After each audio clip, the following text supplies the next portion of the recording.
Hmm.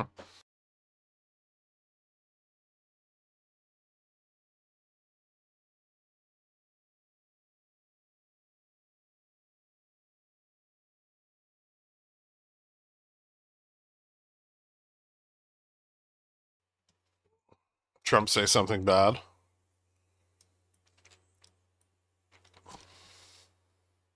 Yo.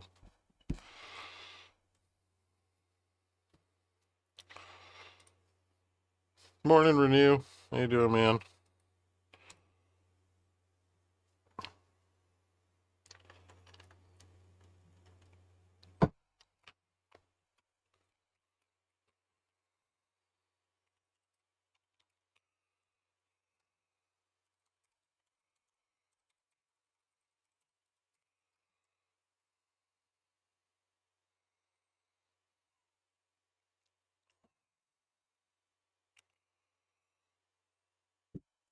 Hey, Jen. Had a good B-Day on the 4th? Oh, shit. Happy birthday, man.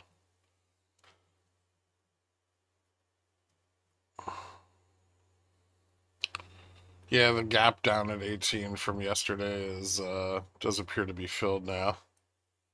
From yesterday's, like, bounce into close. I think it is. Low. Oh, not all of it. Jesus fucking Christ. Well, I mean, under 6230 is a little bit bearish. So at least we're in a range where price can move more. Above 6230 was going to be real choppy and shitty.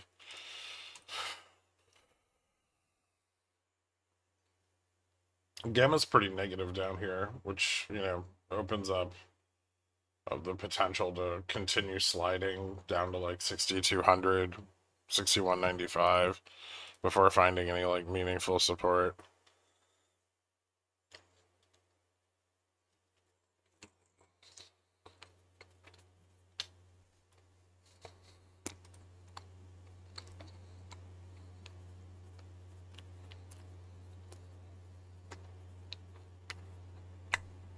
Well, technically we didn't fill the gap yet, so no.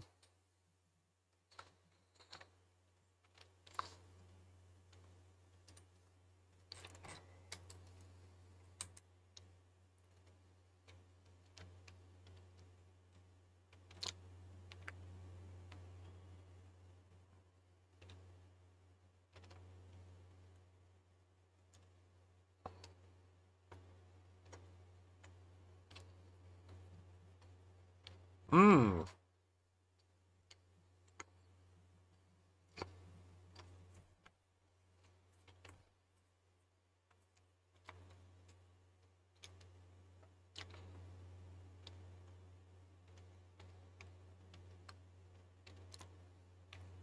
Fitch says trade wars resulted in volatility in global trade flows, foreign exchange rates in recent months, as highlighted in the Fitch 20 Economic Monitor. Fitch Ratings says U.S. imports surged first quarter 2025 as companies rushed to beat the imposition of tariffs. The corollary of this was strong export growth elsewhere, including in Europe. Growth in U.S. import volumes of goods surged to 30% year on year in March 2025, with imports from Europe rising rapidly. U.S. trade deficit widened to an all-time high in March. Oops, shit. I lost the thing.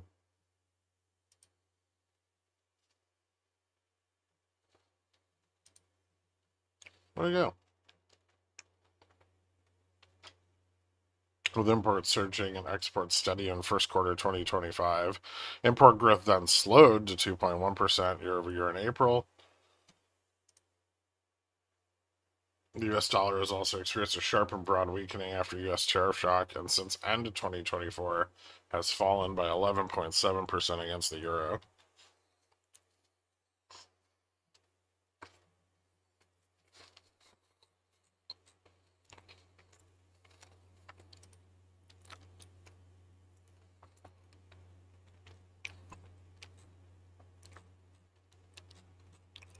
Hmm.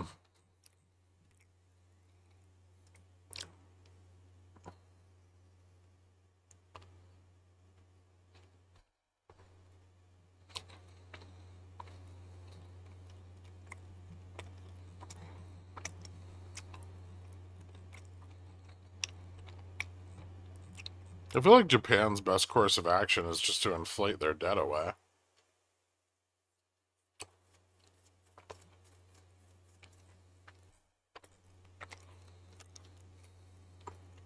Why don't they just... Hmm.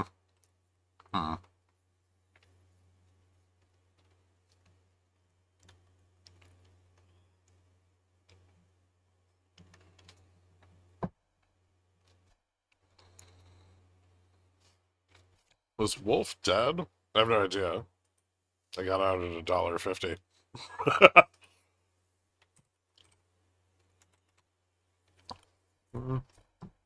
I mean, it looks like it failed $3. But it did fill the upside gap, which is kind of interesting. There's going to be a lot of sellers up here.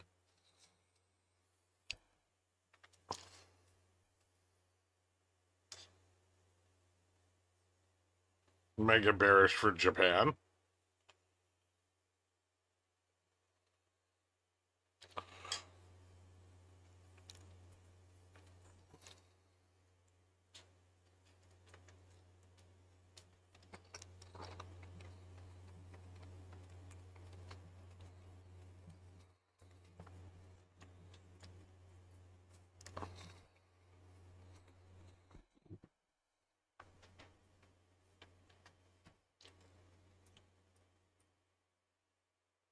The Japan situation's tough for a lot of reasons. But yeah, they have a lot of government subsidy that they really can't afford to continue doing. And a lot of that is what stabilizes their economy on the consumer side.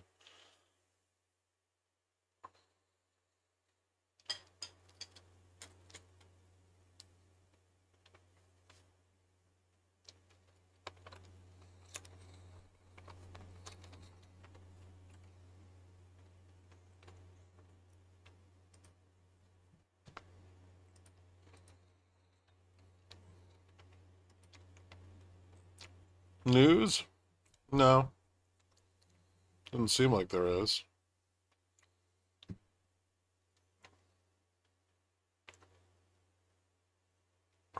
Iran's speaking with the U.S. Israel's war sabotaged diplomacy. The U.S. can revive it, per the Financial Times. But an op-ed piece.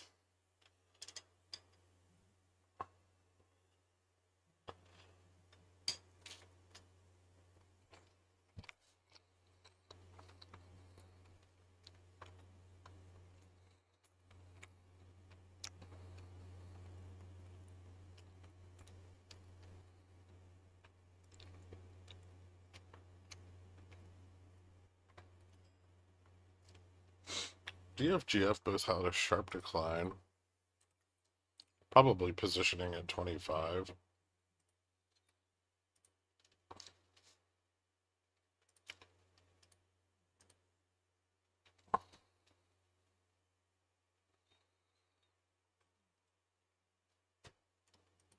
Big old fucking out of the money condors, short straddles, strangles.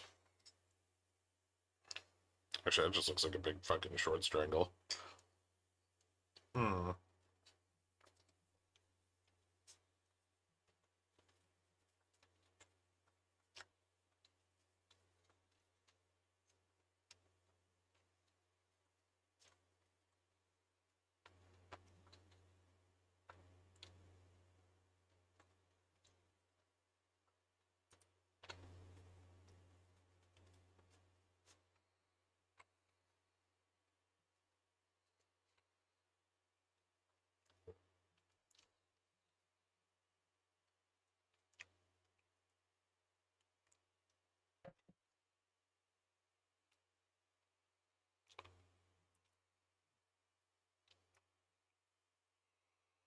Your energy picks are awesome. Thanks. Wait, which one?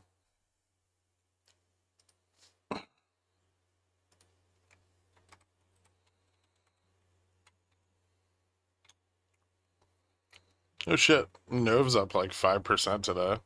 Nice.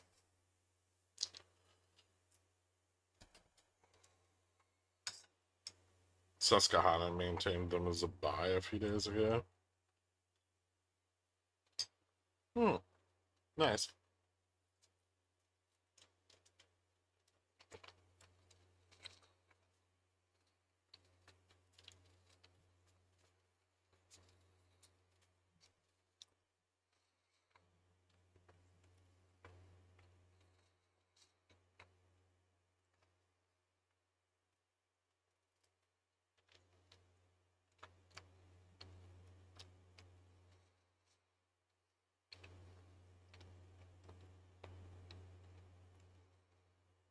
VN same like Hot Wheels track booster? No. No.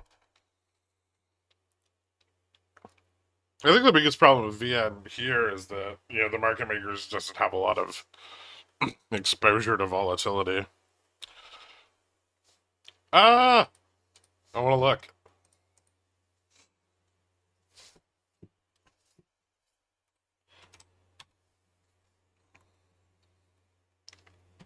Wait, do I look on Nipper or Dev?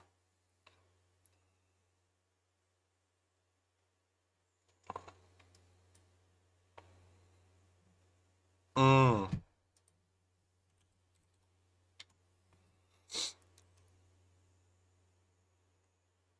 I can show Pepe. Well, okay, if I play that song, I'm gonna get a copyright strike.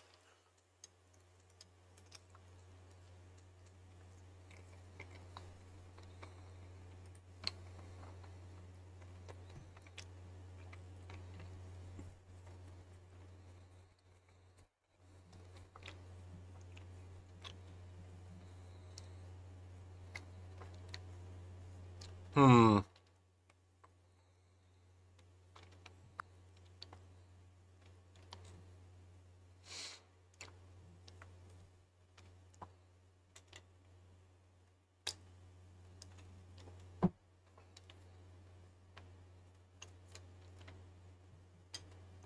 How do I do it?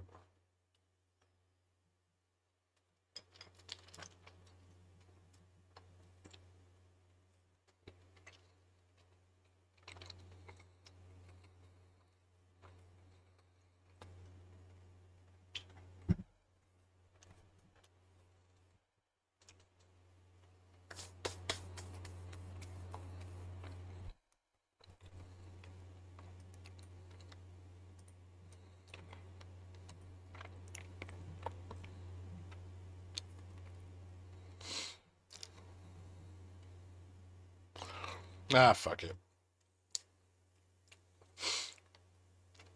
So, we're making some changes to live data. And, it's all just looking a little fancier.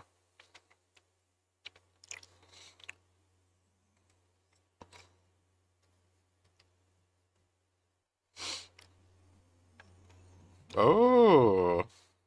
Ooh. White.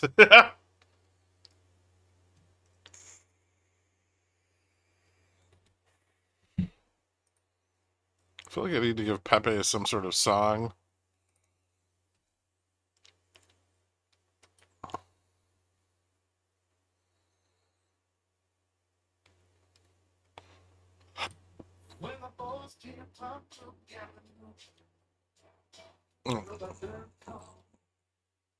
Yeah, you have to listen to Castle in the Sky by Mark S. So you can listen to what Nuke listens to while vibe coding.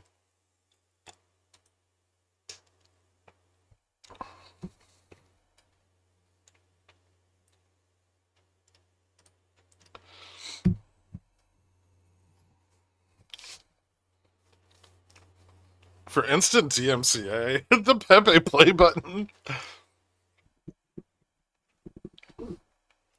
Pop, the news is writing about the price discrepancy in my stock and the underlying asset it tracks. I do appreciate the liquidity, but it's kind of lame. Do you just don't want other people to know about it?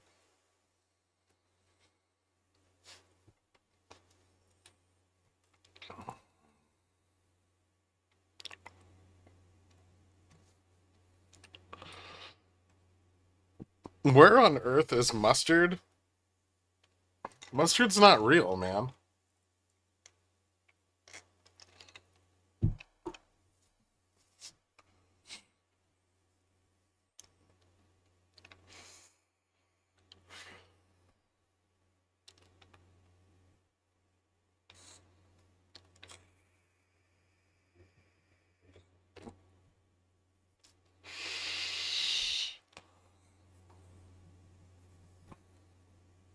I love that Nuke put a dancing Pepe on the page. It's fantastic.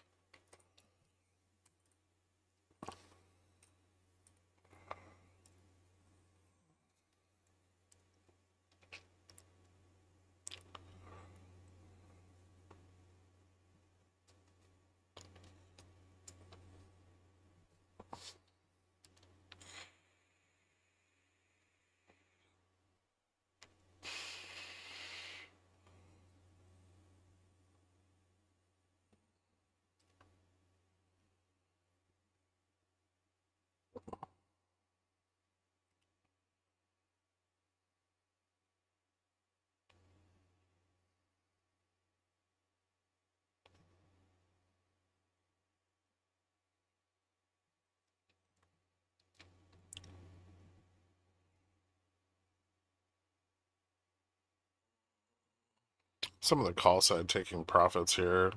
35, 30. Some bot puts coming in at 30 and 20.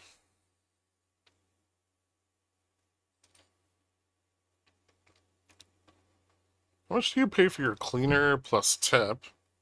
I think it's like 150, and then I usually tip like another 50 bucks.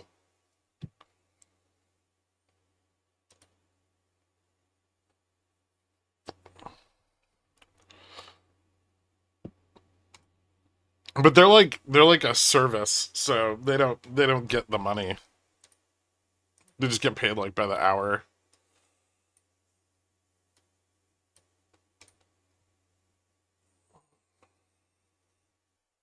How often is that? I don't know. Like once a quarter, something like that.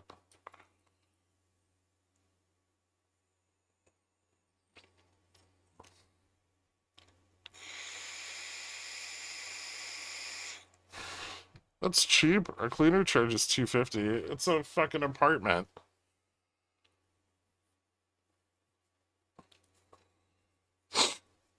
No, I keep my own house clean generally. It's just like the deep cleaning shit that I don't want to do.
Right now, for tariffs, rates are being set, but so far there's no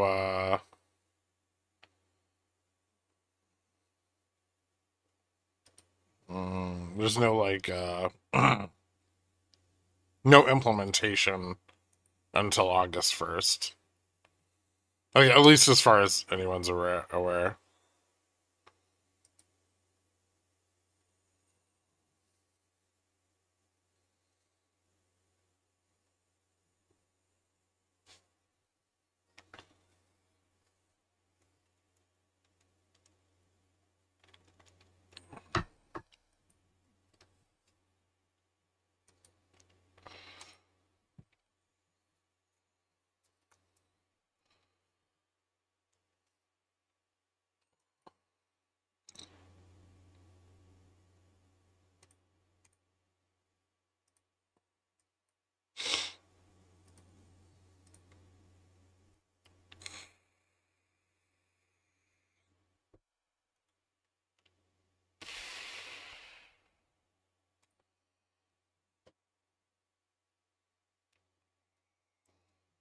Ooh, big put buying. 30-20 still. Supportive calls at 25, bought in the money on the low there.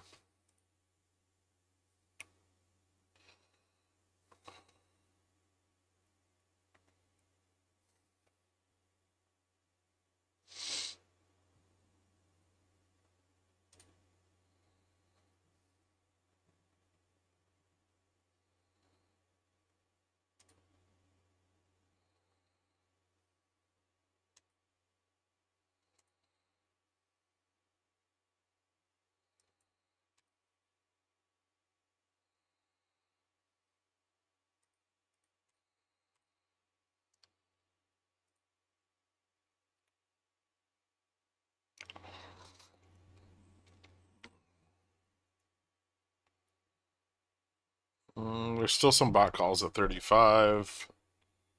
Bot calls at 25. Bot puts at 30 and 20. Yeah, there's a few bot puts at 35.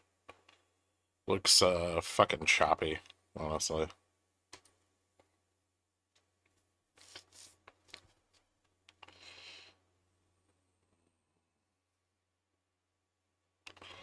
So puts are further out of the money. Majority of them down at like 62.10, 61.90.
Tariffs will start being paid August 1st, 2025. There's been no change to this date, and there will be no change. Truth Social. Thanks, A2.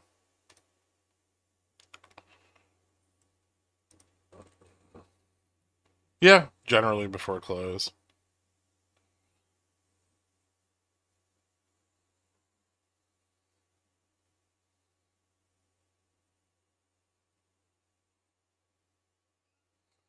Just like July 9th. Yeah.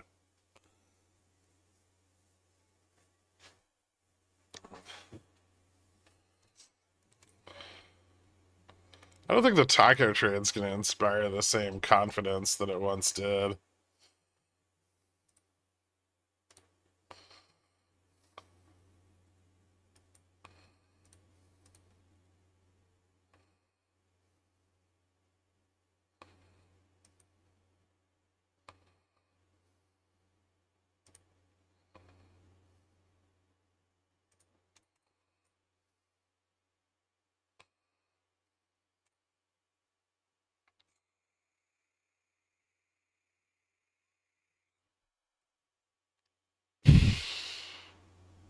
Yeah, diminishing returns on taco.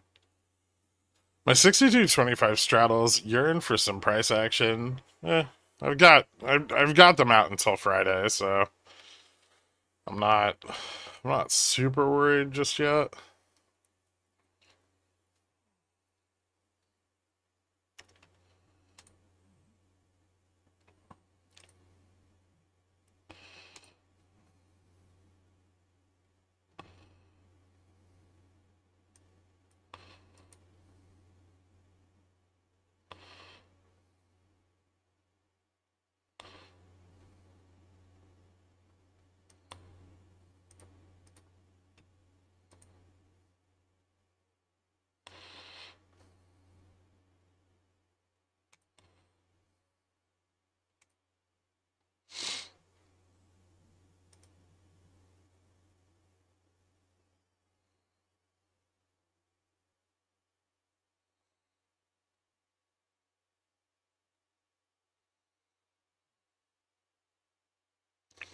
I dipped my toe into some put calendars on Tesla. My thesis is Dave Portnoy went long yesterday. Nice.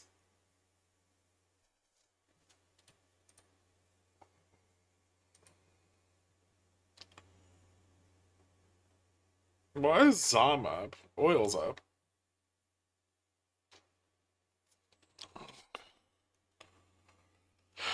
Have you sold zero DTs against your straddle? I've sold zero DTs.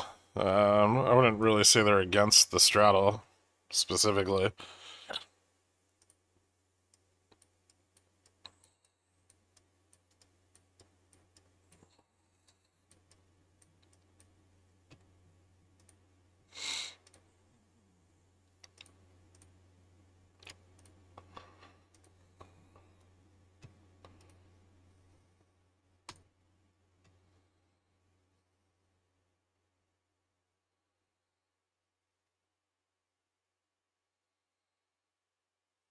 How do you pay yourself with your gains?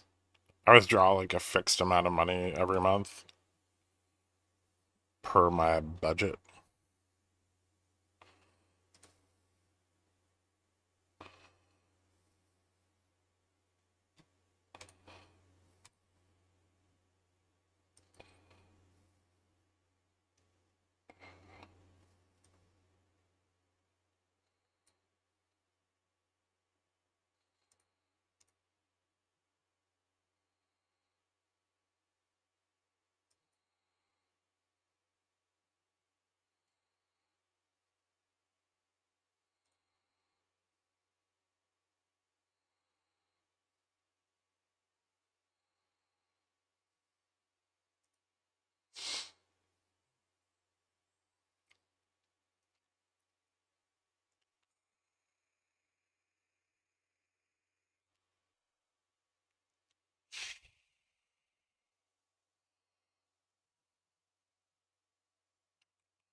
Mm.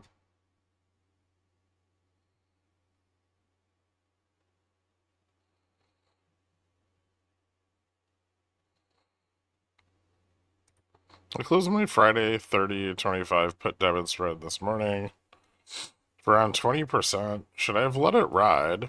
I feel like that's really hard to say.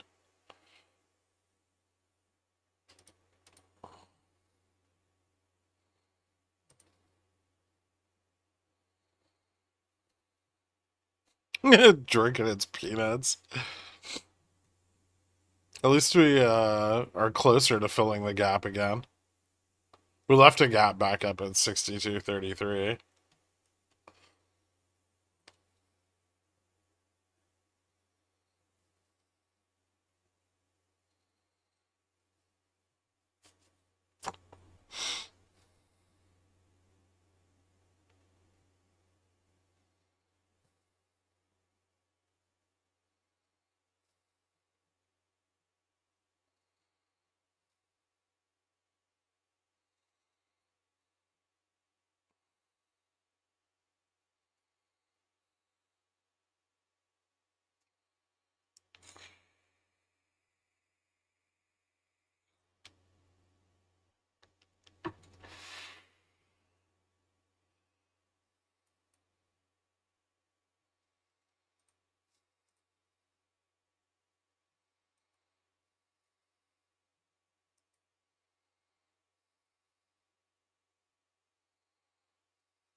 Any chance to see the upside range of 50 today? Very slim, at least right now.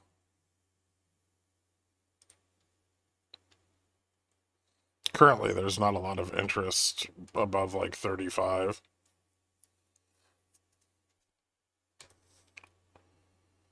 Range for price action is probably also going to get kind of funky today because there's a FOMC tomorrow.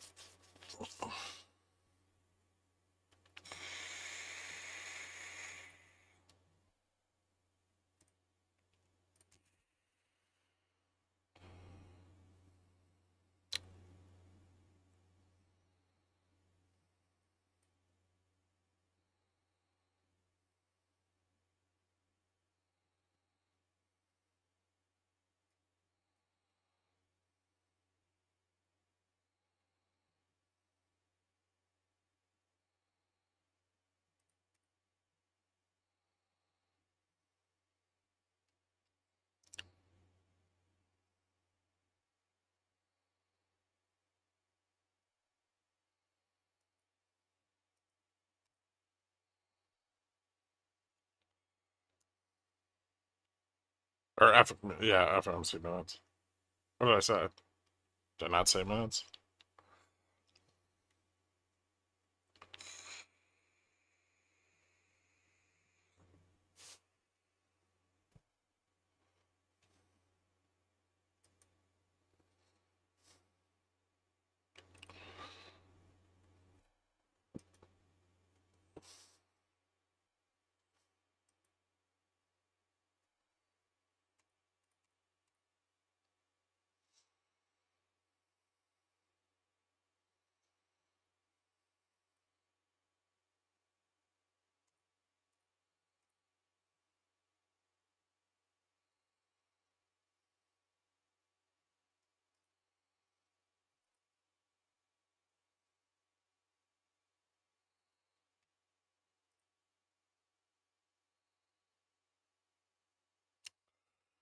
JFR said we're going to buy license usage for Castle in the Sky and keep it on the page.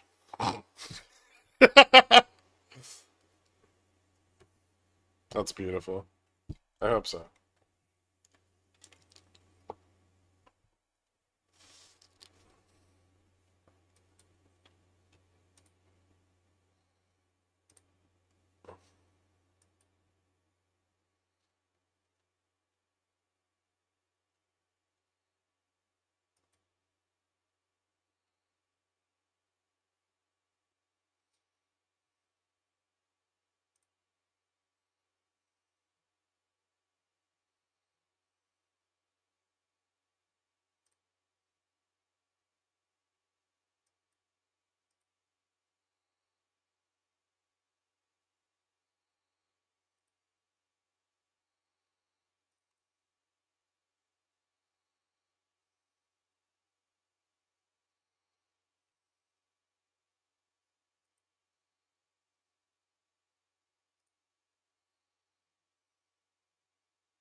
We filled the gap.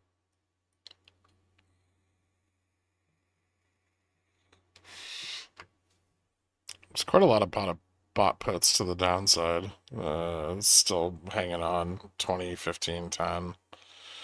6,200. There's some bot puts to the upside here, 30 and 35.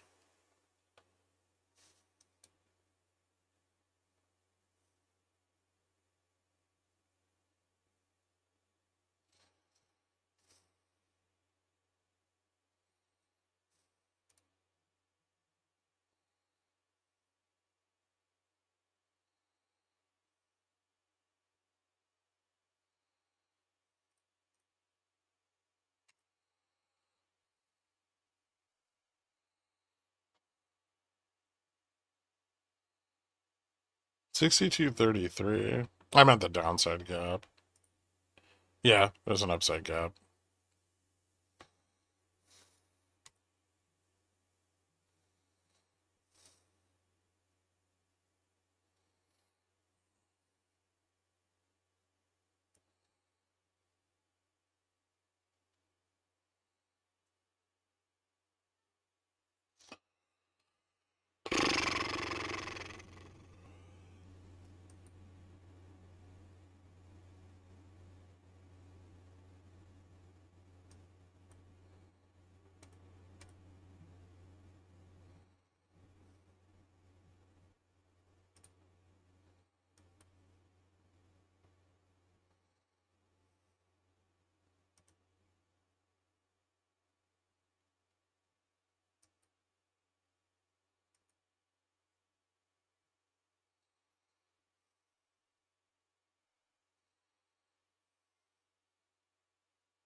We're back throwing it in a photocopier. Nice.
Holy shit, this is fucking boring. There's still a couple more bot calls out to 40 to the upside, but bot puts at 35 resistance.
Jimmy Dimon is not trying to be the president of the United States.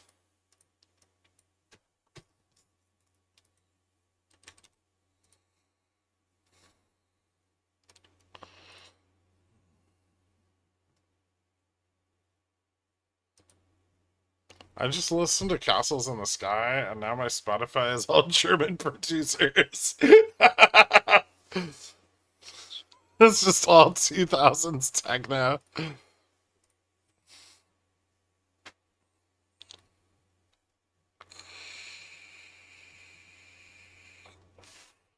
I said isn't trying to be president of the United States.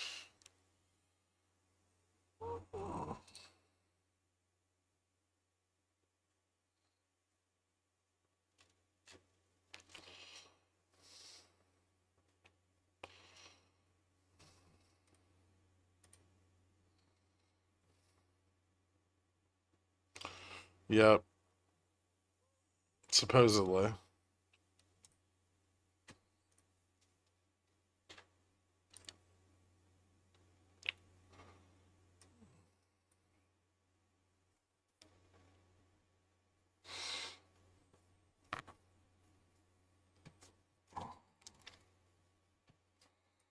Hmm. Oh, this is annoying. We're not going high or low enough for me to want to sell anything. Hmm. We're not going high or low enough to get out of my straddle. Well, I guess I could, but yeah, it's shitty. I feel like price action is just going to continue to trim throughout the day. Maybe we get like something more explosive towards the end of day.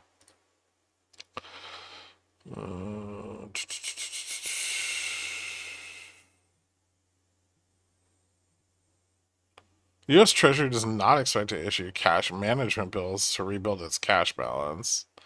A robust Iran nuclear deal that guarantees European security interests must be concluded. If there is no deal, then France, Britain, and Germany will be obliged to restore sanctions through UN Security Council's snapback mechanism. Ooh, New York Fed inflation expectations. Fun. Da, da, da. While household income growth expectations increased, households are more optimistic about their year ahead financial situations and credit access. Survey was fielded June 2nd through June 30th, 2025. Median inflation expectations decreased by 0.2 percentage points to 3.0%. At the 1 year ahead horizon, they were unchanged at 3 years, 3%, and 5 year ahead, 2.6% horizons in June. The survey's measure of disagreement across respondents and difference between the 75th and 25th percentiles of inflation expectations decreased at all horizons. Median inflation uncertainty, or the uncertainty expressed regarding future inflation outcomes, decreased at 1 and 3 year ahead horizons. It was unchanged at the 5 year horizon. Median home price growth expectations remained unchanged at 3%. The series has been moving in a narrow range between 3 and 3.3% since August 2023. Median year ahead commodity price change expectations increased by 1.5 percentage points for gas to 4.2%, but 1.9 percentage points for the cost of medical care to 9.3%, the highest level since June of 2023. 1.6% for cost of college education to 9.1%, and increased by 0.7 percentage points for rent to 9.1%. Median year ahead expectation change in food prices remains unchanged at 5.5%.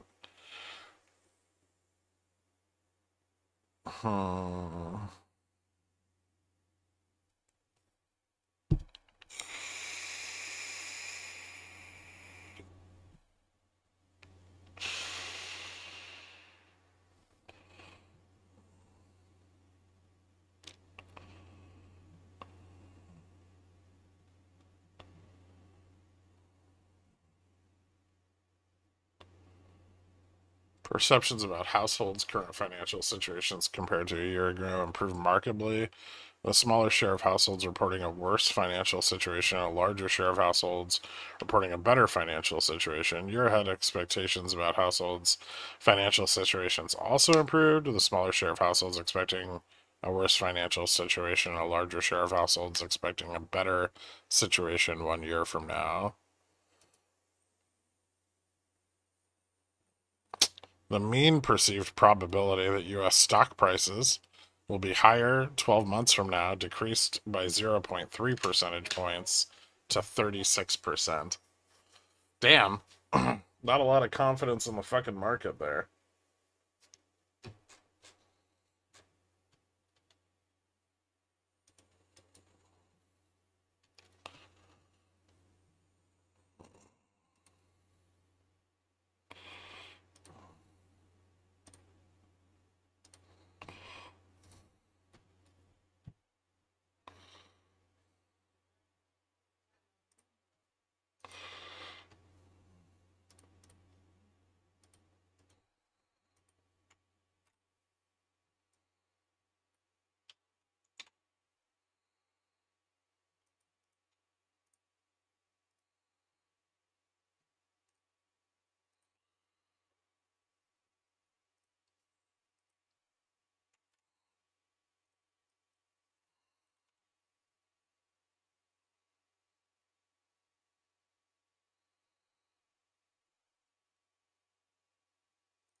Hmm.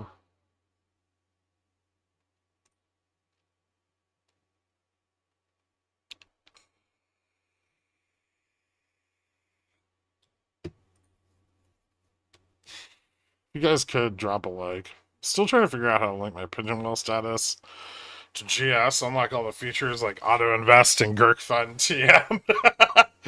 You know those functions made for us poors that are busy with jobs? After yet another meeting, see you later. See you later, man. Thank you so much, first time caller.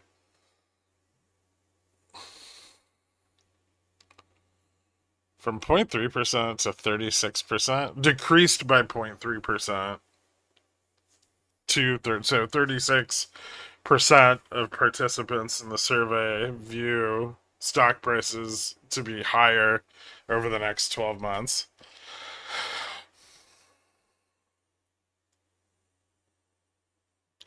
Happy MAGA base revolt Tuesday. They finally realize they've been conned and live in the swampiest part of the swamp.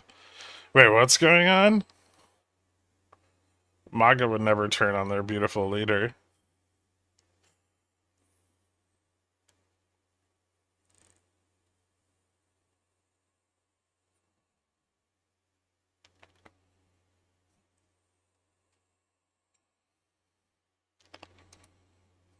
They're pissed. Really?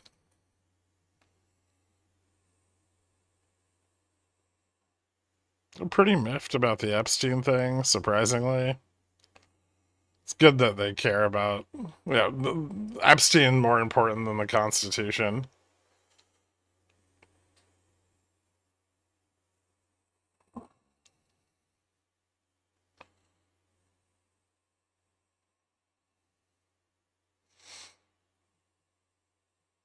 They released a video with 1 minute missing. Wait, their video of a door had a minute missing?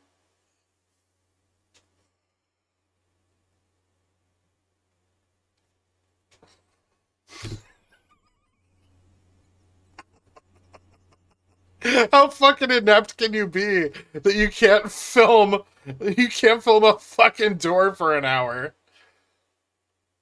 They could have filmed any door in any prison in the US for 1 hour.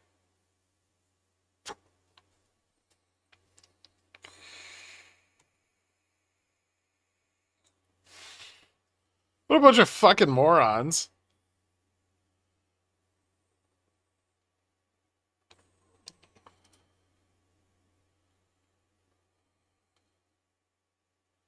That was the minute where Hillary Clinton walked through the door with her piano wire. You can't fucking make this shit up. Jesus Christ.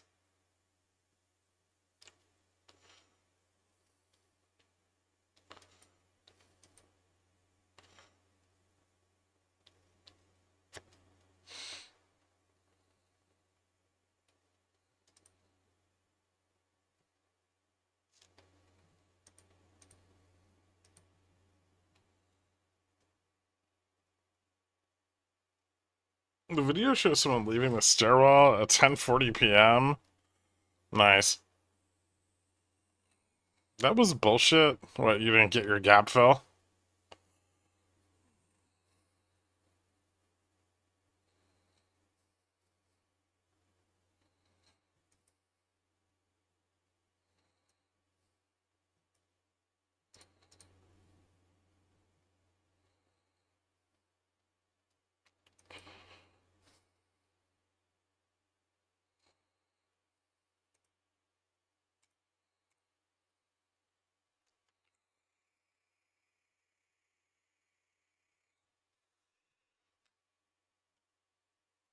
VN strikes again.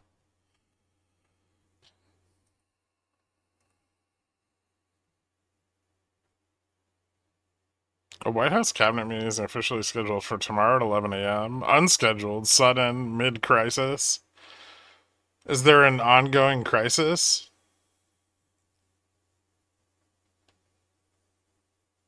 52-week bill auction. Fed bid 2.9 billion. We have a 3-year note auction later, which could be maybe interesting, but probably not.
Mm.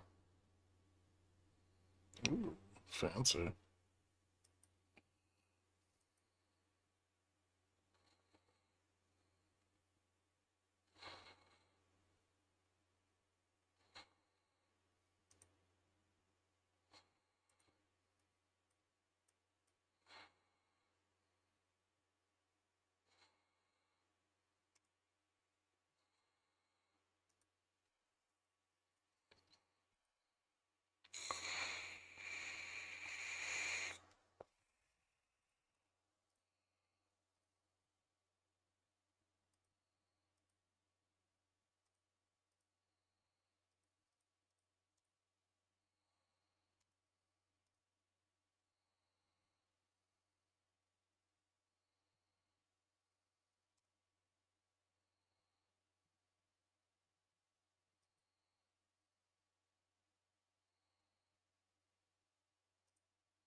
Mm.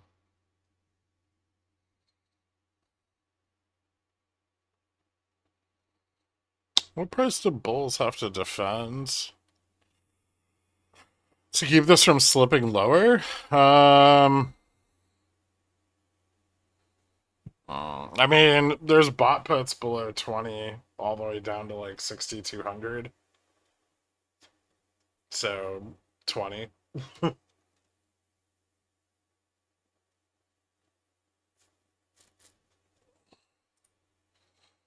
guess the low of the day probably holds some relevance.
U.S. Treasury Basant will skip upcoming G20 finance meeting in South Africa. All right.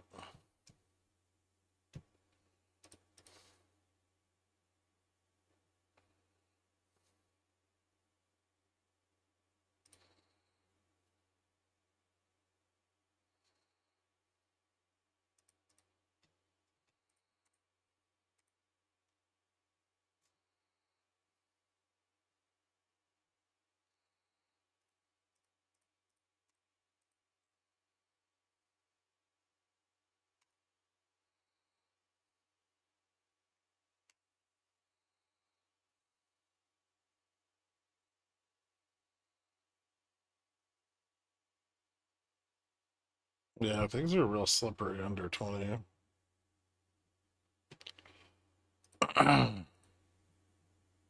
Still a lot of bot puts to the downside.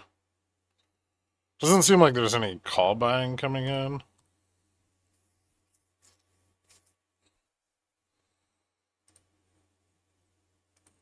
That's on the suggestion that DJT will intentionally default on US debt, per his usual history of not paying back debt.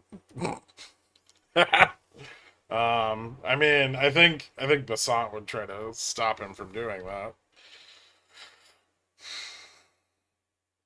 Because if DJT defaults on US debt, he's gonna bankrupt his own administration.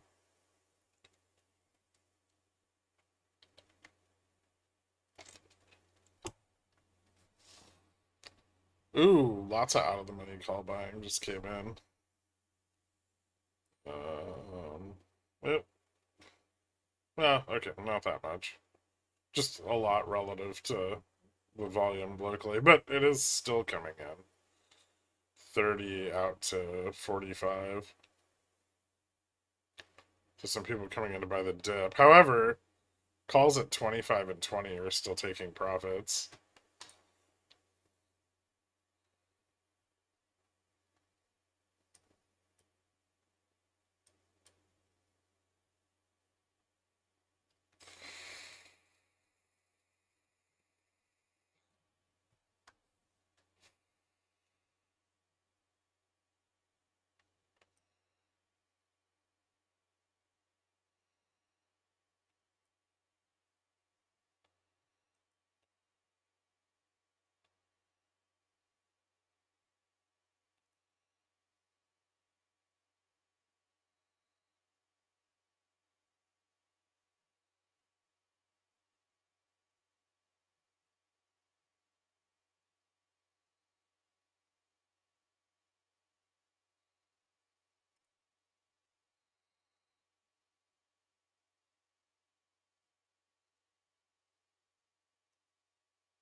Hmm.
Mm.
Did you read the letter we sent to? Yeah, I did.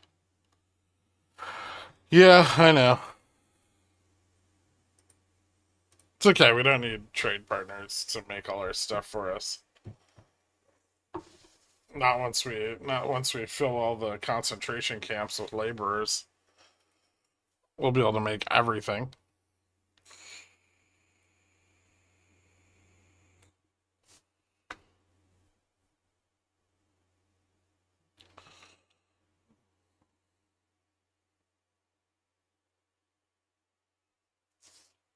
There's still some bot calls, 30, 35, but the at the money calls are taking profit. So the 25 and 20 calls. Who makes money from that scheme? Not regular people. Just a few people.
No one's buying the 2025. No, the 2025 are net sold. They are buying the 30 35 though. There's also puts coming in at 30 and 35 and at 25. But no, little bit of at and in the money profit taking on calls. Those bulls clearly aren't feeling as courageous as the ones buying the 30 and 35. We'll see. There's still quite a lot of calls at 30.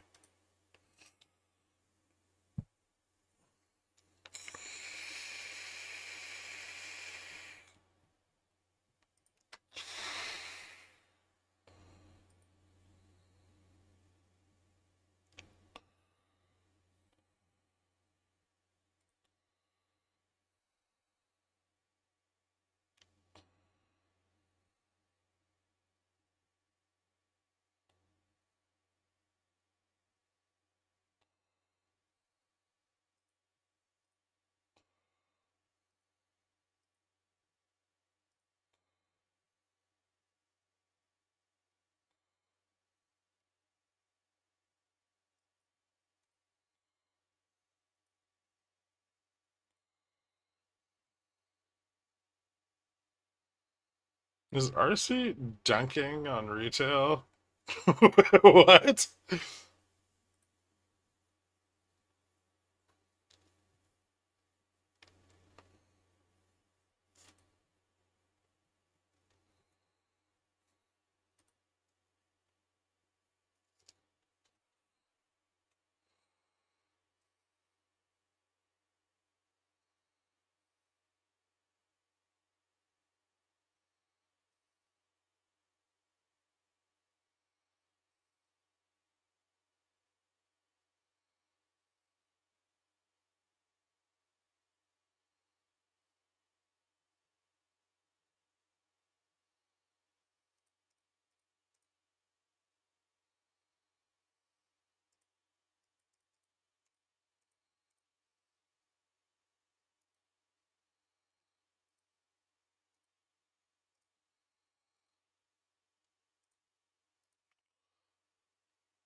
I'm just reading the actual letters now. That's bad. Trump printed out like a series of truth tweets. Yeah. At least we know Otto Penn didn't write them, right? Just our illiterate president. An illiterate leader for an illiterate country.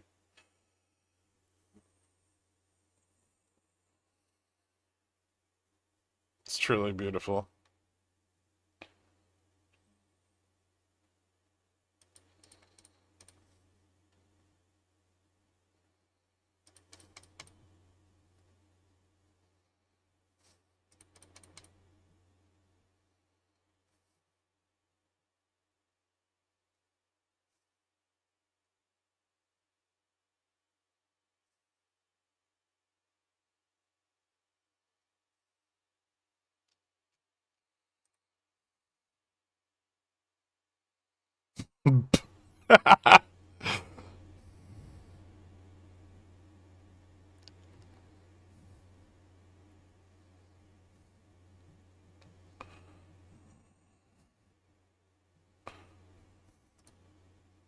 Can you show vol on dev? No.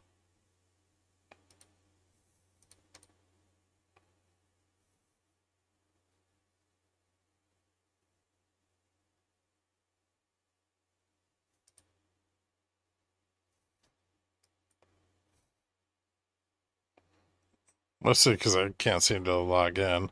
But also because we're not supposed to do that. We have rules. Rules about showing the features. What? We talked about this.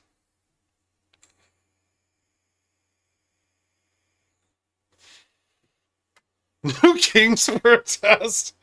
Rise up.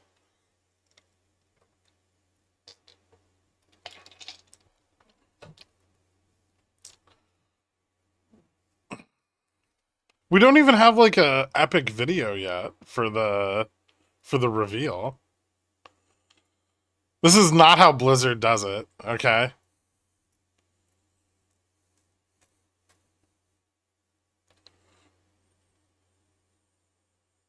We don't have the rights to the epic song.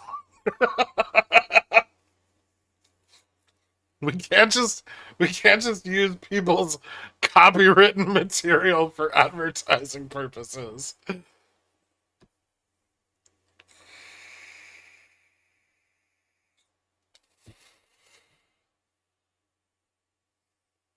He'll know because it'll get auto detected.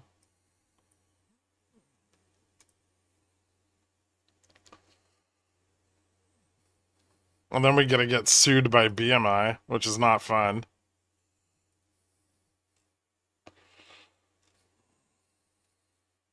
I'm about to just remix it myself. You'd have to make a parody.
Hmm. How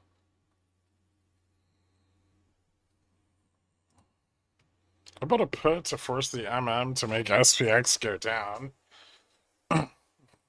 Holy shit, Carl's alive. Yeah.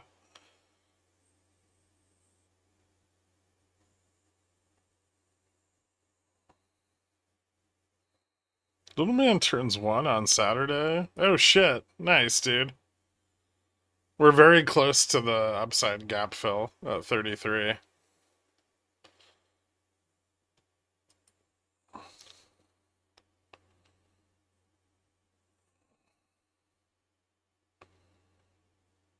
You guys really think Carl needs more than 1?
Trump presser now live. Is it?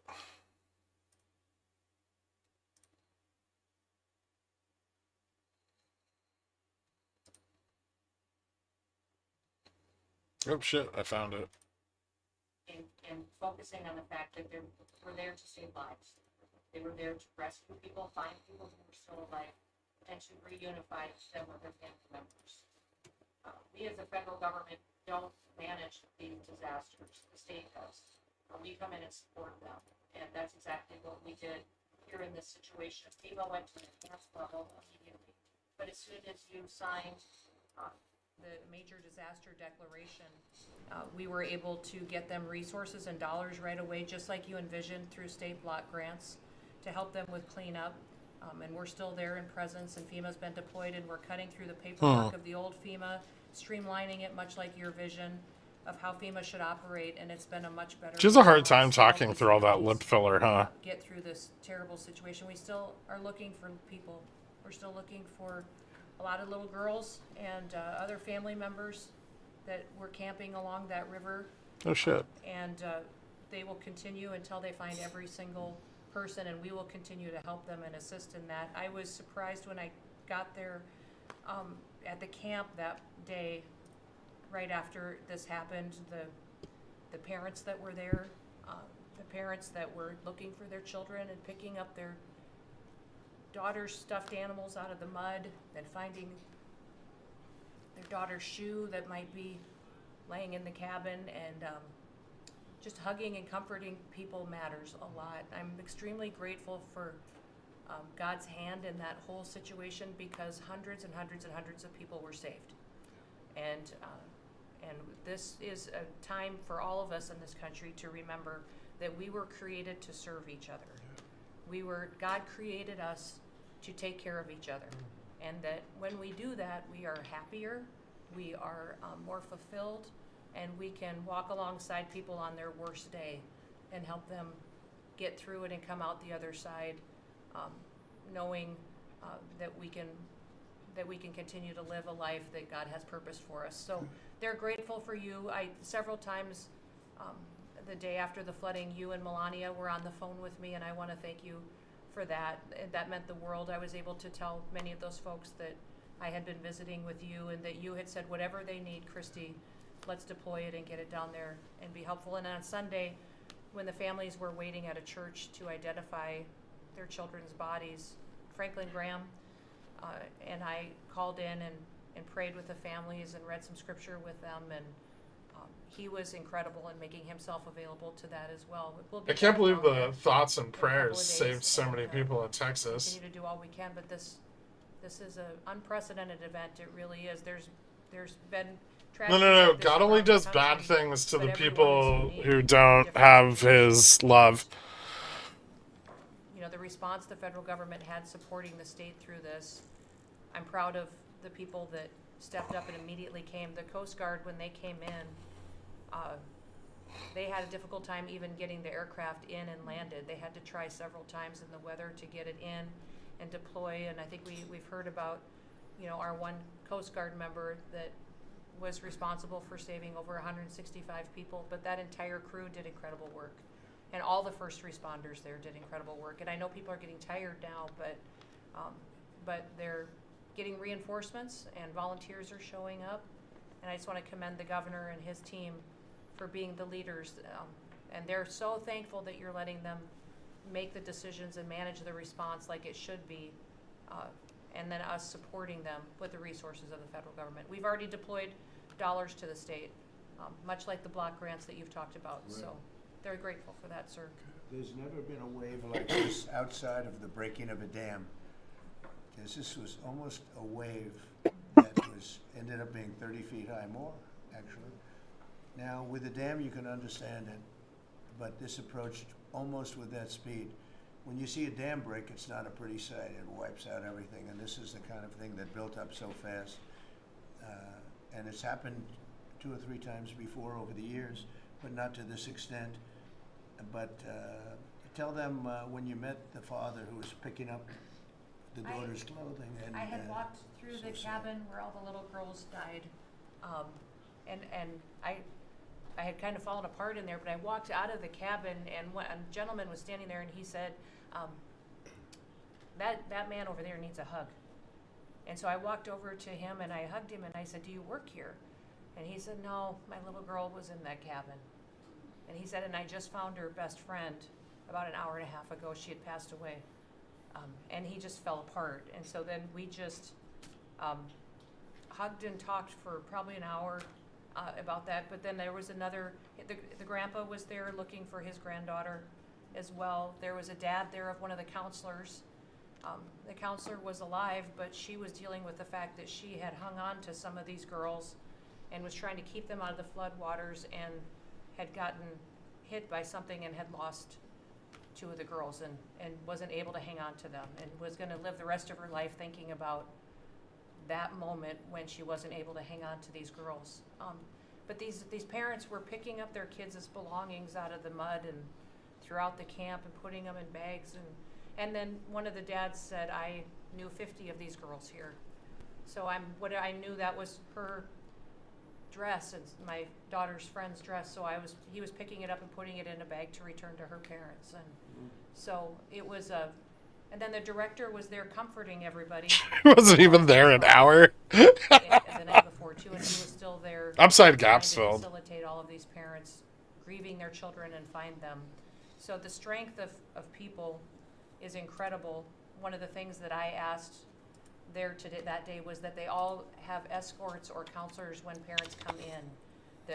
So from that point, that when they came into the camp, that they have somebody with them when they're going and looking for their children's belongings or looking for their children.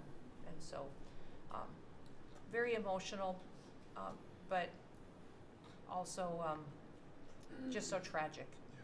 The relationship with Texas and the governor has been obviously very good for years with me, but the relationship with Texas and their first responders and us with our first responders and lots of other people, and we brought in a lot of helicopters from all over, and we had a lot of helicopters. It was actually dangerous, a lot of helicopters up there, but they were real pros, and they were responsible for pulling out a lot of people, and we got them there fast, and Texas had some good ones too, but the response has been incredible, and the fact that we got along so well, I don't know, I don't even think that's a political thing, but we got along so well, and it was so unified. I think a lot of lives have been saved. That could have been as bad as it was, and you could have lost double or triple.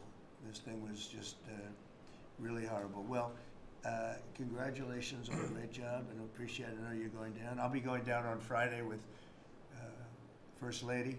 We'll be taking a trip, and we don't want to get in anyone's way because that's what happens. The president goes and everyone's around focused on. I don't want anyone to focus on us, but it's possible they could have somebody saved still. There's a lot of areas. It's a big area, and it's probably unlikely at this point, but there could be.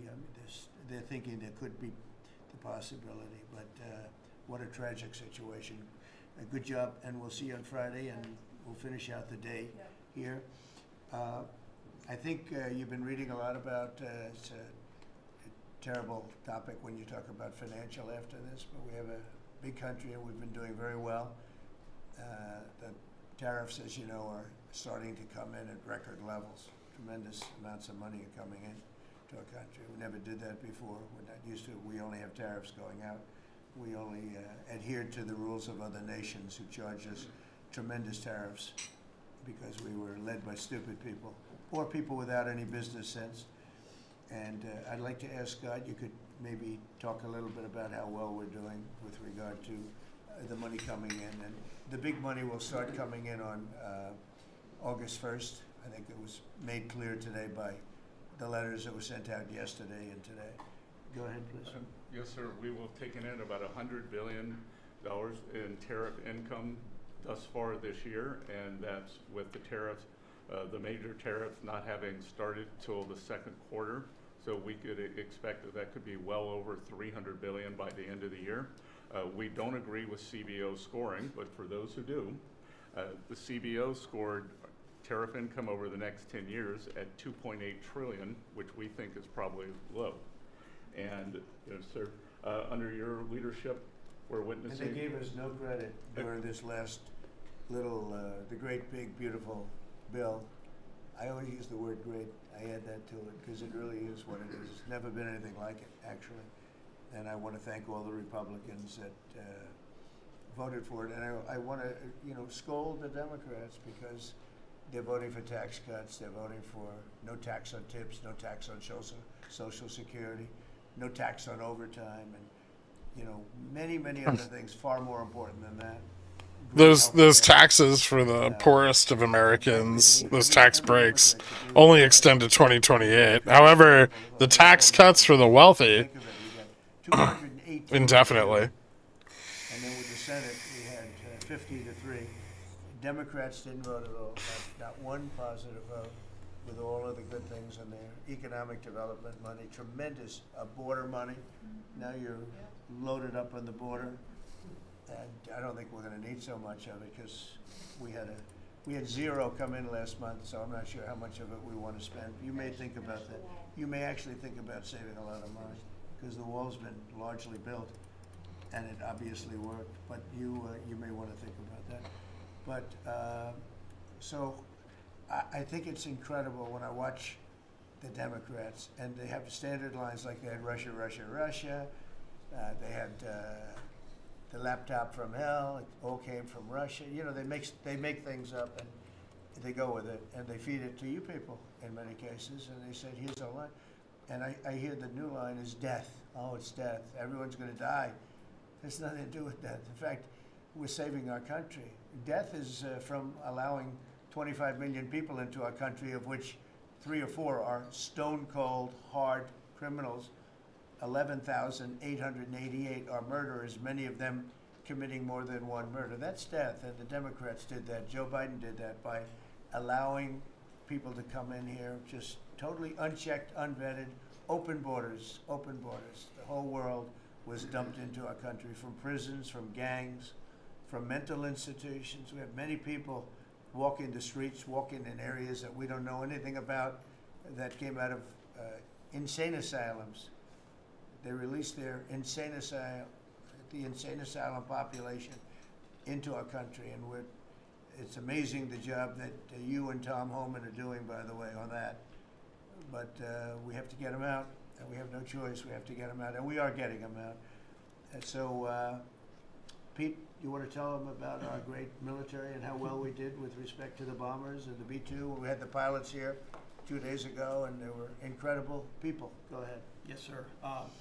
Truly a historic mission and demonstrated the skill and courage of the United States military. From those B-2 pilots and families that we had a chance to meet, sir, to the fighter pilots, to the refuelers, to the maintainers, to the air defenders who defended the base. What was demonstrated on the world stage was American military might and capability. And it wasn't just Fordo and Esfahan and Natanz that took notice in Iran. It was the rest of the world. That we have a decisive commander-in-chief willing to use these capabilities, which are the best in the world. As the president pointed out, no one else could have done what America did there on that night, and everyone took notice of that.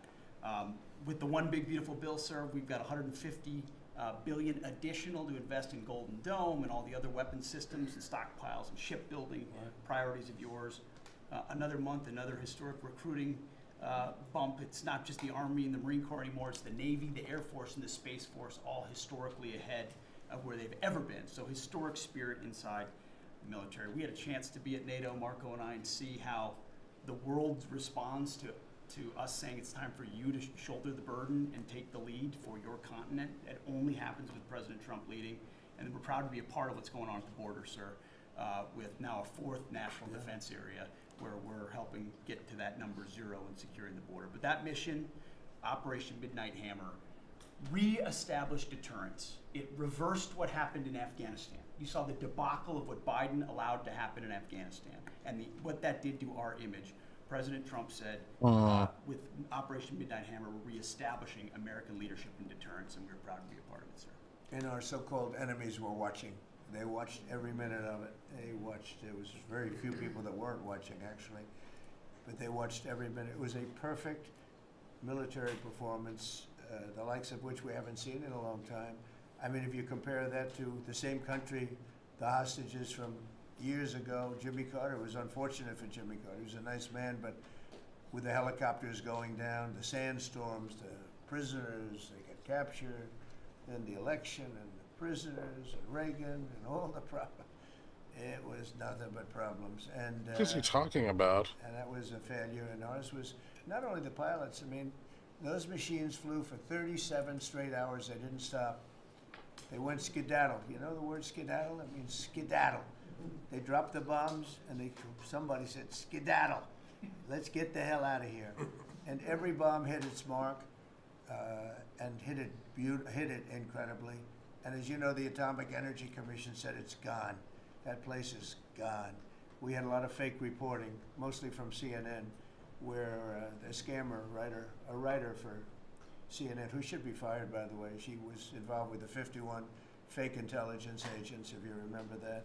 She did that story, created a story out of it. She created a story out of the laptop from hell, saying it came from Russia, but it actually came from Hunter Biden's bedroom, or worse. Just a scammer, and she's still at CNN, which is pretty amazing. But we'll ask you a question about her. But they came up with this concept that maybe the attack wasn't that good. And I saw it happen right after the attack. I saw this person on CNN. I like to watch the enemy. You learn from the enemy. And I watch, because you have to know where they're coming from. And I watched her say, Anderson, I'm hearing stories that maybe they didn't hit their target. Maybe it wasn't that good a hit. And hearing stories. The next day it was a little more, and the next day a little more.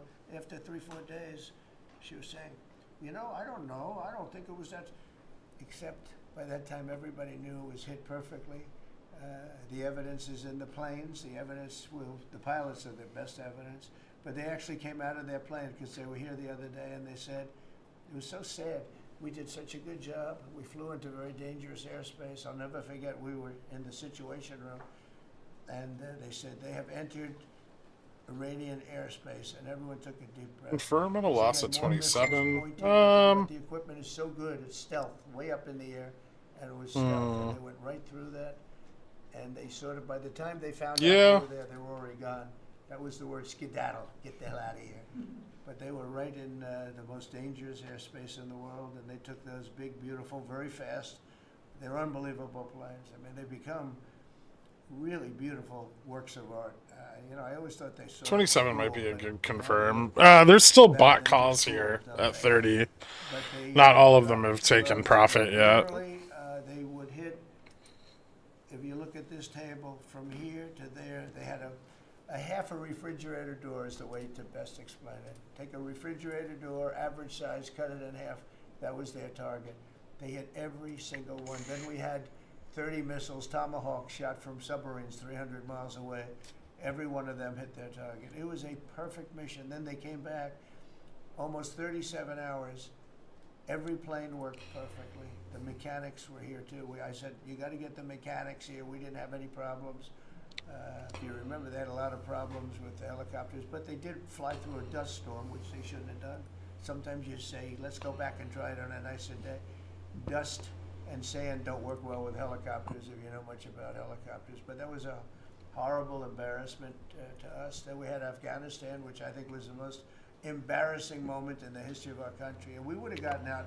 I was the one that got them down. I would have kept Bagram, the big air base, which right now is controlled by China, one among the most powerful runways in the world, thick with concrete and steel.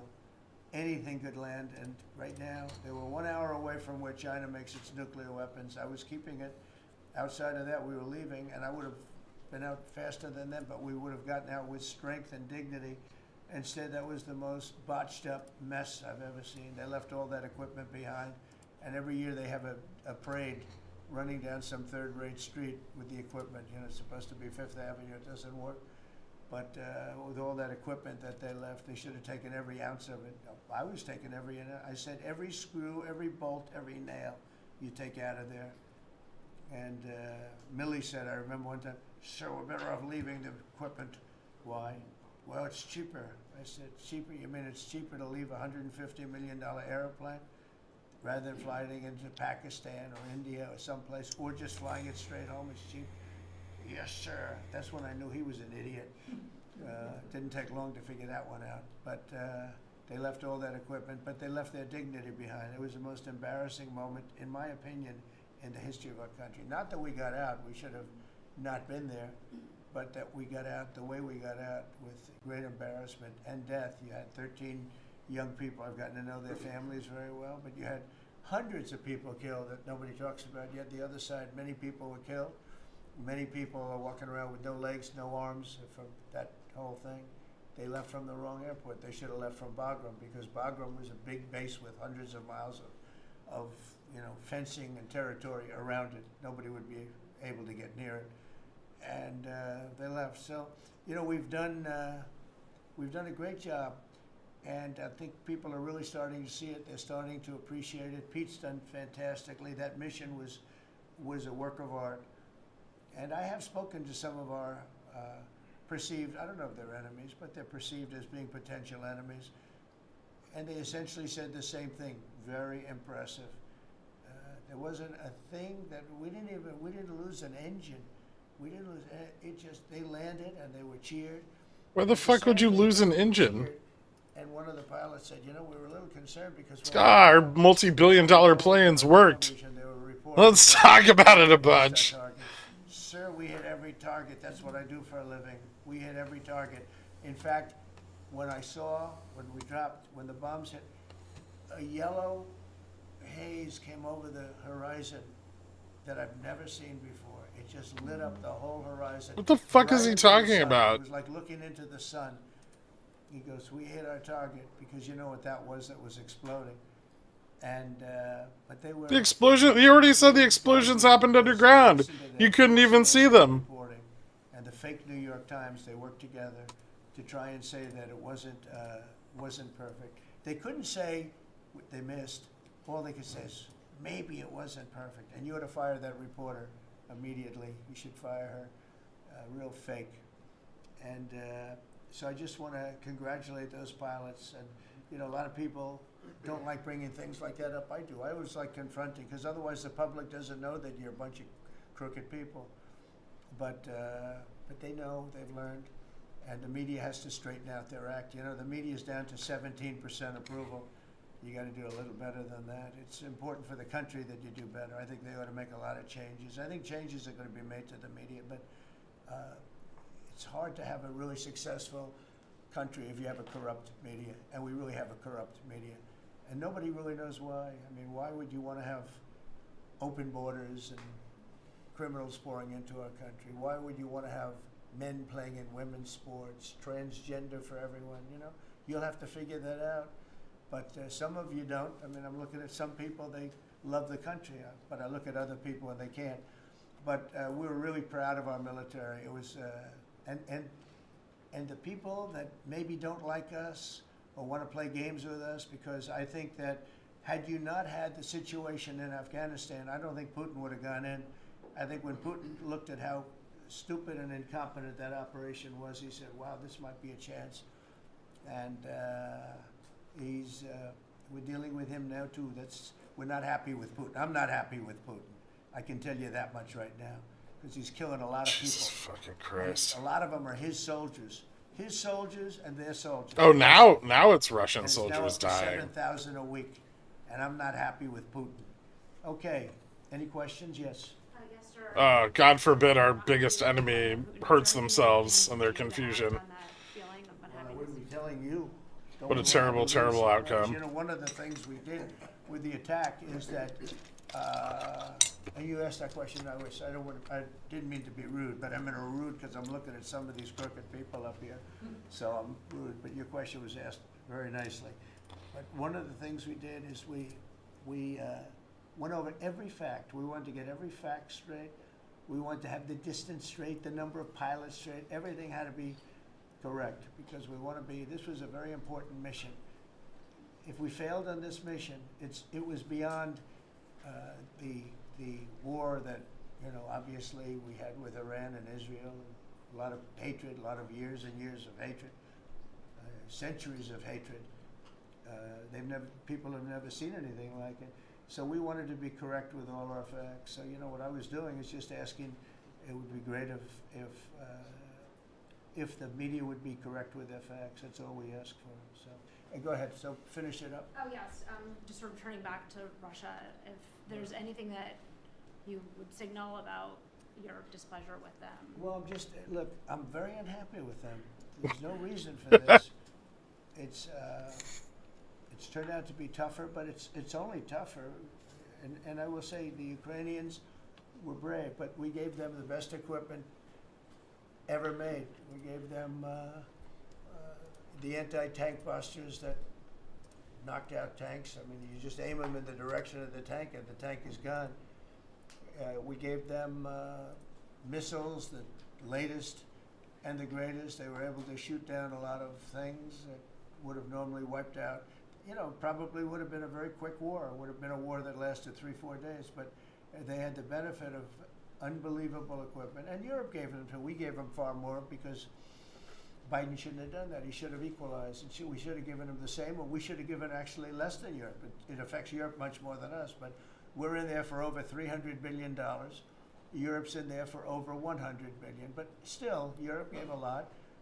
And I will say this, the Ukrainians, whether you think it's unfair that we gave all that money or not, they were very brave because somebody had to operate that stuff. And a lot of people I know wouldn't be operating it. They wouldn't have the courage to do it. So they fought very bravely. But we gave them the best equipment in the world. We make the best military equipment by far. There's nobody close. You look at other equipment from other countries, it's not even close. That's why everybody wants to buy our equipment. And that's why we're going to step up these contractors now that make it. And they're brilliant, but they make it too slowly.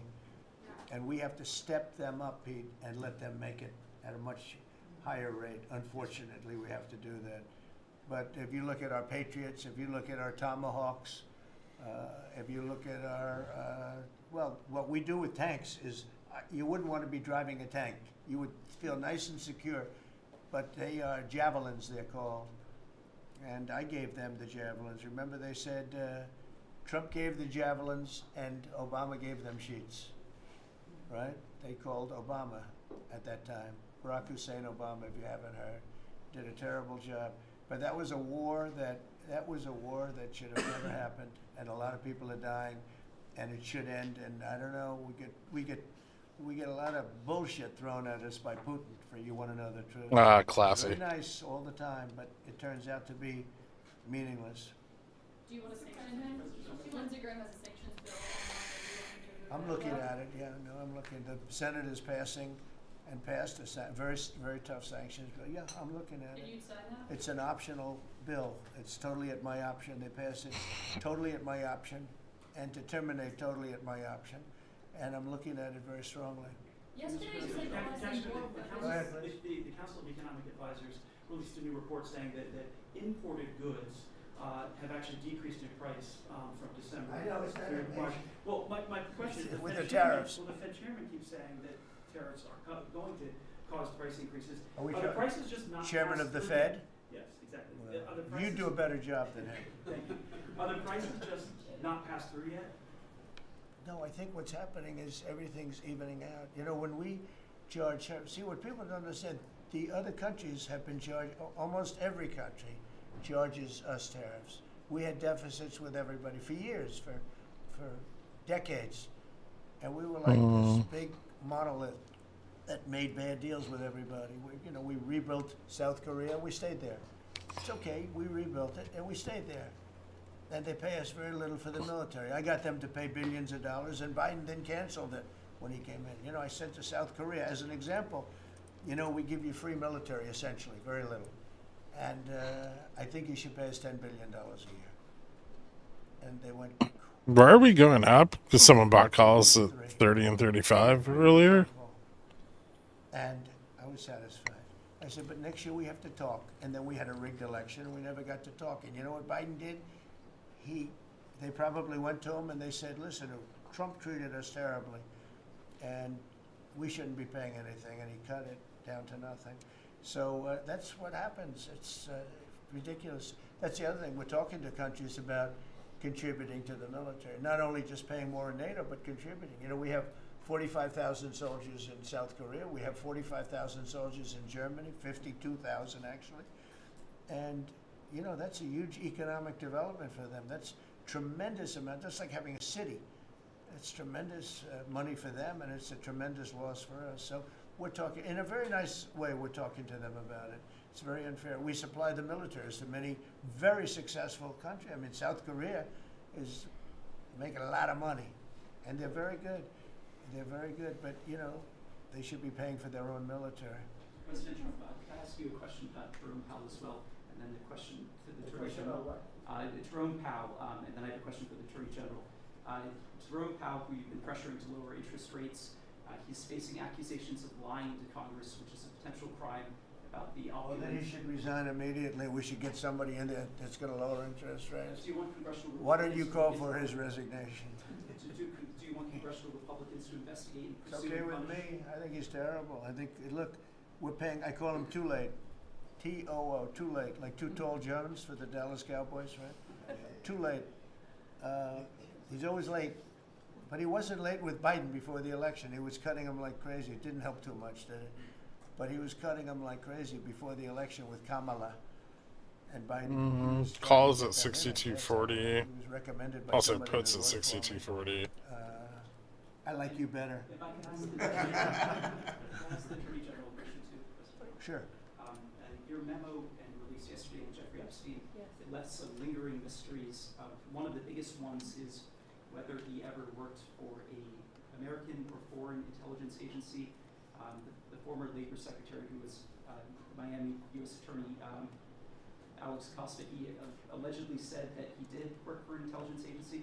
So could you resolve whether or not he did, and also could you say why there was a minute missing from the jailhouse tape on the night of the step? Yeah, sure, if I Hey, could. could I just interrupt for Sure. 1 second? Are you still talking about Jeffrey Epstein? This guy's been talked about for years.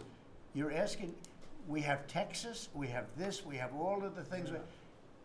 And are people still talking about this guy, this creep? Some That other is unbelievable. Do you want to waste the time, and do you feel like answering? I don't mind answering. I mean, I can't believe you're asking a question on Epstein at a time like this where we're having some of the greatest success and also tragedy with what happened in Texas. It just seems like a desecration, but you go ahead. Sure. First, to back up on that, in February, I did an interview on Fox, and it's been getting a lot of attention because I said, I was asked a question about the client list, and my response was, it's sitting on my desk to be reviewed, meaning the file along with the JFK, MLK files as well. That's what I meant by that. Also, to the tens of thousands of video, they turned out to be child porn downloaded by that disgusting Jeffrey Epstein. Child porn is what they were. Never going to be released, never going to see the light of day. To him being an agent, I have no knowledge about that. We can get back to you on that. And the minute missing from the video, we released the video showing definitively the video was not conclusive, but the evidence prior to it was showing he committed suicide. And what was on that, there was a minute that was off the counter. And what we learned from Bureau of Prisons was every night, they redo that video. It's old, from like 1999. So every night the video is reset, and every night should have the same Ooh, minute missing. there's So the they 40 repeated test. That video to release Nice. that as well, showing that a minute is missing every night. And that's it on Epstein.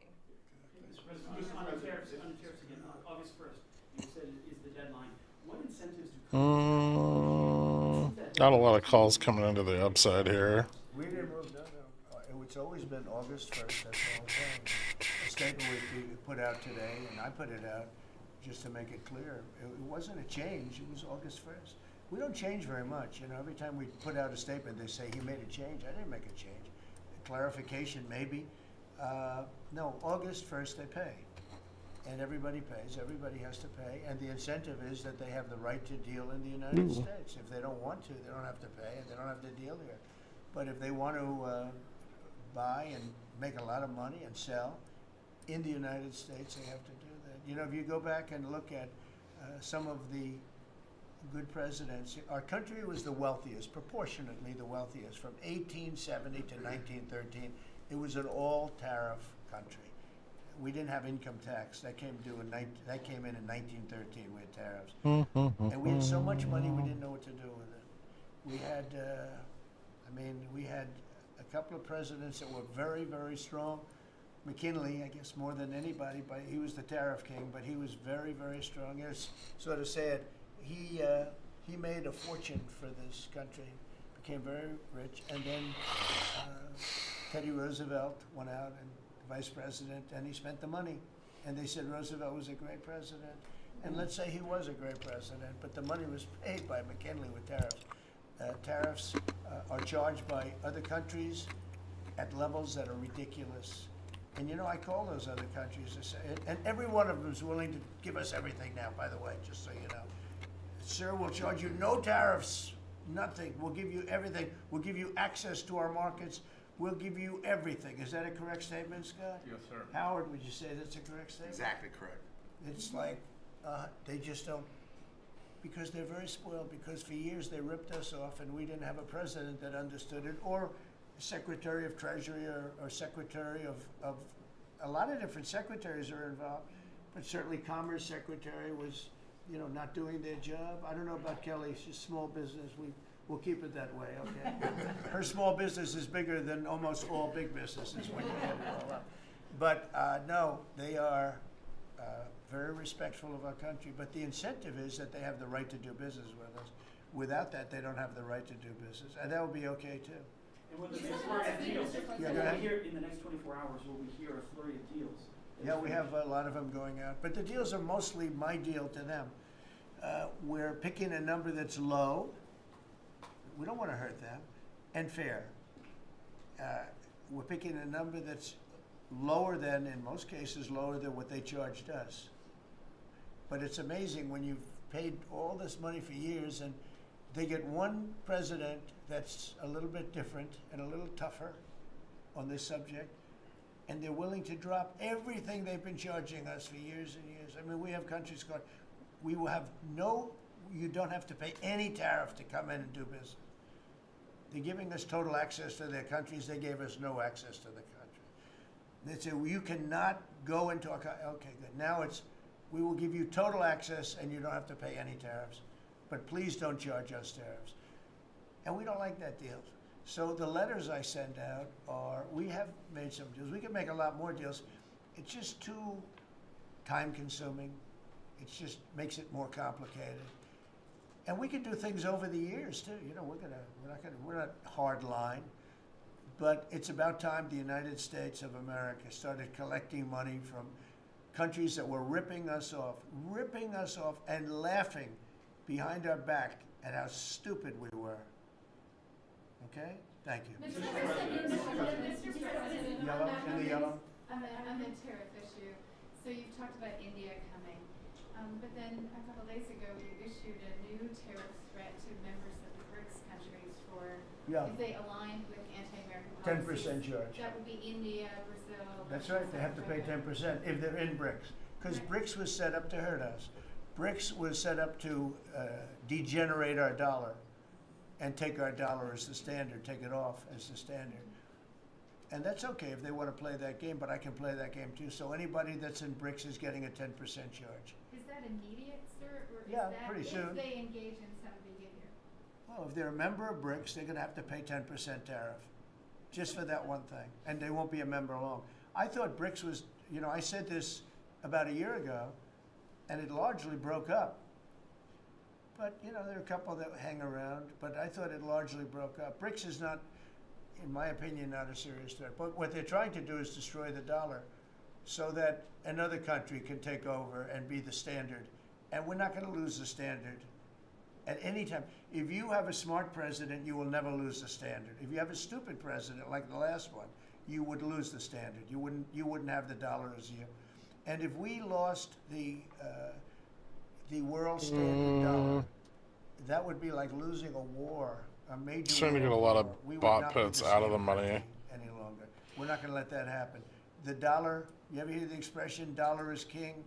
the dollar is king. We're going to keep it that way, okay? And I'm just saying, if people want to challenge it, they can, but they're going to have to pay a big price. And I don't think any of them are willing to pay that price. Red Dress, please. Thank you, Mr. President. Are you optimistic about reaching the tariff deal with the European Union soon? Well, the European Union has been speaking to us, Ursula and the whole group, and they've been very nice. They treated us very badly until recently. Now they're treating us very nicely.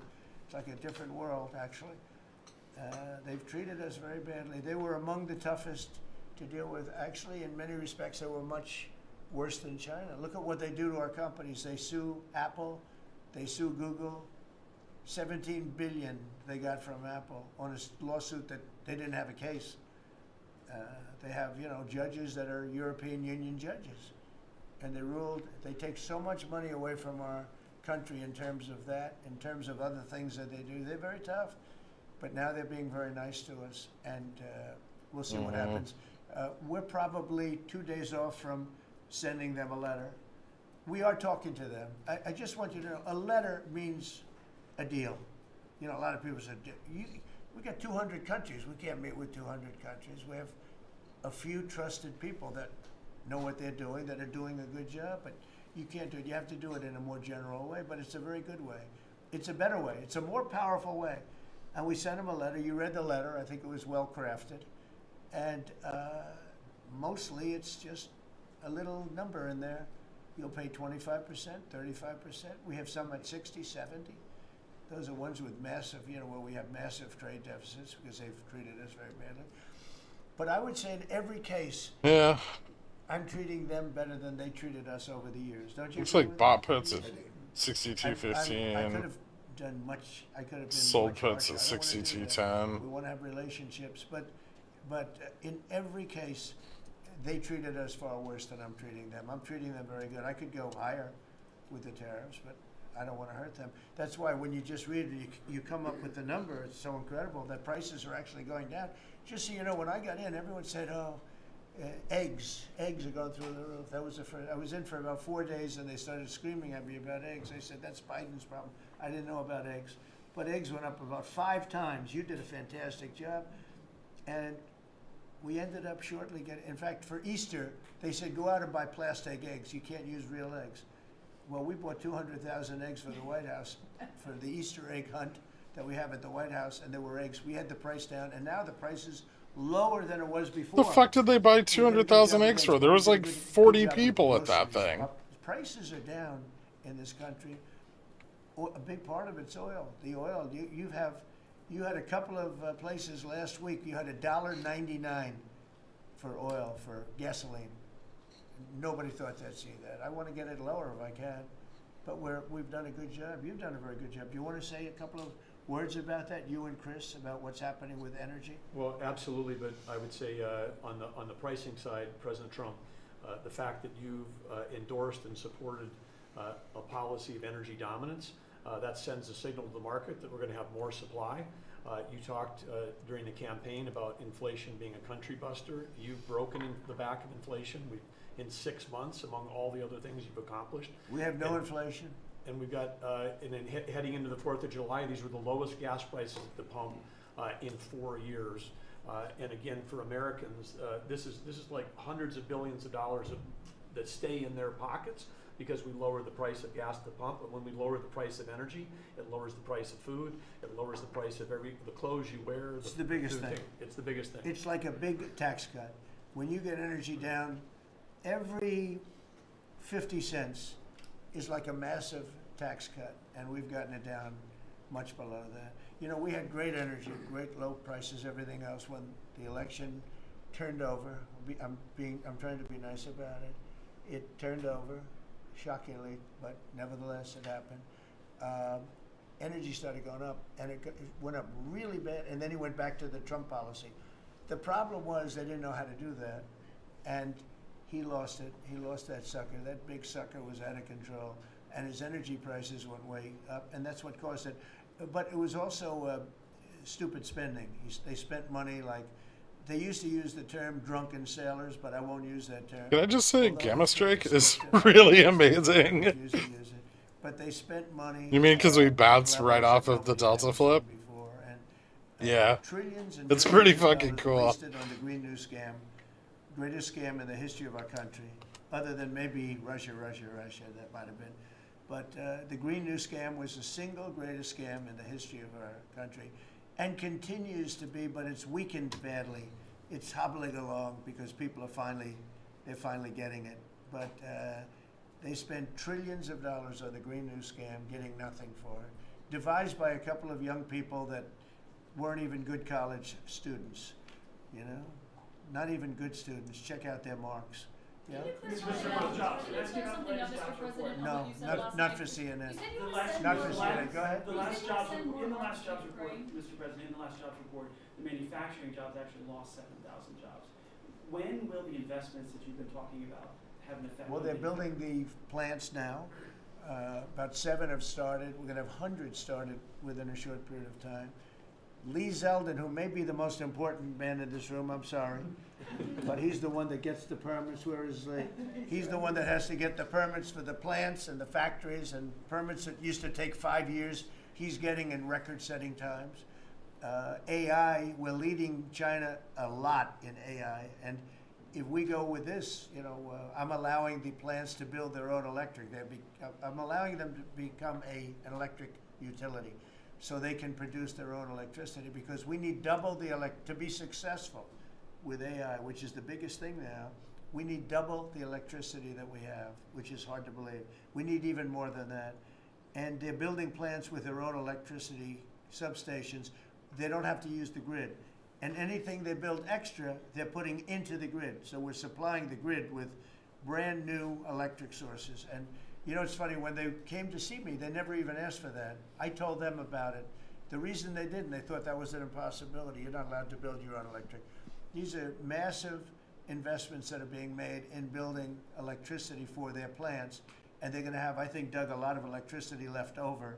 And that electricity is going to be passed into the grid and give us no more, you know, like you look at California. They have blackouts and brownouts every week. They're totally out of control. They have a really incompetent governor. Where's Chris? Is he here? Do you want to speak to the subject? Yeah, I think a huge thing in the One Big Beautiful Bill, Mr. President, because of your leadership, is the ending of these subsidies, as you call them, the Green New Scam. That saves our country $500 billion over the next 10 years. But American taxpayers were paying twice. They're paying that money, $500 billion in the subsidies, and they were paying more expensive electricity price. If you subsidize something, you should at least lower the cost of it. But in this case, we were subsidizing something and paying more for it. So the One Big Beautiful Bill had two huge things: ending wasteful spending. Wind, solar, and batteries combined are 3% of U.S. total primary energy. 3% for $1 trillion, another $500 billion coming. It's just not a good investment, hurting our businesses, hurting our consumers. And the One Big Beautiful Bill also unshackled oil, gas, and coal development in the United States, onshore and offshore. Secretary Burgum has been working tirelessly on how, by getting the government out of the way, private businesses will develop more resources in the United States, lowering costs for American consumers and making much better leverage for the United States to help our allies abroad and reduce the power of our adversaries abroad. So just a huge win on the energy front all around, and I thank you for your leadership. We're setting records now on energy, and there'll be nothing compared to what they'll be in about a year from now. But we're setting records, and wind is a very expensive form of energy. It's very bad for your beautiful surroundings, the plains and the valleys, and the birds are dying all over the place. You know, the whole thing is a disaster. They're almost exclusively made in China. Not that I have anything against China, because I don't have a great relationship with President Xi, but I asked him, how many wind farms do you have? He makes them, but they don't have a lot of wind farms, I'll tell you, very, very few. And wind is tremendously expensive and is very ugly. And if you own a house that's inside of a windmill, your house is worth less than half. And you hear noises. And interestingly, in New England, you probably read, where for 50 years they had 2 wells washed up. 50 years. And last summer, they had 14 washed up. Now, I'm not saying that's the wind farm that was built, but maybe it is, right? Probably is.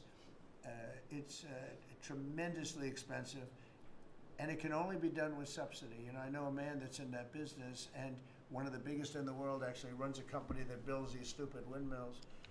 And he said, I hate the business because it's the only energy where you need subsidy.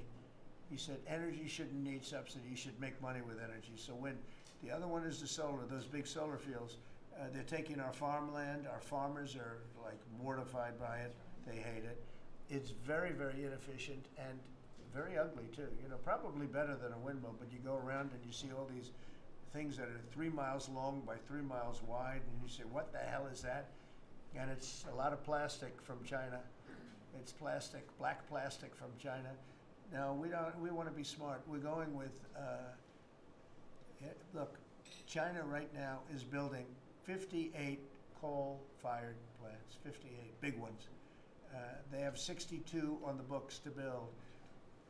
We've reintroduced clean, beautiful coal, because you know you can do a lot with coal now. Clean, beautiful coal, and natural gas, and all of the other things that we have. But we don't want wind, and we don't want solar, because they're a blight on our country. They hurt our country. Thanks, Bolani. And smart countries don't use it.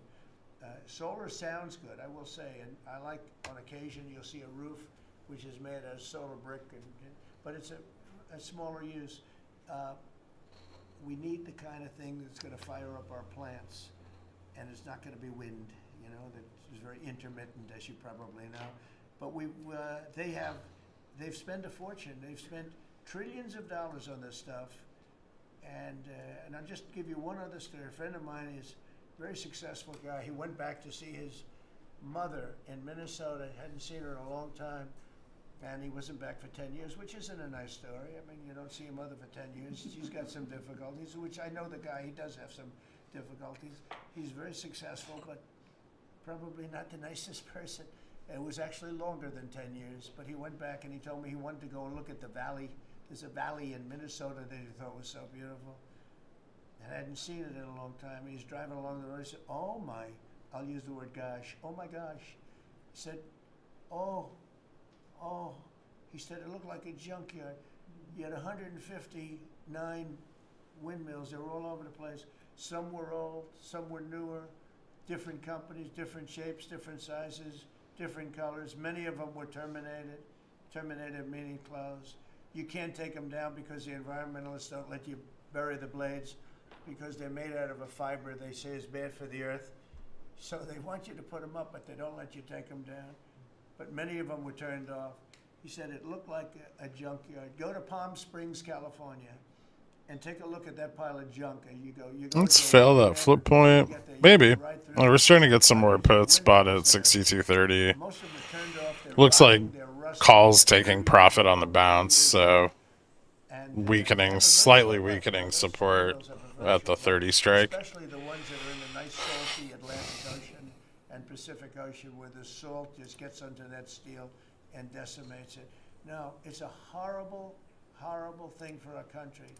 And I speak out. It would be nice to say wind, because it sounds so good, doesn't it, Doug? Wind. What's he talking about? I don't know. Controlling the weather or some shit. They're all made, you gotta see. Some are a little taller, a little shorter. They're made by different companies. They have different stocks. They have different blades. They have different everything. It is so horrible. And if you look at smart countries, they don't use it. We have a wind deficit. That's unacceptable. We're a brilliant country.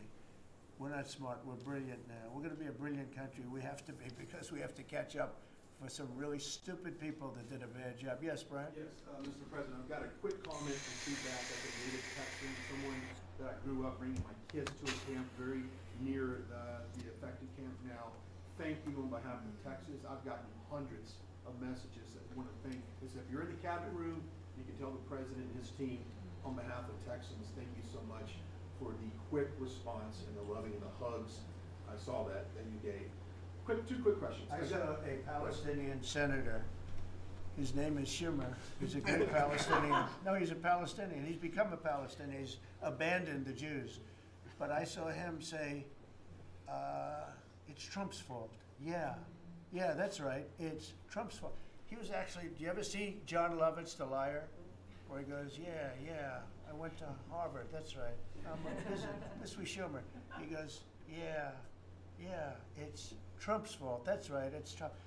I actually saw that stupid guy try and blame it on me, and I said, man, that's a tough one to do. I'm an idiot. But Can you his career explain is slowly limited. how to He see ran delta as a flip?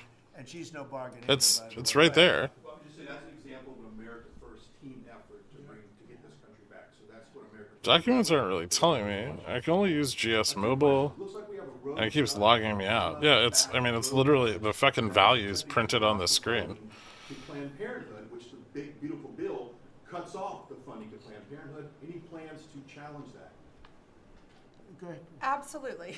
Yes, I we're on figured it. you would say. We're on it. And I texted, I believe, I talked Yeah, to the purple, yesterday, well, Secretary it's pink, Lutnick. but yeah, the pink and blue Secretary lines are Griffin, I the reached flip out to points. you to let you know that we were on And it. then the values for those are at the top. And then my I second- let her handle that question. Did you notice? I said, go ahead, handle that. I'll toss it to her. It's purple. With Secretary It's Ross. not violet. An amazing press conference today in front Or of magenta. Yeah, sure, magenta. It's actually hot pink, but out of our country, owning farmland. fuck off. Who gives a shit what color it is? It's the not blue line. National security to make sure we can grow our own food. Well, thank you, Brian, sir, if you don't mind. Yes, this morning Secretary Hegseth, Secretary Nome, and Attorney General Bondi and I had a press conference at the USDA. I just happened to have a chart in case it came up, but obviously the Chinese owning of farmland. Neither are blue. Oh, fuck off. National security issue, and for the media. I had an you can see X-rated yellow dream about is Pam where Bondi. farms Weird, are. because I can't stand her. Last number Hey of man, years, and the keep your red is around all keep of your the links to locations yourself. where that Kinks. farmland Hey, has been my bad. raised. Wasn't looking at your So this screen. is a Trying to massive watch on national GS. security issue. The Told you press I'm an conference idiot. included 3 of our No previous worries. governors as Now you well, know. Sarah Sanders from Arkansas, Jim Pillen from Nebraska, and Bill Lee from Tennessee. The states Here at Gamma Strike, we have 2 colors, blue and not blue. Leasing of China farmland. Obviously, Congress needs to step up and catch up, and we're going to be working alongside of them. As You're well. tiny on my There's phone. members of Congress there. It's But, the 2 lines on the I think screen that you see right below was spot. symbolic of many things. The first moving is lines on the administration chart. Working every day to effectuate President Trump's leadership and unequivocal support of America First. But second, just how close we are as a cabinet. I don't know in any other. Best way to play the thesis that gold will be significantly higher in 12 months using GLD options. You could do like a ratio spread, or like calendar spreads. So I think it was a great day. It was just the start. There's an executive order coming and some other. With a lot of theta. But protecting America's farms isn't just about protecting our farmers. It's also about national security. So that's what we discussed this morning. I do want to say that I think we have had a really good relationship. You get those 6215 puts or nah? I don't know. Getting along with them very well. There's quite a lot of them now. There's about 1,000 bought over the last like 20 minutes. We got some like 1,700 contracts being bought back at 6190. Looks like the out of the money calls have pretty much all taken profits at this point. There's still some like a little bit of call support, bot calls like 225, but not very many. With all of that being said, and I understand what you're saying, but I think we're getting along with China very well. Yeah, gamma falls off pretty steeply under 30, so even under 35. We want to put defensive weapons because Putin is not treating human beings right. He's killing too many people. So we're sending some defensive weapons to Ukraine, and I've approved that. So who ordered the pause last week? I don't know. Why don't you tell me? I think that's a question. Go ahead. Mr. Yeah. President, on immigration, the Secretary of Agriculture did say this morning that undocumented workers would not be covered by any amnesty from working on farms. You had said maybe that the ISA folks won't go after those folks on farms. So which No, is it? there's no amnesty. What we're doing is we're getting rid of criminals, but we are doing a work program. Do you want to explain that, please? Yeah, this morning we talked about, of course, this was a top of mind question. This morning we talked about protecting the farmers and the farmland, but obviously this president's vision of no amnesty, mass deportation continues, but in a strategic way, and then ensuring that our farmers have the labor that they need. Secretary Chavez-DeRimmer has been a leader on this. Obviously, this comes out of the Labor Department, but moving toward automation, ensuring that our farmers have that workforce, and moving toward an American workforce. So all of the We've above. got to give the farmers the people they need, but we're not talking amnesty.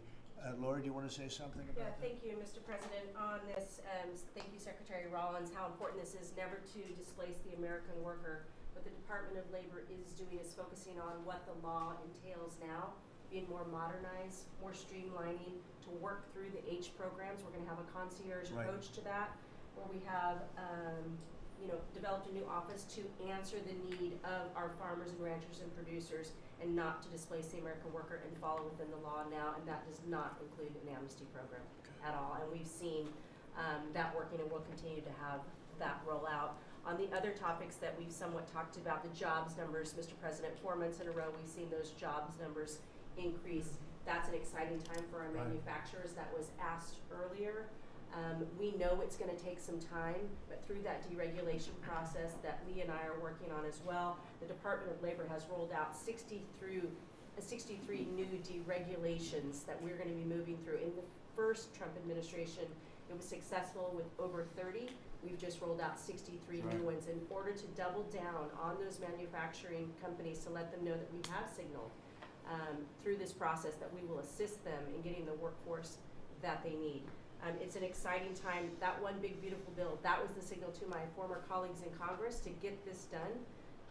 It's been an important time. I spent time on the ground visiting 7 states in 9 days prior to that bill being passed, because it was the most pro-worker piece of legislation that we will ever see really in this country right now. No tax on tips, no tax on overtime. Till no tax on 2028. Social Security.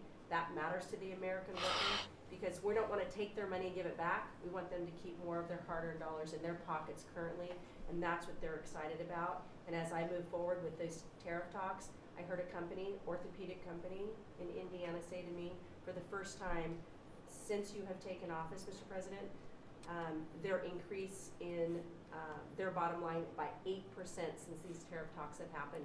Not one company has said the president is not doing a good job. These tariff talks are working. They're feeling it on the ground. The media has told a false story, because what's happening on the ground is positive, and that's what we're seeing in these jobs numbers. So I really, through the Department of Labor, to come in behind all the secretaries and build this workforce is going to be key to the American worker. So thank you for what everybody did this last week. The one big beautiful bill is a doubling down of this, and we're going to see these workers start to grow. And that apprenticeship program is going to be working. That's we'll right. have that It's gonna million be- apprentices across the country. We, as you know, we're building plants all over the country now, which you weren't building any plants 4 years ago. You weren't building anything. But those plants, when they open up, it's going to be, you'll see numbers like you haven't seen ever. I don't think in history you'll never see numbers like what we're going to see in the very near future. Many of them are building the plants. Some are just starting right now. You know, it's a brand new administration. But, and they wouldn't be here except for 2 things: November 5th, the election, and the tariffs. And frankly, I guess the election was more important because of the tariffs. I mean, another person wouldn't have done this. But they're coming in because of the tariffs. They have to, they're not going to pay 25, 30, 40, 50%, 70, and 100%. And we'll be announcing something very soon on pharmaceuticals. We're going to give people about a year and a half to come in, and after that they're going to be tariffed if they have to bring the pharmaceuticals into the country, the drugs and other things into the country. They're going to be tariffed at a very, very high rate, like 200%. We'll give them a certain period of time to get their act together. But they were all here, now they all left. They went to other places because we allowed, people that sat in this room allowed it to happen. And I don't allow it to happen. The people in this room don't allow it to happen. So we're going to be announcing pharmaceuticals, chips, and various couple of other things, you know, big ones. We did steel, as you know, they're 50%. We did aluminum, 50%. Lumber just came out. Why don't you announce copper? And we did cars. And now, today we're doing copper. What would that tariff be on? The section tariff? I believe the tariff on copper, we're going to make it 50%. 50%. Any breakthroughs See, in I'm law? glad he didn't question it, because Any I sort of thought, what would that be? That was a quick one. I didn't have much time, but he agreed with me That's why he's ours. The presence on Gaza with the Prime Minister, and there's reports that you're meeting with Netanyahu again tonight. Is that Yeah, I correct? am. He's gonna come over again tonight. We're talking about Gaza, mostly Gaza right now.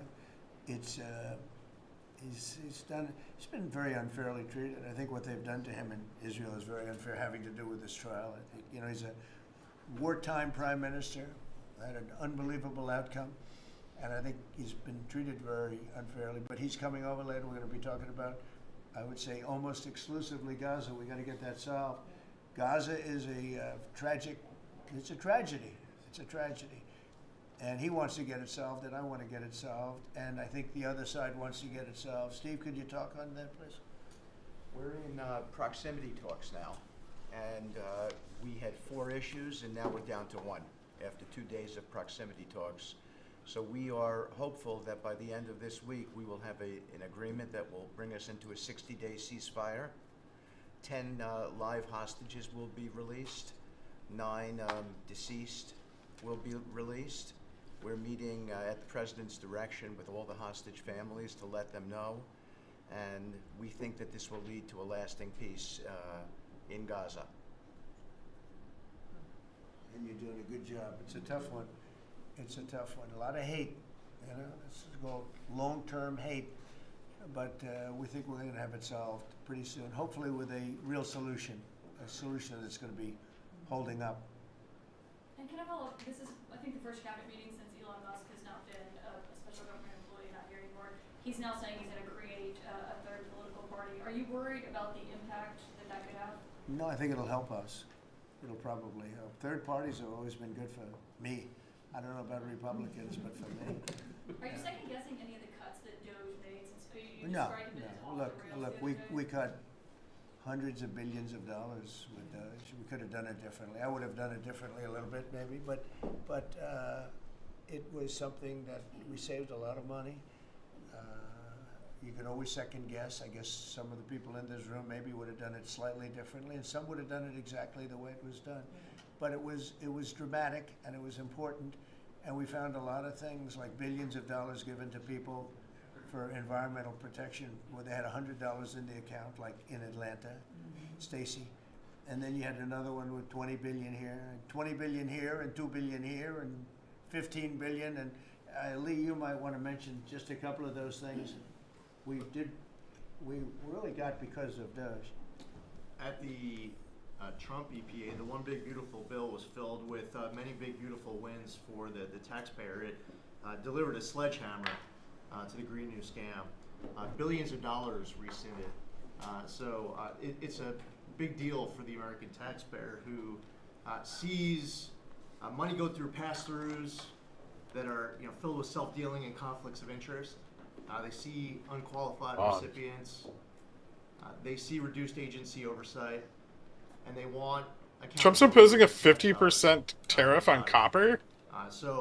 In the example of the holy shit, I need to check my HBM. they received $100 in 2023. I didn't even They got catch $2 that through all the billion in fucking mumbling. 2024.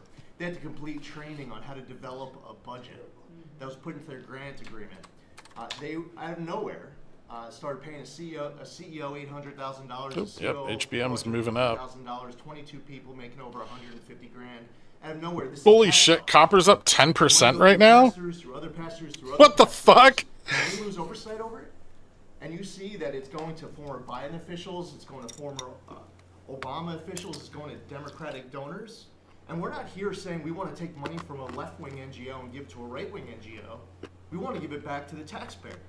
This is about us being good stewards of American tax dollars without any apology or regret. That's why HBM's up 84% since April. Because there are a whole lot of people who maybe they hadn't voted Republican in a long time. Maybe they didn't even vote for President Trump the first time around. God, what a great They're pick. regretting that vote. 165% return since it was a pickles pick. So the one big beautiful bill gave us the tools to rescind billions of dollars more. Plus it's shitty Hundreds dividend. of thousands of dollars they'll get wasted per electric vehicle. As an example of this money that was going through it. They gave $50 million to a group called Climate Justice Alliance. They say that climate justice runs through a free Palestine. The Biden EPA gave $50 million to a group that says the climate justice runs through a free Palestine. We say that if you're going to spend $1 in the name of remediating an environmental issue, then spend the dollar on remediating an environmental issue. We say that we can protect the environment and grow the economy. We want to help grow more baseload power in this country. So why is it that it took this long for this team to get assembled, to be able to fix the mess that we inherited? But gosh, we love showing up at our jobs every single day, first thing in the morning, because all day long we get things done for the American taxpayer. And Congress did its part last week by passing one big beautiful bill to deliver this accountability. Yeah, falling Cut below the off flips here the is green new confirmation enough. So maybe Like it's a below bad day for gamma Stacey flip. Abrams. Maybe it's a bad day for all those well-connected Democrats getting paid off. But you know what? God bless America. Because at the end of the day, President Trump is here, J.D. Vance is here, and the greatest cabinet ever assembled to deliver that much-needed and highly demanded accountability. That was a very good answer.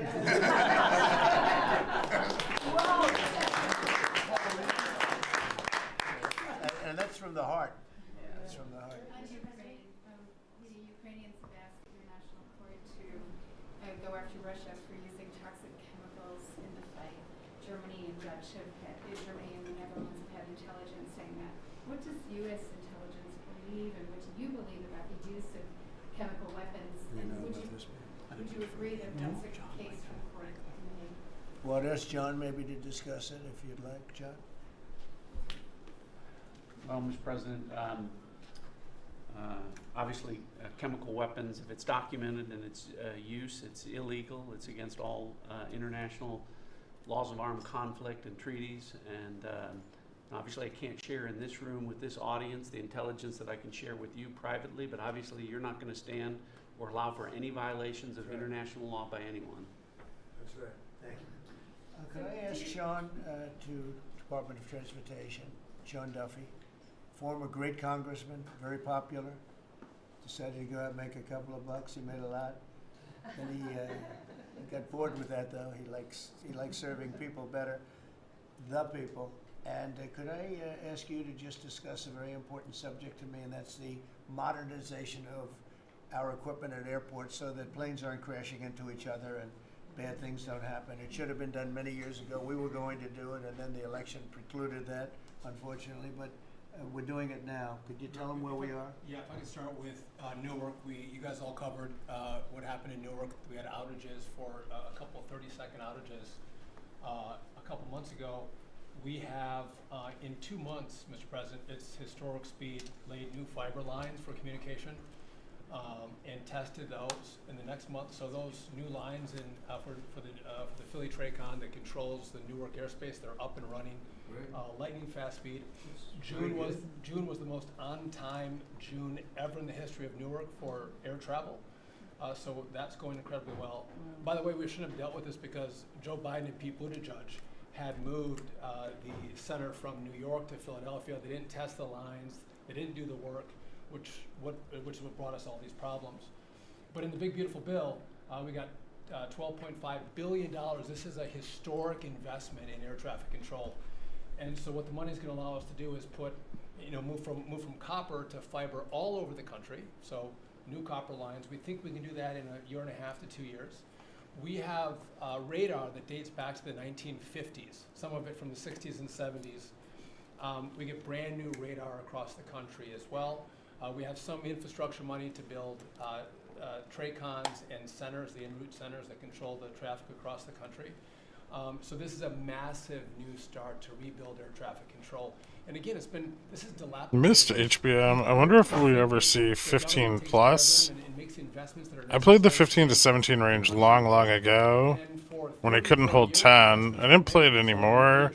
Again, this was a few years ago. I think it was a Pickles pick like a couple of years ago. General contractor or an integrator. One company it's a massive project. The FAA is not qualified to manage this kind of a project, so we are now going through the process of finding who that one company will be to manage the whole project. We'll interview those companies together and make that selection. So we'll write one big beautiful company. December of 2022. This whole build, but if I just make one last point, this is not enough money. We're going to need more. It's, but this is a massive new start, the biggest investment. We'll need some more money on top of it, but a great start from the big, beautiful. It's a starter. The starter. It was very important to us. And just to cover that, you know, there have been accidents, and my pilots, I would often hear them say, oh, good, and they would use a different system, a different. 4-bip tail. New York. They'd use the. Fourth tail in the last 5 radar auctions. and other That's things not a from great different auction. country. I said, what's that? She says, oh, our system. And I knew that. We were all set to Interesting. start. Primary dealers had to And, take we 16.51%. Came in, and what they did was so crazy, because they hooked it copper into fiber, into steel. Amazon into Prime all- Day they spending had down all different 14%. systems. They had hundreds and hundreds of contractors, different contractors for different airports. They spent billions of dollars, and they made the system worse, because you can't hook copper into fiber. It doesn't work that way. You just can't do it. It's not doable, but they tried to do it. Didn't work out too well. And in the end, it was just a complete disaster. We want to have one great company. Now, Raytheon's going to bid, IBM's going to bid. We have 5 or 6 bidders that really are good and do this stuff.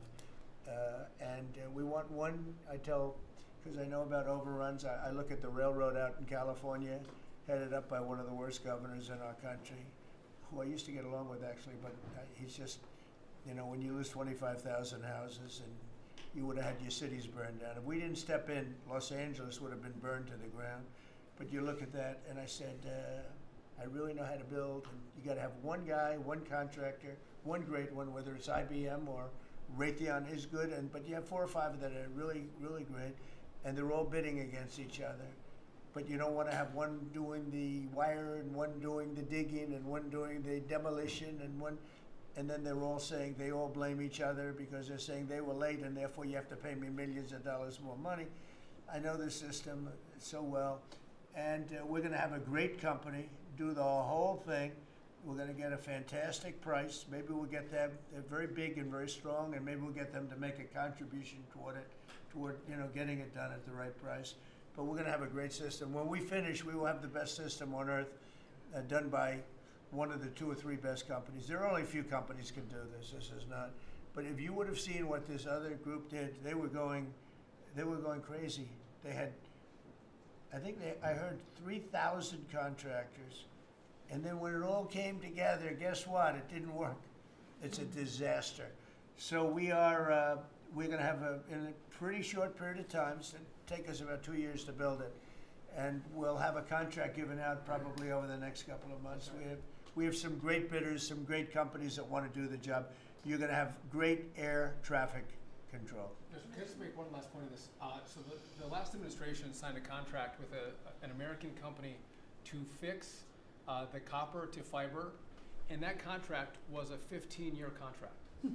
The system is failing today, but that's how idiotic and incompetent the last administration was.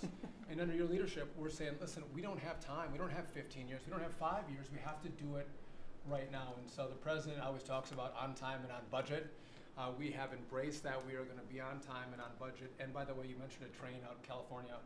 Stay tuned for probably give us 5 days, and you'll have an answer on what's going to happen with the $4 billion that we potentially have invested on a train that's going to go nowhere. It's going to be $120 billion that'll never connect San Francisco to LA. Again, the last administration wasted so much money on projects that never work. If you're going to have high-speed rail, you're going to invest billions, we should actually have high-speed rail in America, not boondoggles that fund political friends and allies and family They have members. from San Francisco, inside of San Francisco to inside of Los Angeles. Should have never been built because airplanes do it better. And you could drive it. You could drive it. No problem with driving it. The roads aren't even crowded. So they were going to do this. Somebody's idea. Somebody got paid off a lot of money, and they started it. It was going to cost a very small amount of money, and it ended up costing literally hundreds of times what the original. And now what they did is they said, well, going into the city is too big a deal, so we'll leave it 25 miles short of the city. So now they're leaving it. They're not going to finish it, really. It's not the same project. So now they're leaving it outside of San Francisco and outside, short of each. They just want to get it done, and I've never seen cost overruns. You know, if you have a cost overrun of 10%, you should be ashamed of yourself. 20%, you should not do any more jobs. This is a cost overrun of 2,000%, something like that. It's unlimited, and it's not finished. And maybe it will never get finished. And I told Sean, look at it from every standpoint, but we don't want to, you know, we have federal money going into that, and it's like throwing it out the window. So whatever you can do to stop it. $15 billion and not one track has been laid. $15 billion and we're 16 years into the project, not one track. Mr. President, On New York, you're the most prominent Republican in the country from the city. What do you want to... Anywhere else? I think I can say. I don't want to be a wise guy. Perhaps I can. Maybe Marco. But how do you want Republican voters in the city to vote in the upcoming mayoral election? Should they vote for Eric Adams? Should they vote for Sliwa? Should they pick someone else? Look, number one, you have a communist running, and you shouldn't vote for him. He's a disaster. He's leading. He's got the Democrat nomination because that shows you where the Democrats have gone. He actually wants to take over the grocery stores of John Catsimatidis, who's a great guy, a rich guy, grocer, does a good job, wants to take over. He actually called me the other day. He's concerned his stores are going to be taken from him, and they won't be run like John runs them. Believe me, he runs a good operation. But he actually said he wants to run his own grocery stores. No, this is a man who's not very capable, in my opinion, other than he's got a good line of bullshit, and he's convinced them to go with him. Now, as you know, Cuomo, who does have capability, is running, but he got knocked out, and now they're running as, you have Eric Adams, the current mayor, you have Cuomo, and you have Curtis Sliwa. And Curtis runs every 4 years. He seems to be a fixture on the running scale. But you know, it's I'm not getting involved. But I can tell you this: I used to say we will not ever be a socialist country, right? Well, I'll say it again: we're not going to have. If a communist gets elected to run New York, it can never be the same. But we have tremendous power at the White House to run places when we have to. We could run D.C. I mean, we're looking at D.C. We don't want crime in D.C. We want the city to run well. Susie Wiles is working very closely with the mayor, and they're doing all right. I mean, in the sense that we would run it so good, it would be run so proper, we'd get the best person to run. Maybe you could put live VIX on the live page. Would be much less. What, just like the price? To be honest with you, we want a capital that's run flawlessly, and it wouldn't be hard for us to do it. And we've had a good relationship with the mayor, and we're testing it to see if it works. But New York City will run properly. We're going to bring New York back. I love New York. You know, I loved New York for a long time. Then we had a bunch of crooked people in there. You have an attorney general who's a total stone cold crook, New York State, Letitia James, a total crook. All they do is want to go after political opponents. They do what's ever expeditious for them. She's the one that took out Cuomo because she wanted to run for governor, and then she ended up getting 1% of the vote. She polled at 1%. She dropped out, went back to attorney general. You have a lot of crooked things going on in New York. We're going to straighten out New York. Maybe we're going to have to straighten it out from Washington. But when I see a communist who has actually gotten a Democrat, pretty much gotten the Democrat nomination. They also went to that new form of voting, which is a beauty. You go in there in third place, you come out in first. That's that form of voting that they have gone to. You know what I'm talking about. It's not too good. We're going to do something for New York. I can't tell you what yet, but we're going to make New York great again. Also, we're going to make it great again with the country. What we've done in this country in the last 6 months, nobody has ever seen it. And I told the story, the King of Saudi Arabia, I was over there. They gave us $5.1 trillion between Saudi Arabia and UAE, Qatar.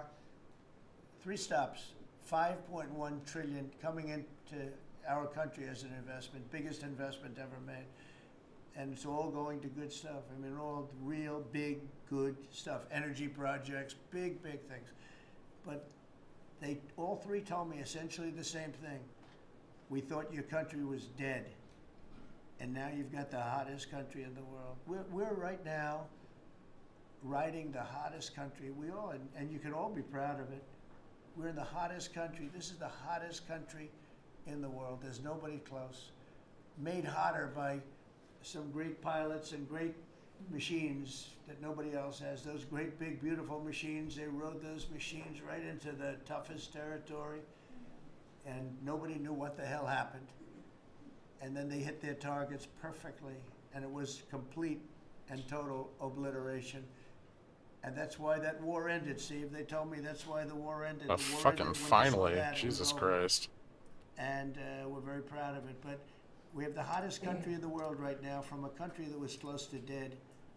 And if I didn't win, if you would have had the other person win, we all know who she is, whether it was she or Biden. They're the same. He may have been more competent than her, and that's hard to believe, right? But if you had that ideology in, I don't believe you would have had a country anymore. I think you would have had a country that was broken up. Yeah. We had a dead country. Now we have. I hope Pterodactyl's rich now. Everybody knows it, and everybody said it. Mr. Vice President, do you have anything to say? Well, thank you, Mr. President. I just want to say that I'm very proud of the whole team. I think everybody has worked together. You see Pete and Marco and Steve. It's a big old gap. You see Christy and Pam working on the board. Not We've done a fair. really, really I want solid riches. team, and we've done a lot of good work. And in particular, I want to congratulate the White House staff, led by the president, on getting the One Big Beautiful Bill passed. I was personally skeptical. But we so I got never told you this, bot but I was puts skeptical coming in. We'd be able to get that thing done by July 4th. We did it Like because we worked together. 15, We worked 10, very well. So it's an 05. honor to be a There's part still of it. some I'm really proud of bot you guys. You've done a great calls job. back to the upside at 25 though, so careful. Most people said Because price could snap back if not enough puts come in. the problem was that some It's of already those starting. seven have nothing for anyone, but they had to be done for the country. You know, sometimes you have to do things for the country that aren't No, necessarily tell them to popular. go You know, away. And that wouldn't have Already worked. closed So my the put. One Big Beautiful Bill. Many people said it could never be approved. Too big, too everything. There's Too big, much. too beautiful. But it had something very big and very important for everyone, and it's great for the country. And remember, the You know, for a Democrats have come up with grifter, he's false like, narrative, you he know, doesn't just have like a whatever. lot of Just a lie that they send to everybody and they print. I think in the case of wit. this, it's You know, death. there's no Death. finesse to Everyone's the going things to he die. says. I heard that. Everyone's going to do just the opposite. Everyone's going to live. What we're doing is saving our country and making it much bigger, better, and stronger than it ever was.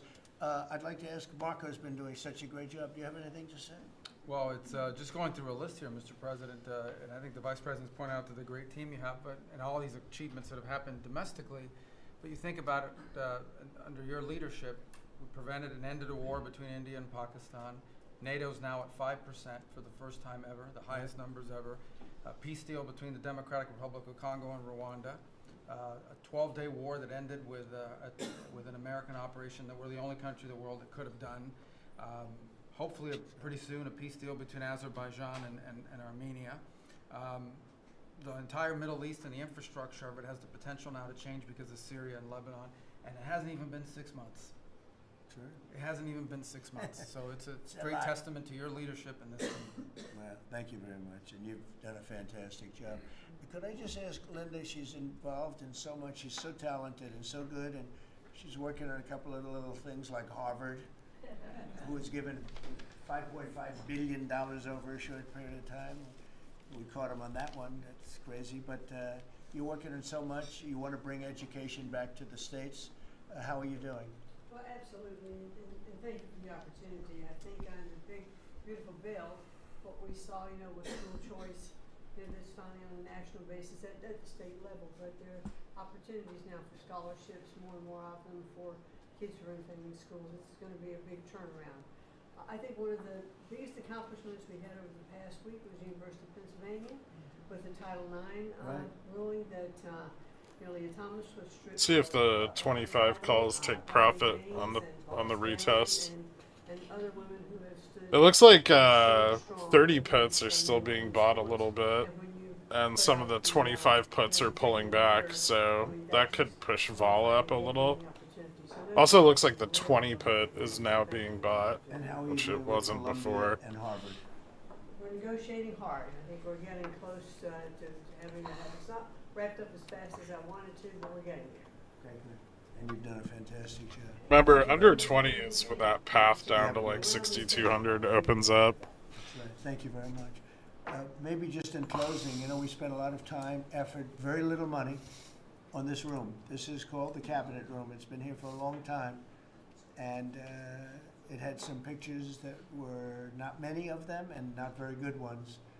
And I actually spent time in the vaults. The vaults are where we have a lot of great pictures and artwork.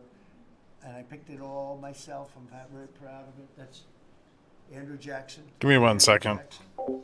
That's a gentleman named, and we call him President Polk. He was sort of a real estate guy. He was, people don't realize he was a one-termer, but he was a very good president. But, and I'm not sure I should be doing this, he actually gave us the state of California. He was the one.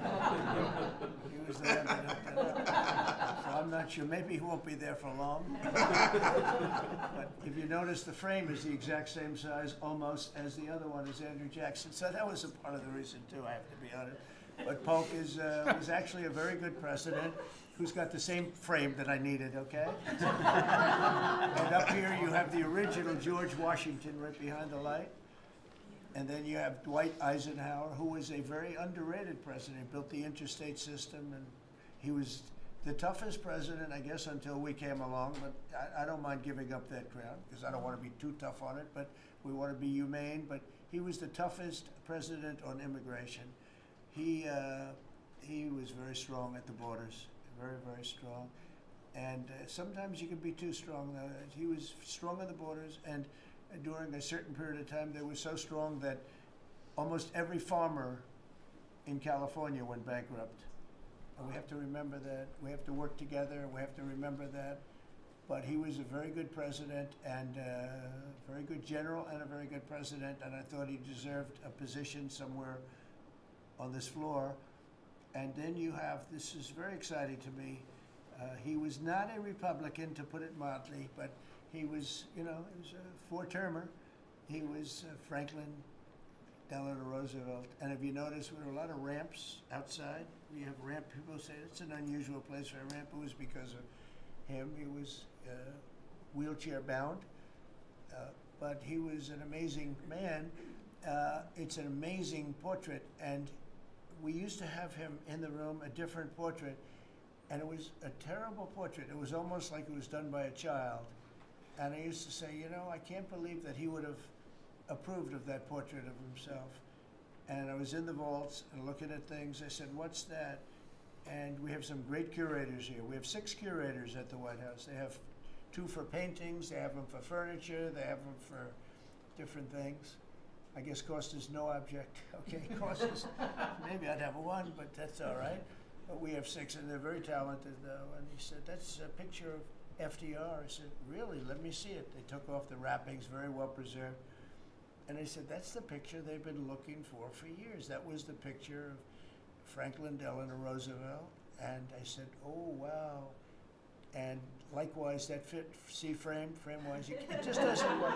It doesn't work if you have, I want to be nice, but it doesn't work if you have a big frame, a little frame, but it's like perfection. I'm a perfectionist. The mirror was down in the vaults also. I said, where is this from? And it's a very old, very storied mirror, beautiful. We put that up. And then over there is Honest Abe Lincoln. And that picture was in his bedroom. And we thought that this would be a very important place because this is where wars are ended. I'm not going to say wars are declared. I'm going to say wars are ended, okay? We'll be positive.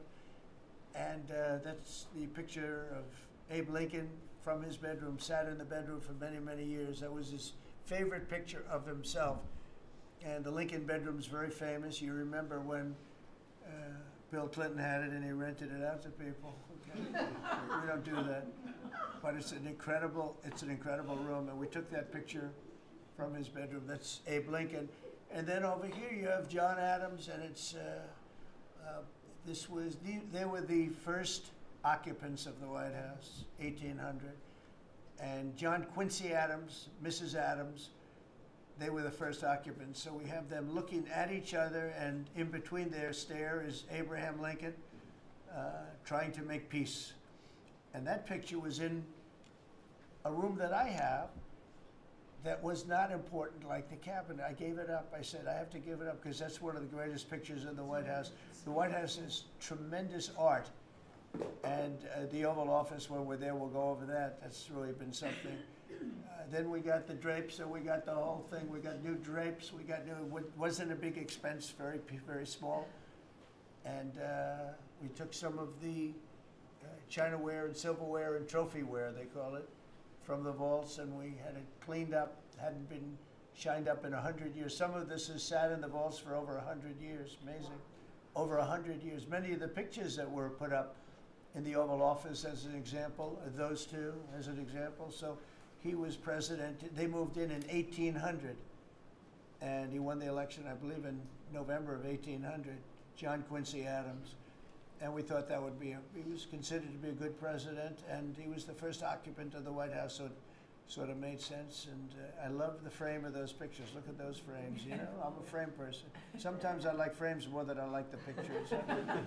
And we have the flags of the Marines, and Space Force now has its own flag. I'm very proud of Space Force, but the Army, Navy, Air Force, Marines, Space Force, the whole thing. And Coast Guard is right there. We never forget the Coast Guard. They do a great job. So we have the flags throughout the office. And it's really become quite a beautiful place. I don't want to tell this, Marco pointed it out. I was going to leave the clock.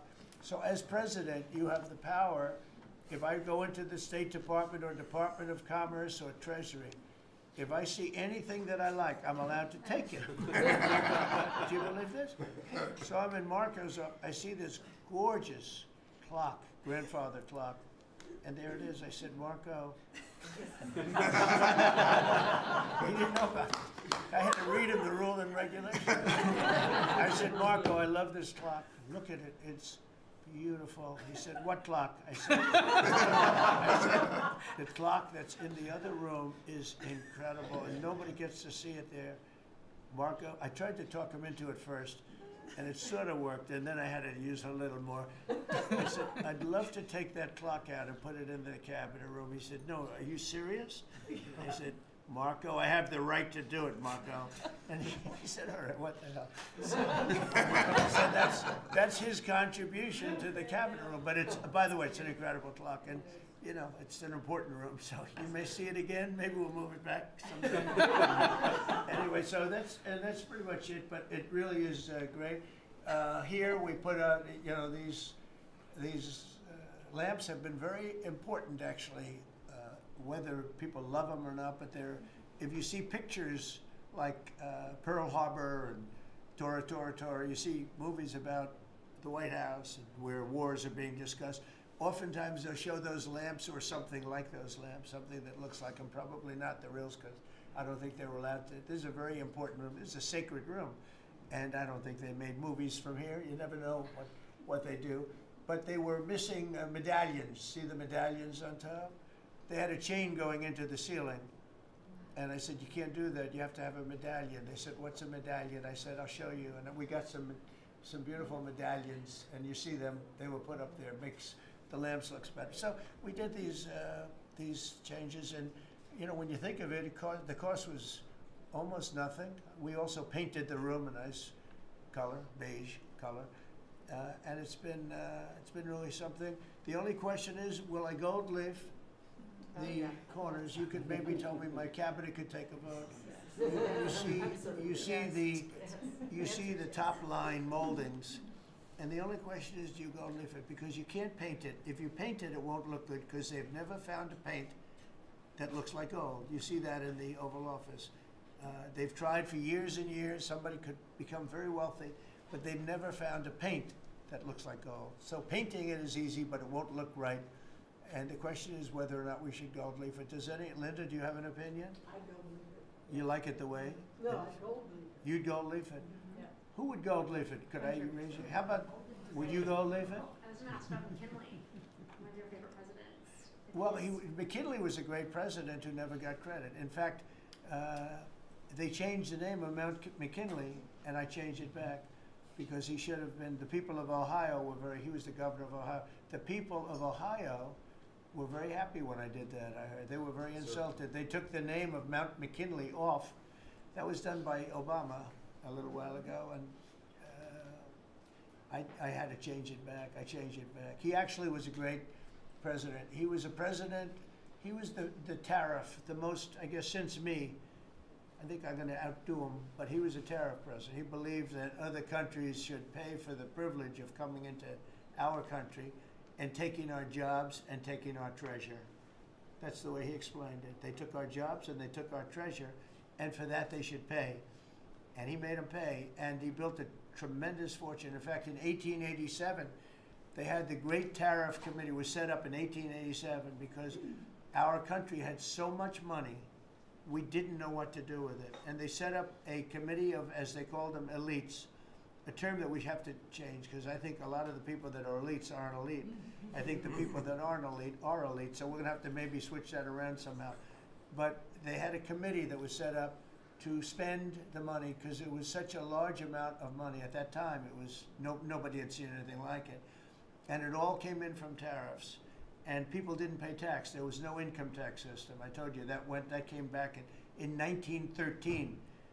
That came back and lived well for a while, and then you had the Great Depression, and then later they tried to bring back tariffs, but the whole thing was.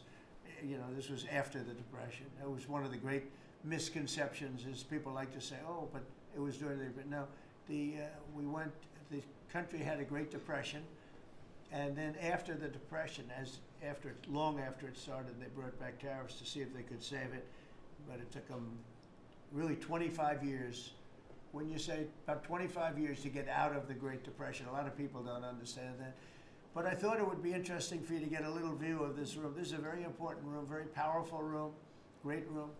And we've done similar, but even beyond this, in the Oval Office. We brought back pictures of some of the great presidents. Many of them were in the vaults for over 100 years. Originals all, beautiful, beautiful things. And rather than sitting in a vault downstairs for 128 years, I thought we should display that, and we did that, I think, in a really good way. We've gotten very high marks, but it's interesting. People walk into that room and they look around the room. They don't even want to talk to me. They could look at it for hours. It's funny, when people come into the Oval Office, it's such an incredible, it's a sacred place.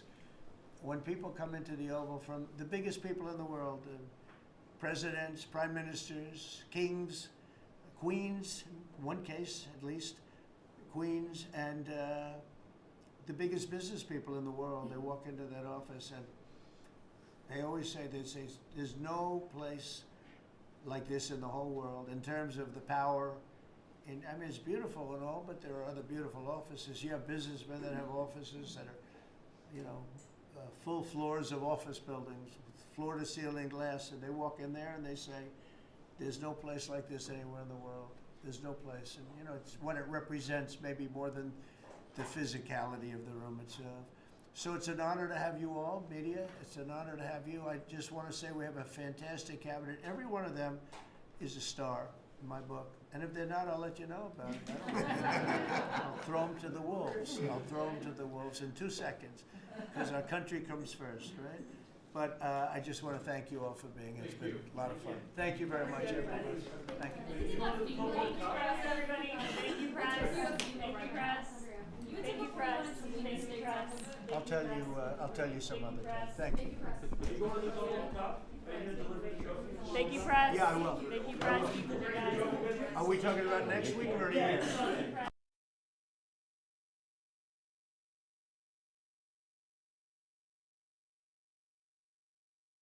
behind? It was the most embarrassing moment.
All right.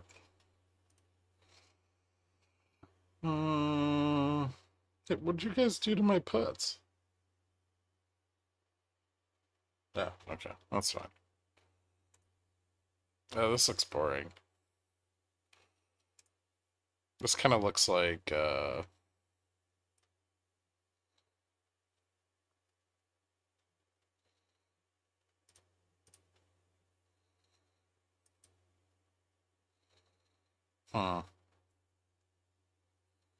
Who?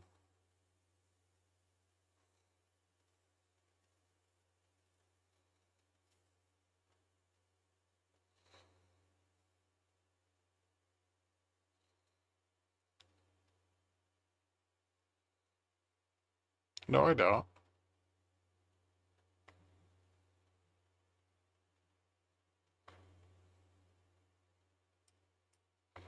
I wouldn't have fucking asked if I knew.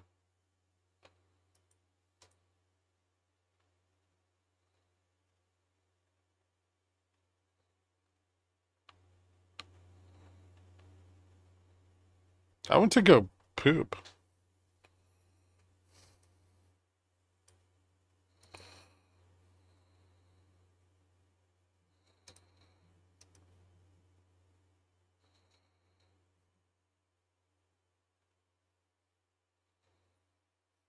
Lifetime subbed.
I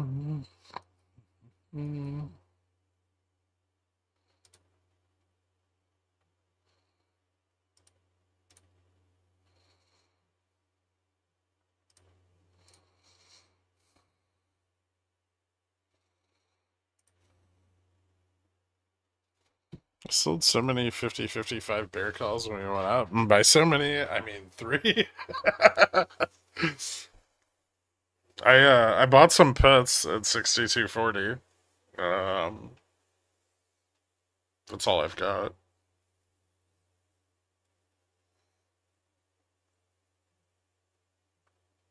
I have my straddle still from yesterday, but I need a bigger move on that. Maybe Fed minutes tomorrow.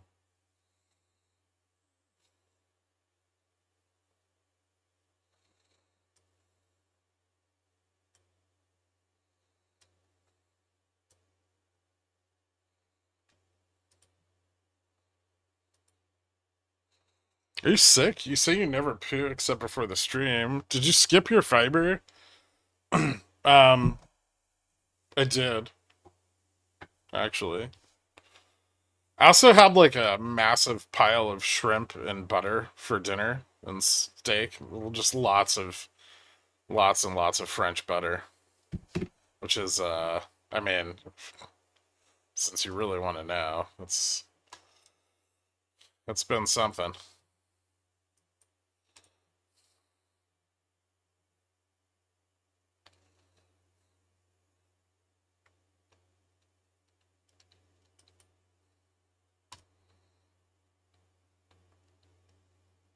Is French butter better than Irish butter? I don't fucking know.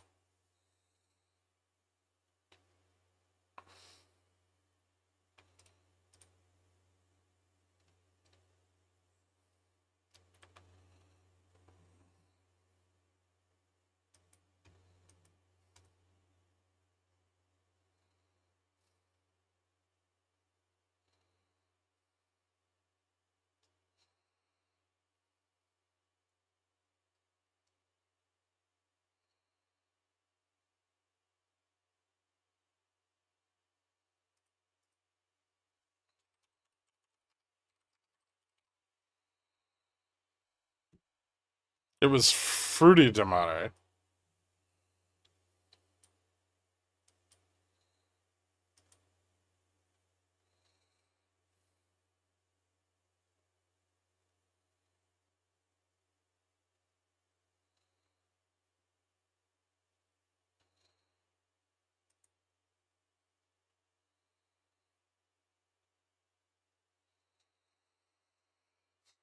And yes, I do remember. I've actually had like a weird medical thing lately. But I'm doing alright.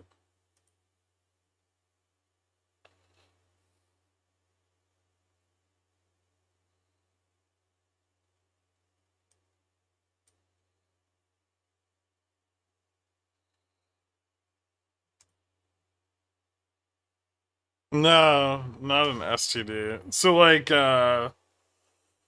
the like corticosteroid that they gave me um for allergies at the beginning of this allergy season um crashed my like serotonin and dopamine levels.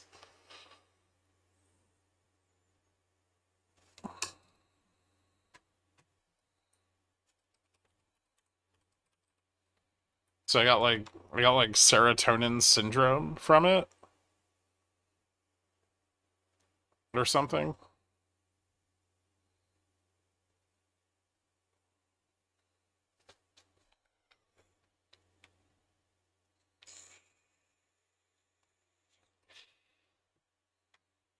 Or some kind of syndrome. I can't remember what it was called. What symptoms?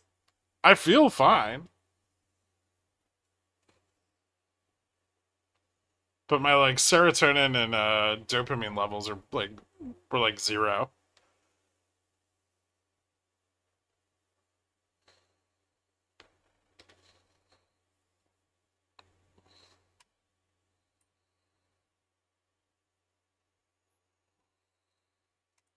So I've not had a lot of like energy.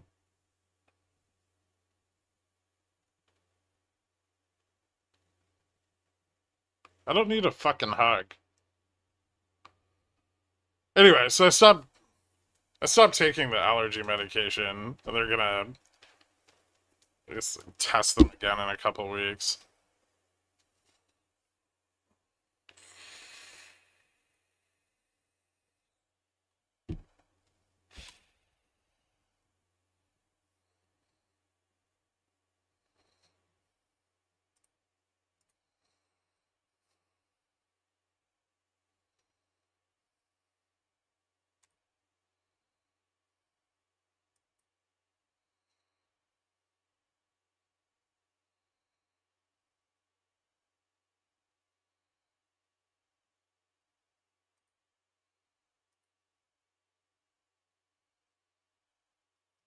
Yeah, the doctor, my doctor said that it looked like I'd been on a 10-year crack binge.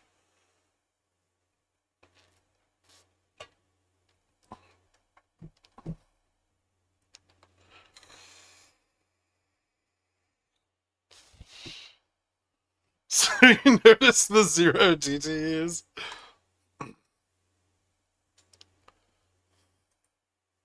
I felt fine. I was alright.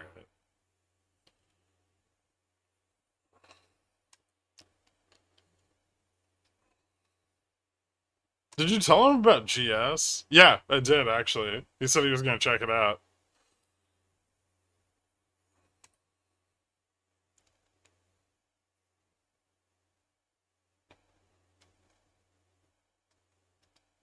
Anyway, if my levels don't bounce back, they're going to give me happy pills.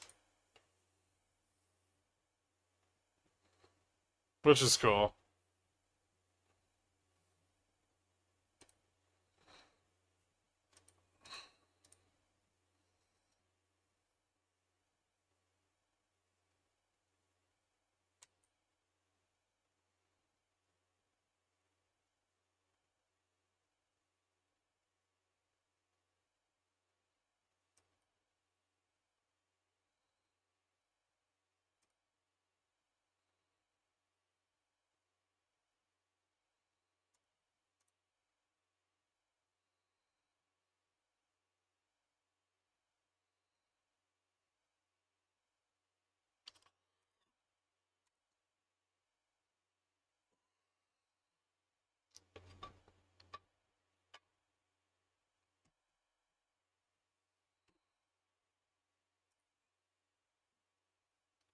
No, I told you I was gonna start like reformatting Pickles picks to include more individual equities.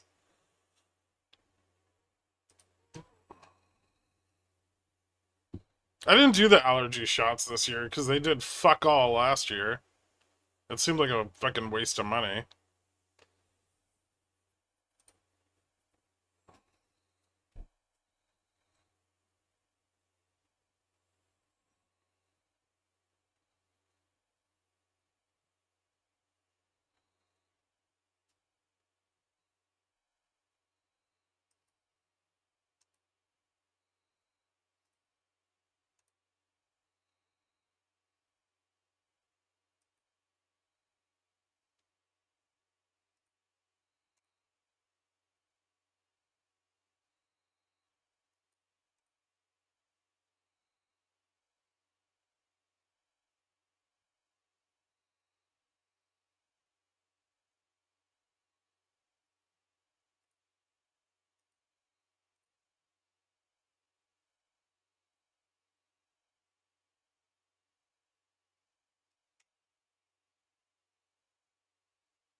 Where is positioning? I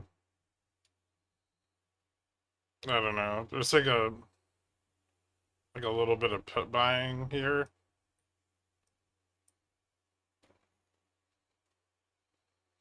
Everything's pretty flat and massively sold. So like the calls up here are sold, and the puts up here are sold, and the puts below us are sold, and the calls above us are sold.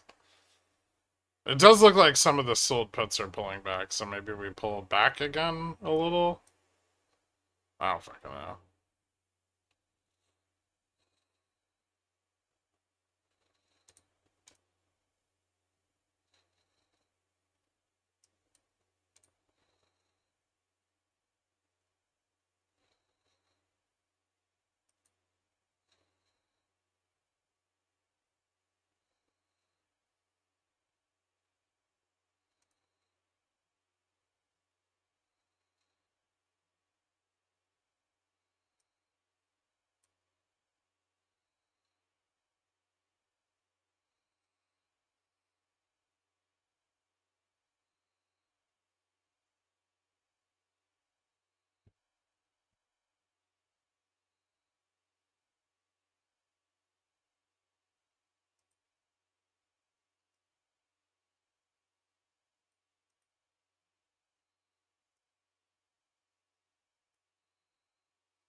We need to make a separate thread for the long buy and holds.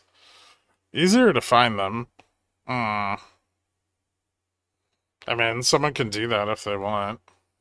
I don't want to go dig back through all of the fucking old pickles picks and try to find the buy and holds.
You mean by not answering them?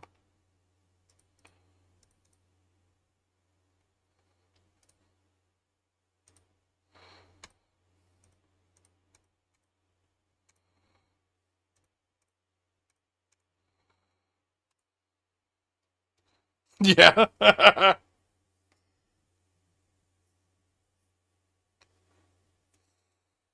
Epstein? Who's that guy? It was the perfectly tailored response.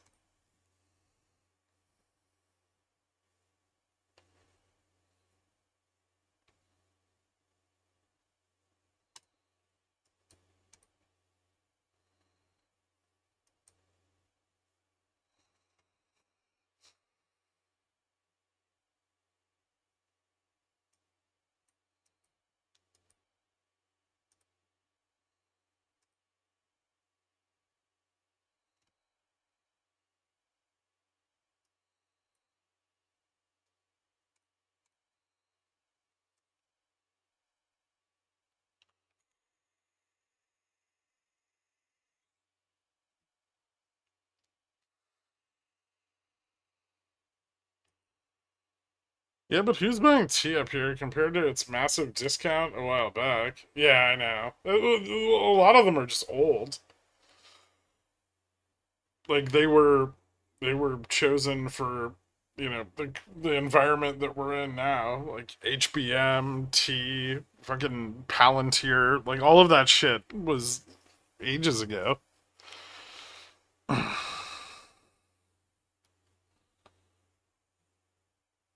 So a lot of it's not valid anymore. I mean, there's some that are still valid, obviously. Nice potato, Tom. I'm glad to hear it.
Mm.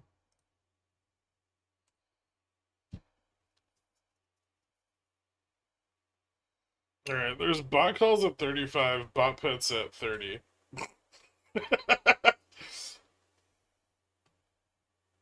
This is the fucking worst.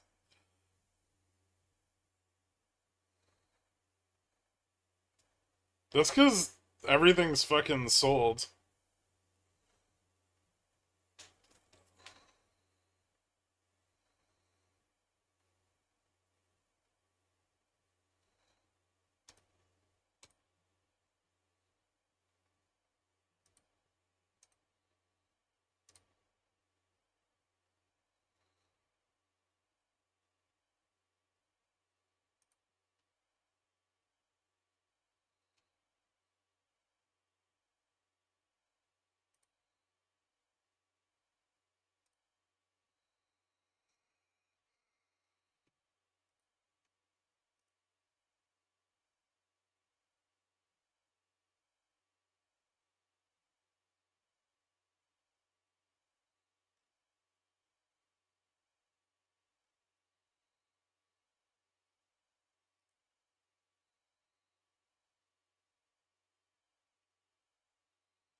Expect 15 to 20 trade letters to go out over the next 2 days. Well, aren't those just going to be universally bearish?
Trump wants to go big copper production back, bring copper production back to the U.S.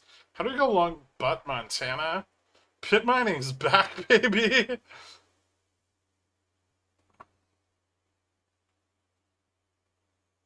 Yeah, everything's priced by taco rules currently.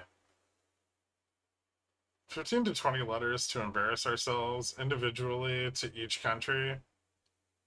You know, I think at this point the world is starting to understand that most of us didn't want this.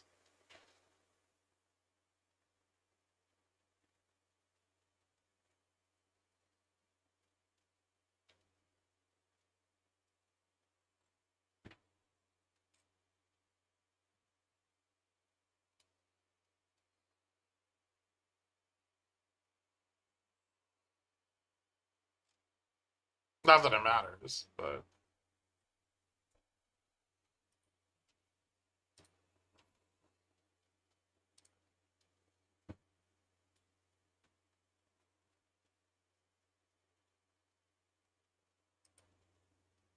I don't understand why we're mailing letters.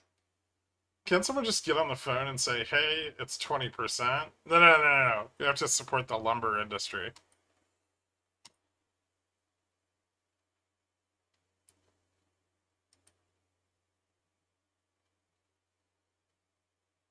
Until the election after next, and we do it again because we forgot how bad it was. You know, maybe in that 4-year window, we could increase young adult literacy, or old adult literacy, or just literacy in general. Maybe we could get a nice, like, 8-year long streak of increasing literacy across the board. That would help. Trump said today that deals take too long. Maybe they should find a better postal carrier for their tariff letters.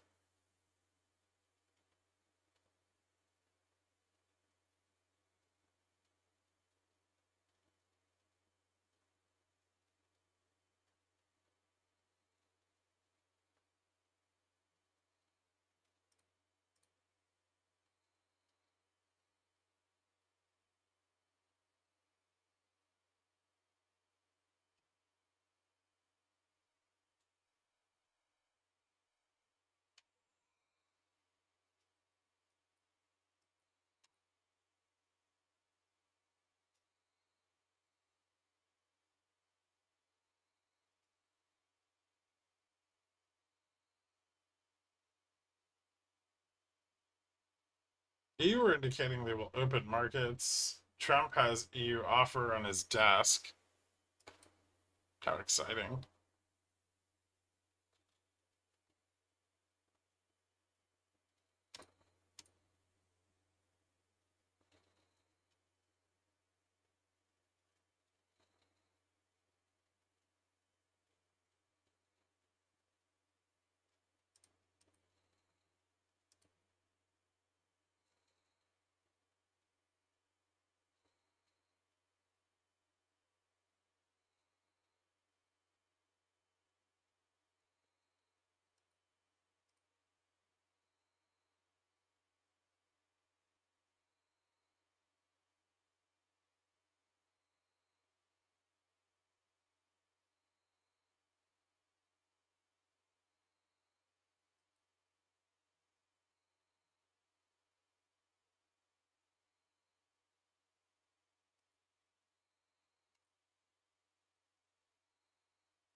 Lutnick said they had piles of offers in Trump's desk on Monday. AI will teach me how to be literate. Will it?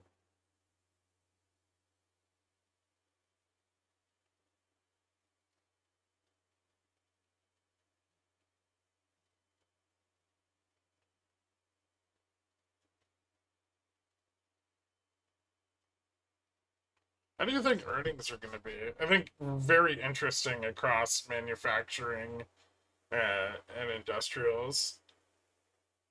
Consumer discretionary is probably going to get hit pretty hard.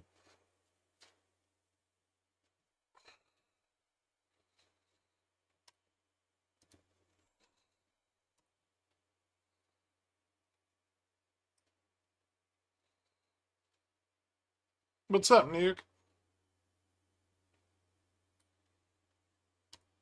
The fucking things are all firing? No shit? Hold on. Did I just refresh it?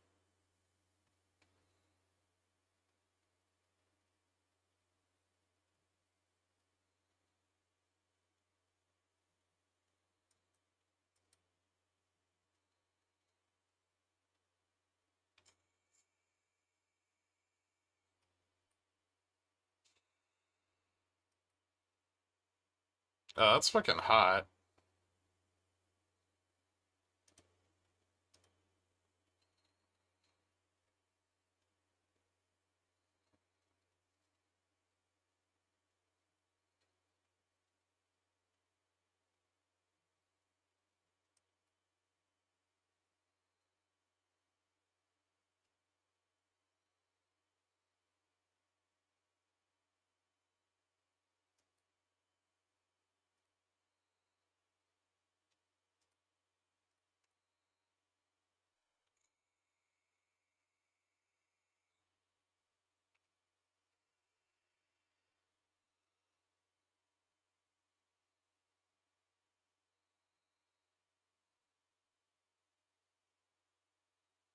Oh.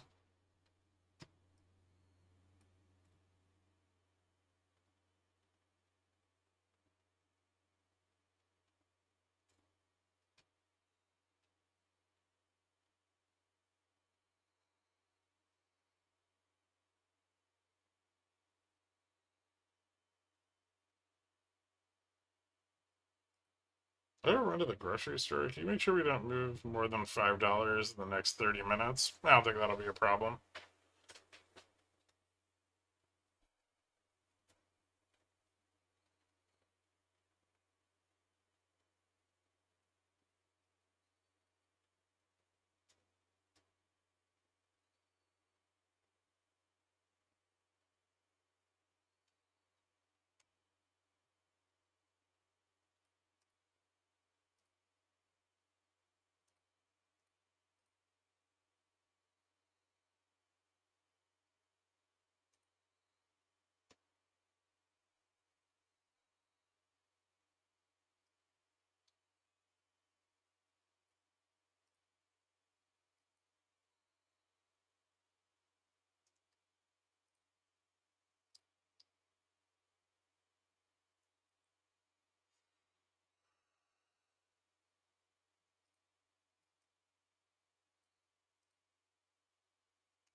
Is an imported car made of 100% copper, tariffed on 25 or 50%? They don't stack, so 50. Or supposedly, they don't stack. I guess we'll see.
Always have lots of copper.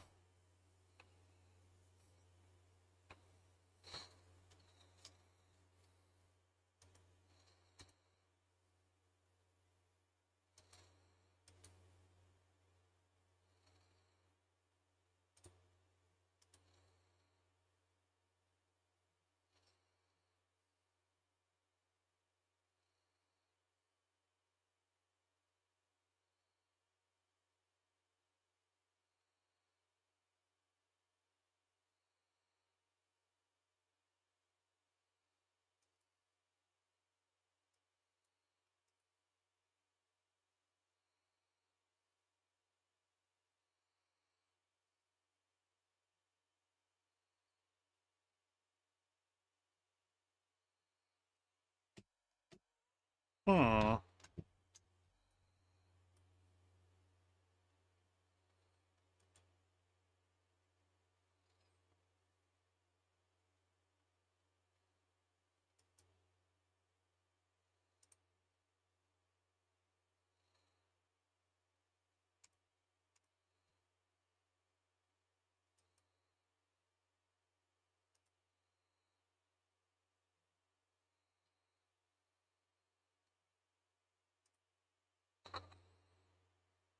Yeah, nectarine. It's so juicy dribbling down my chin.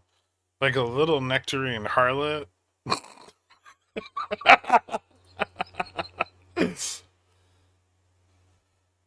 Oh, Nick. I think I still have my bib from Trump talking.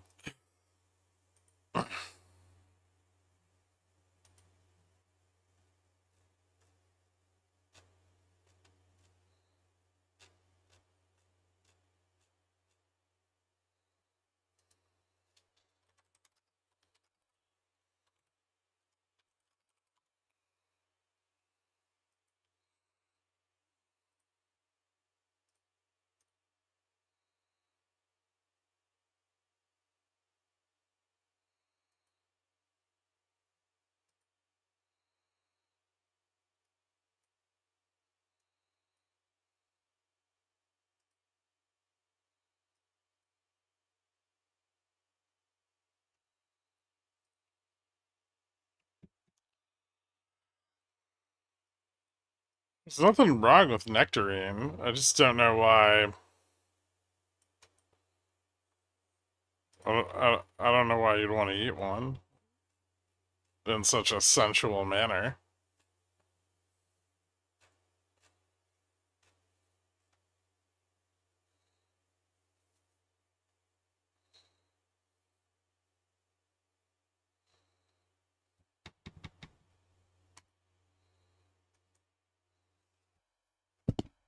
AI says US produces 5% of the world's copper and consumes about 7%.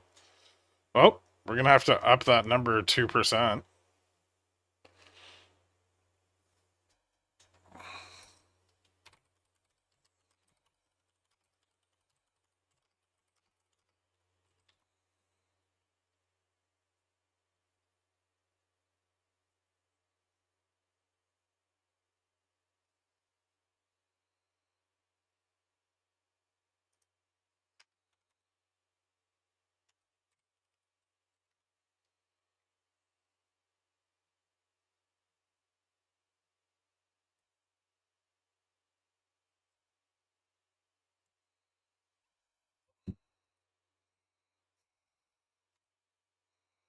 There's like a large untapped copper deposit somewhere.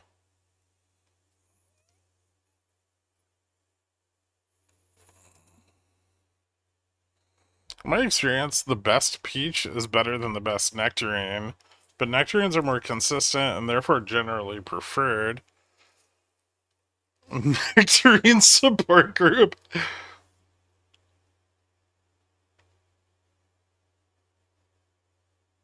No, I think all of the largest untapped copper deposits are in like Arizona. There was one that like Rio Tinto was like heavily involved in trying to get approval for like a while back. I don't remember where it is. Um Resolution or some shit like that. I don't know if that's like the name of the town.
Hmm.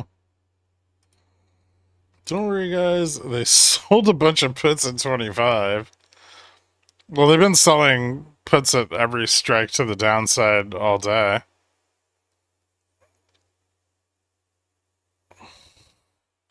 You know what I really didn't want to be right about last night? Trading between 62.30 and 62.50. It's fucking depressing.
Isn't 61.90?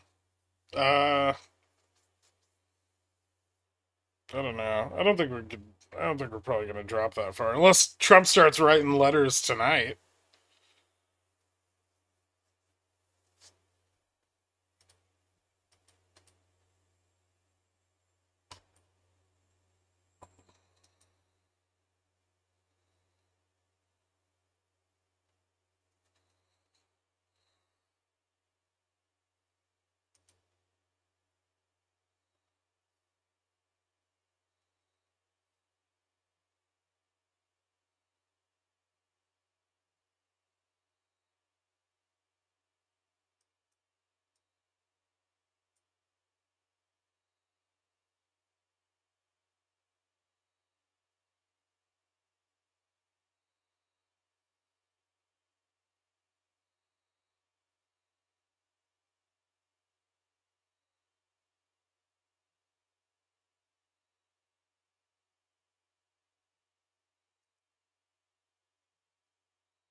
Hmm.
Hmm.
Hmm.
Hmm.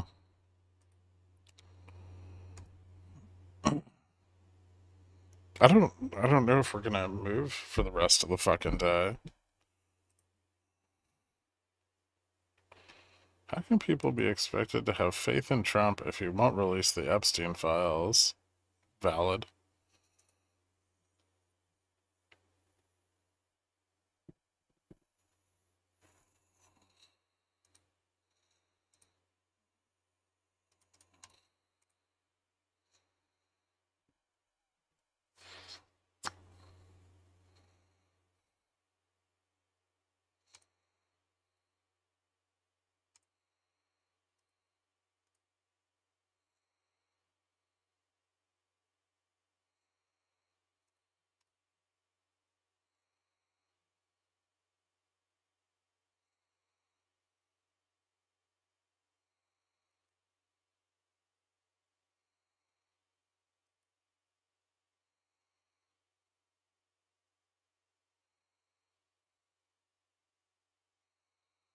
Hmm.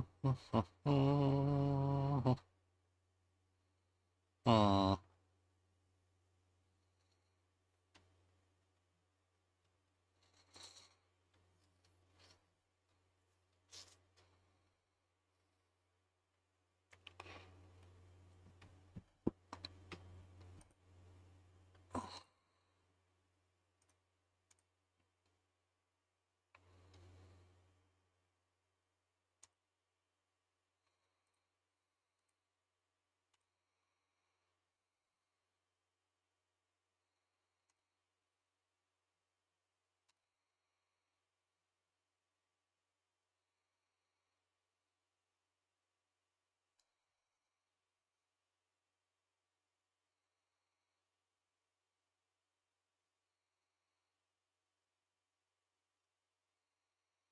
Hmm.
The 15-minute chart about a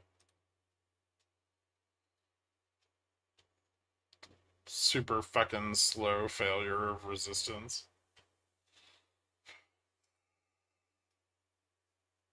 We did double tap the all-time high on ES.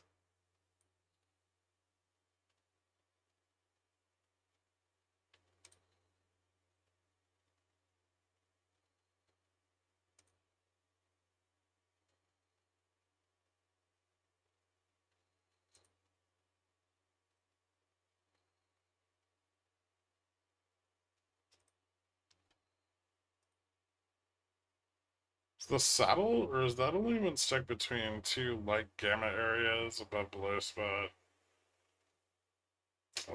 Generally, the saddle is where you have very, very low gamma on either side of spot or very high gamma on either side of spot.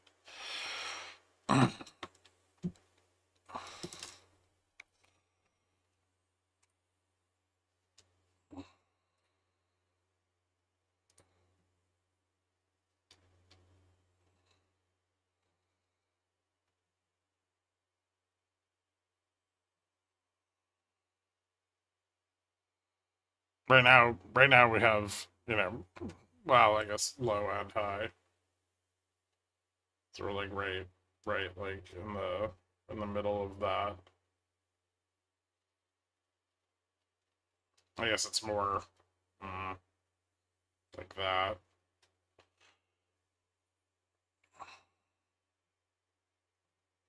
Are you ignoring my question intentionally? No, I didn't see it. Expiration is today, tomorrow. Well, end of day today. After the upside in VIX can open up, allowing downside on SPX to open up? Potentially.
I knew I should have sold a 1DT short straddle against my long straddle last night. Yeah. Yeah, especially prior to the FOMC minute day. Because this is just everybody, like, shorting the rise in event vol, right? So...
This is bearish consolidation. It's yeah.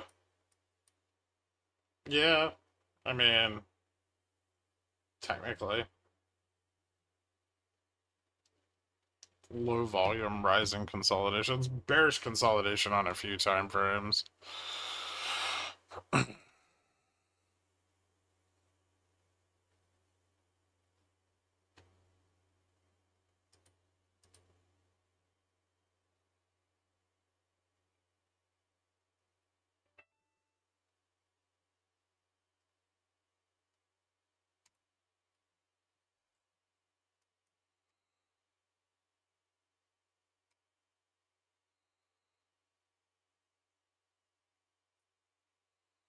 Uh,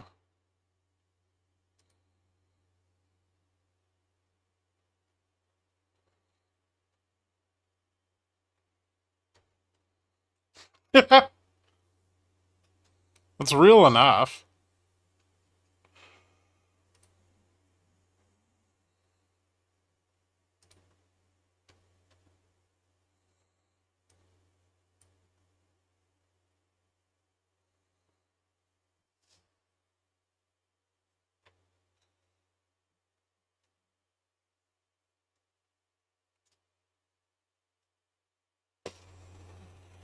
Fuck. This fucking sucks.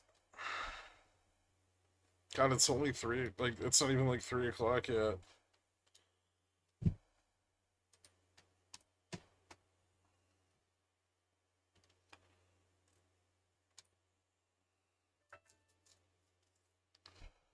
Hmm.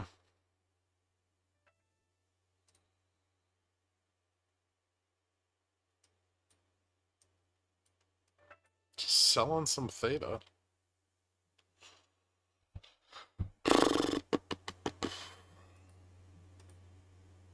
Hmm. Hmm.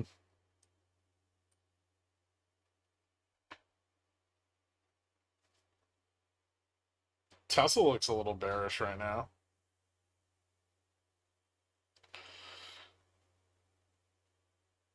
Ooh, should I short Tesla with some weeklies here?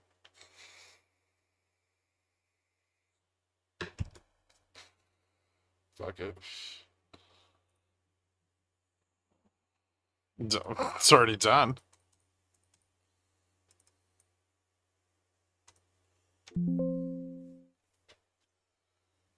Give me 1 second. I'm gonna grab a drink of water. I'll be right back.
They're still selling fucking puts at spot.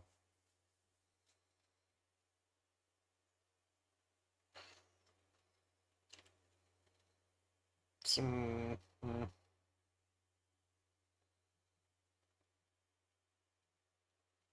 Some 25 puts getting bought, but the 20 puts being sold.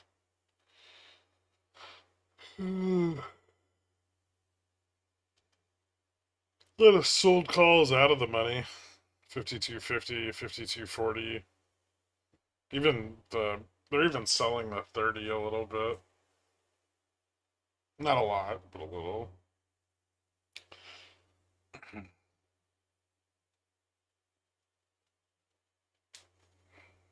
Another like 300 puts sold at 220.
CRCL looks pretty bullish up to like 217 or so.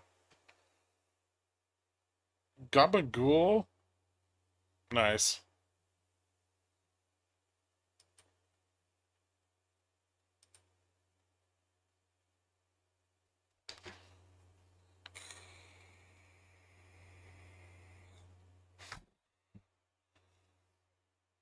What's that guy due back from the store? Which one?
I said hold it in a $5 range till he got back.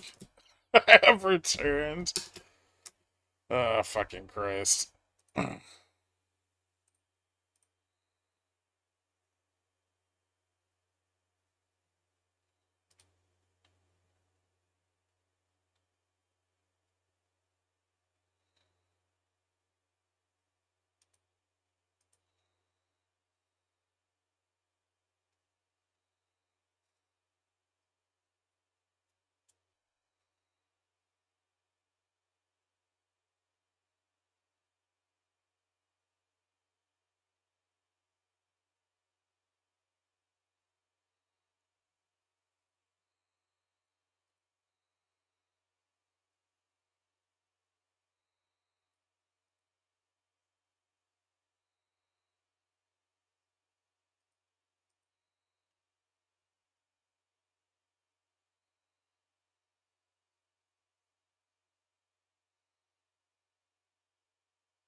Bit of a failure.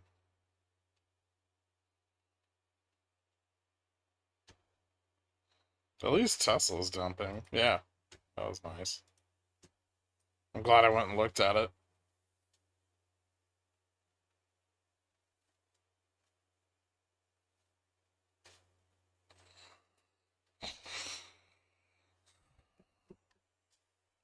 I'm doing a trading floor duel. Loser cannot sell any options for 5 ticks. Some days the market doesn't care at all about the flips. Some days they hug them like Trump hugs a flagpole.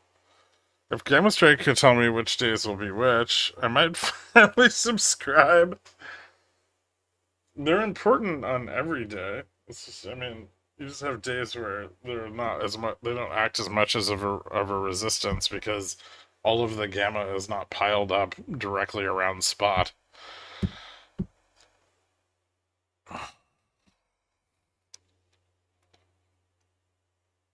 One cool thing is to look at how far apart they are. Yep.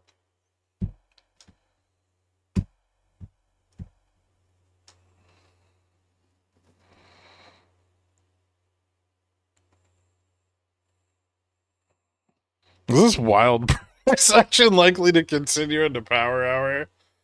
Yeah, we're kind of getting squeezed into like a narrower and narrower range. Lots of like just very low variance as time goes on, so you get like this. End of day, that can break out or down. Fuck your calls, fuck your puts. Yeah, because they're all being sold. All of that is sold. All of this is sold. We go up, they sell calls. We go down, they sell puts. Then we go down if they sell calls, we go up if they sell puts, which causes the market to trade in a narrower and narrower range.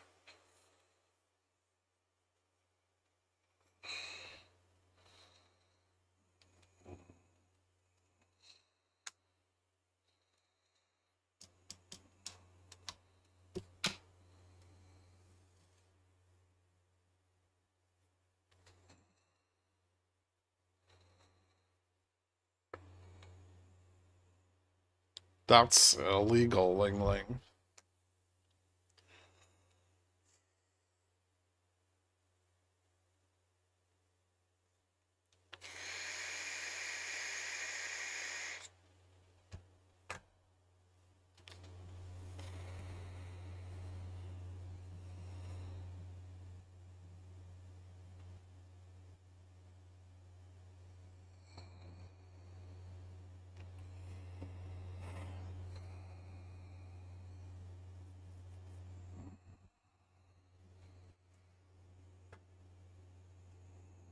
Well, if you have higher out of the money gamma,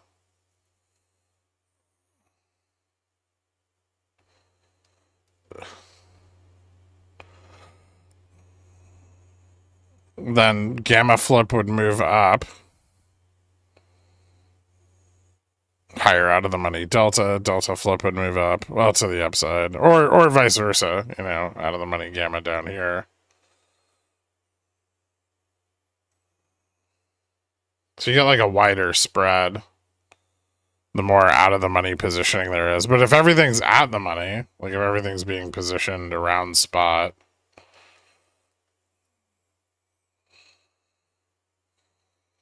like this, right, then these are basically equivalent, just negative and positive. These are equivalent, negative and positive.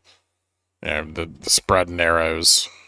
It doesn't matter if these are delta. Well, these are delta and gamma, right? So the spread between the two narrows.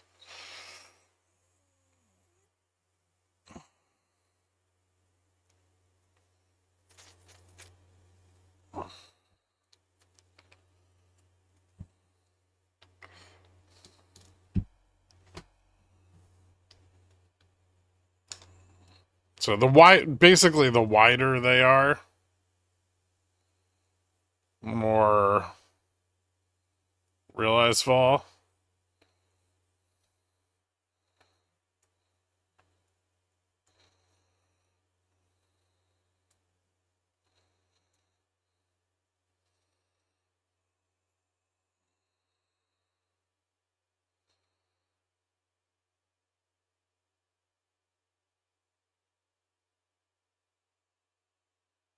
Is that why you don't show us WeBull anymore? I don't know. I do sometimes.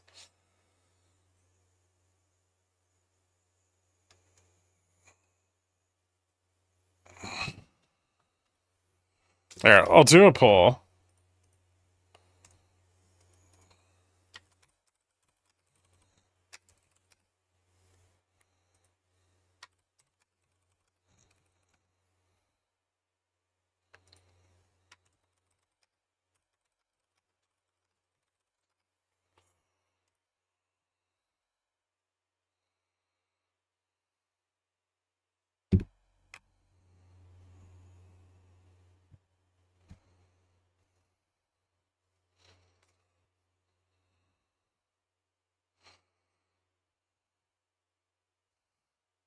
Trump posted a study that says zero inflations from tariffs. That's because he's never going to implement them.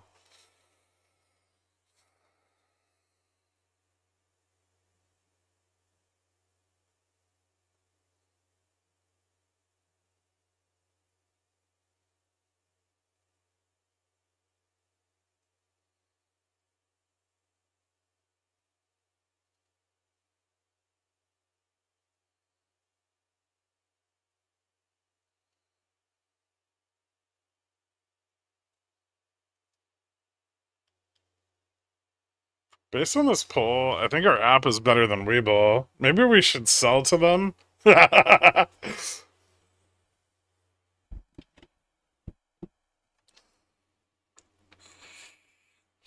They did just raise $1 billion.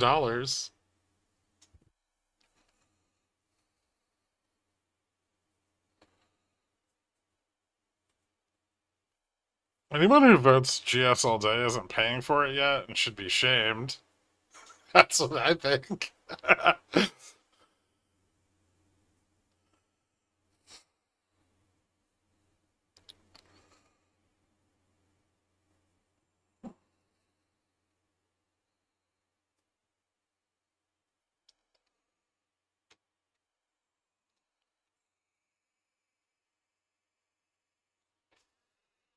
Ooh, maybe I'll just do Trading View all day.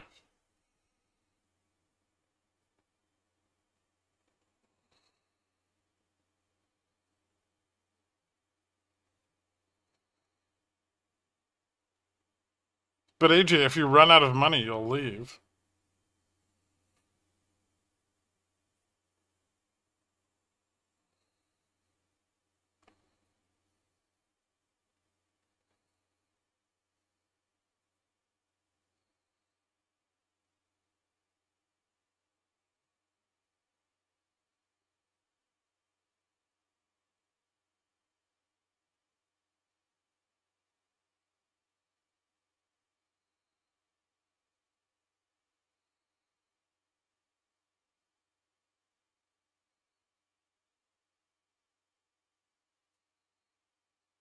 I stayed. Oh, Flama Blanca.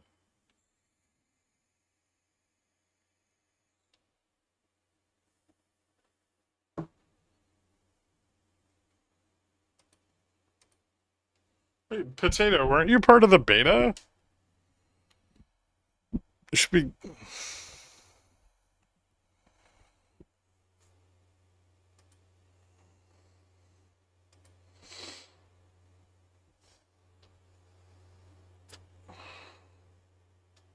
Oh, remember that, by the way, RV is not the same. HV. Realized vol is from open to close.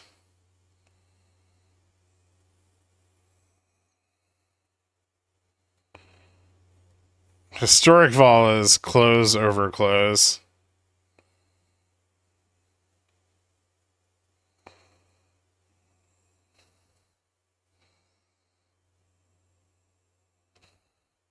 They are technically different.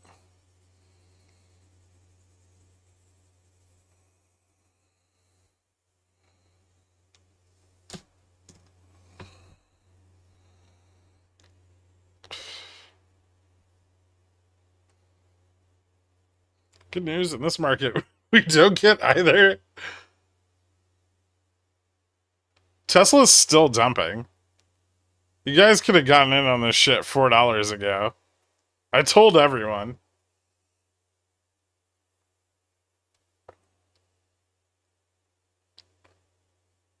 I've never been hyped for a Drake track ever.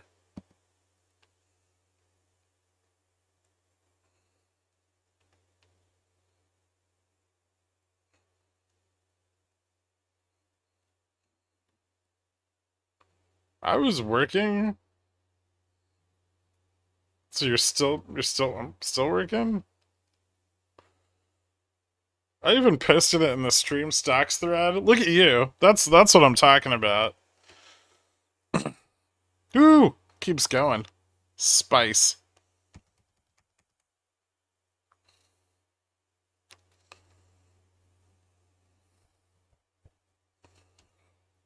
I just said I'm gonna short Tesla here. I don't know what you guys do after I say that. That's called plausible deniability.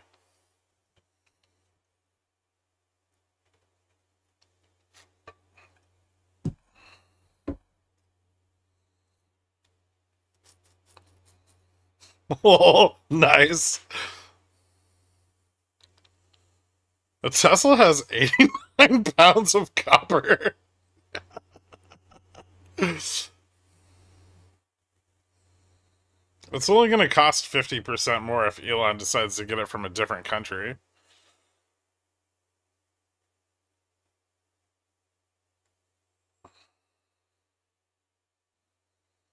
I turned on notifications to that channel. I too missed it while I smoked a bowl. Worked. Make sure you guys like the stream. Alright, so everyone wants Gamma Strike all day.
Oh shit, it's Trash Dan! What's up?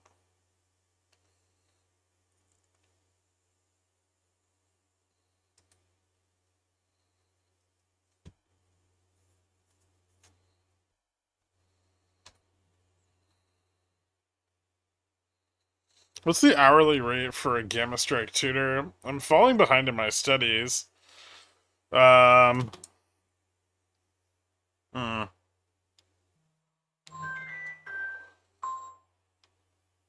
Oh, that's a good point. Oh, hold on, I gotta answer this.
Alright.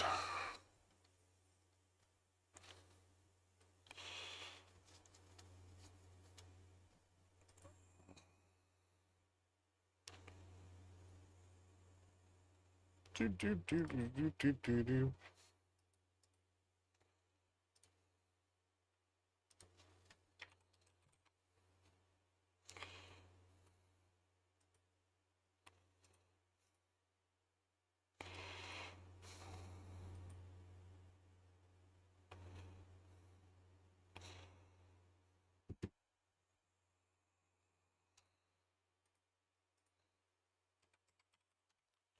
My Tesla puts are up like 60%.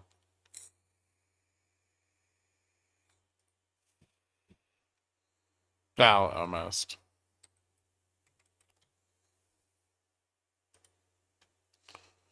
I dreamed that you were my finance professor, and then when I tried talking sweet, you told me it was against the code of conduct. I would never say such a thing.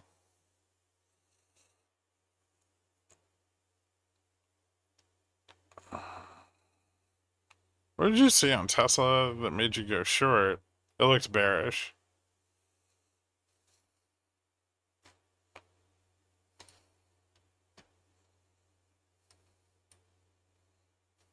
Back here. This looked like dog shit, so I shorted it. Still looks like dog shit. And there's no support until it gets down to like 295 or 290. And I still have 3 days till expiration.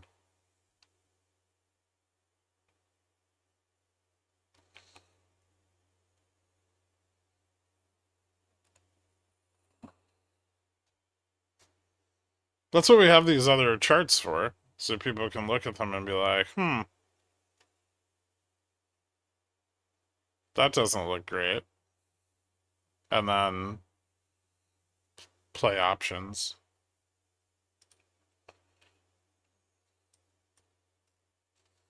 I can't wait to short IWM again.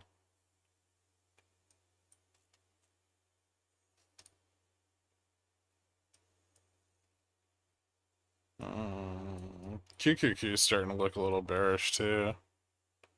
Ooh. Is it time to check the TQQQ indicator?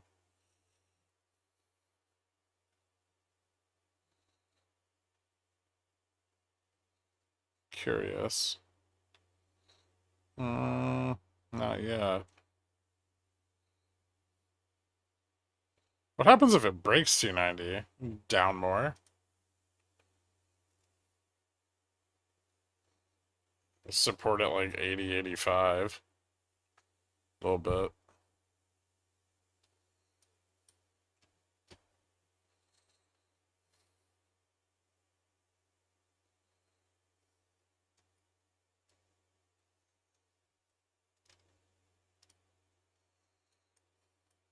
No, look.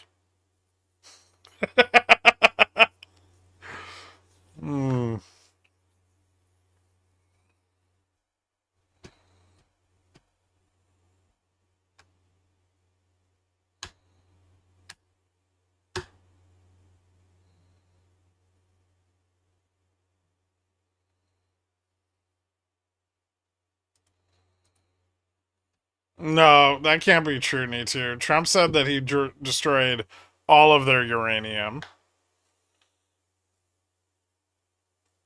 And their ability to make more uranium. So, either you're lying, or the President of the United States is a liar.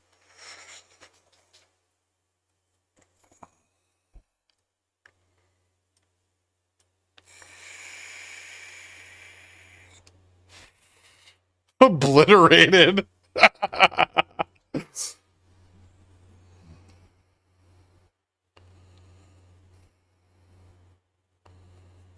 Pilots saw the whole thing. Yeah. 5 miles in the air when it blew up underground. There was a mist on the horizon.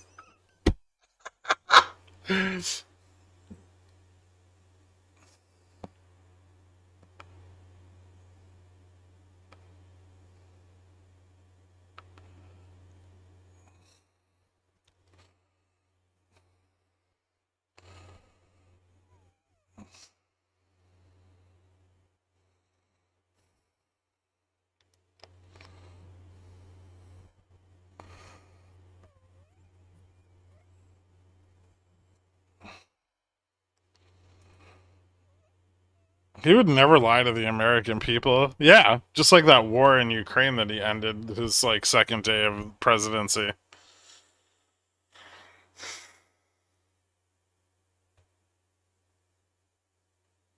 And today he was really mad that Putin keeps killing his own troops.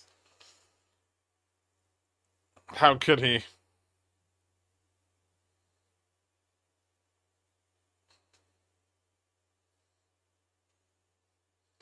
I'm pretty sure he was trying to imply yellow cake uranium exploded all over the mountainsides. Yeah, under a fucking mile of sand.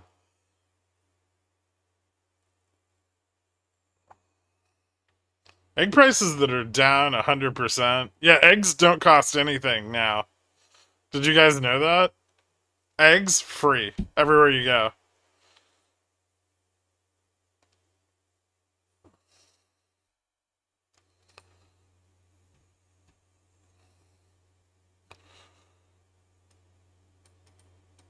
I think the spread on this poll tells me that I need to stop streaming Gamma Strike so people have to buy it.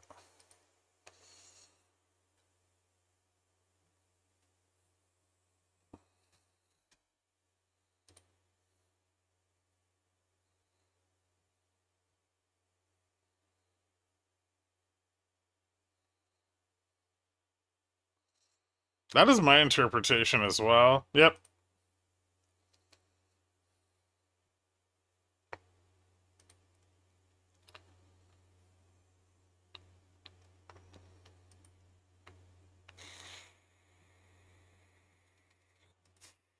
Time to watch fucking TradingView all day. Let's do it. Wait, hold on. Do I have like a... Boom.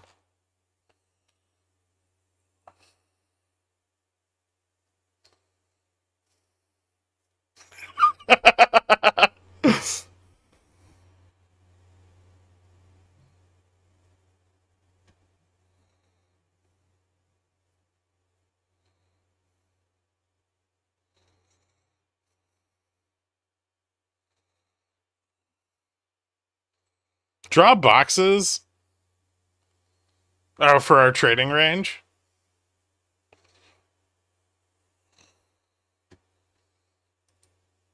Let's do that shit on WeBull. Hold on. I have to open it. Ooh, updates. Give me a minute.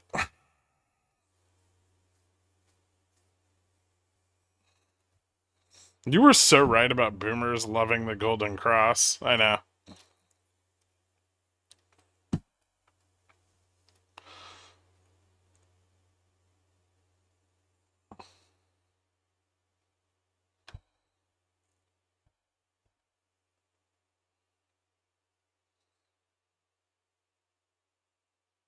Gamma Strike only unlocked after a specified percentage of likes on the stream. Ooh, I like that. Yeah, 75% viewer to like ratio.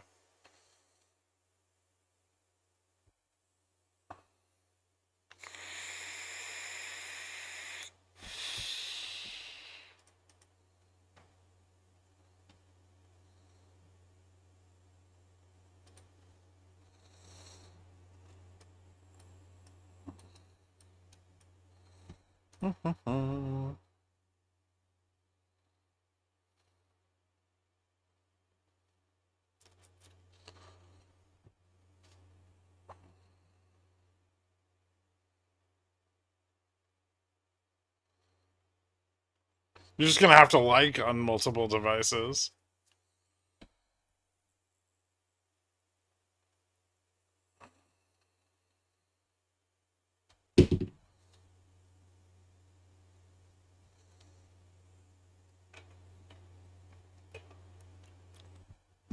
I'll be right back.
I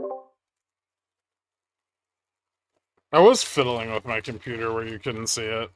And getting a bag of Sun Chips.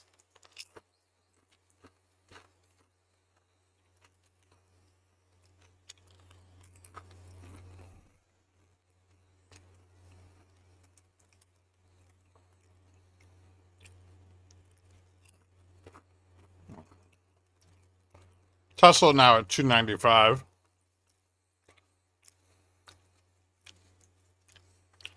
Tesla puts bought when I said it looked bearish. Up 96%.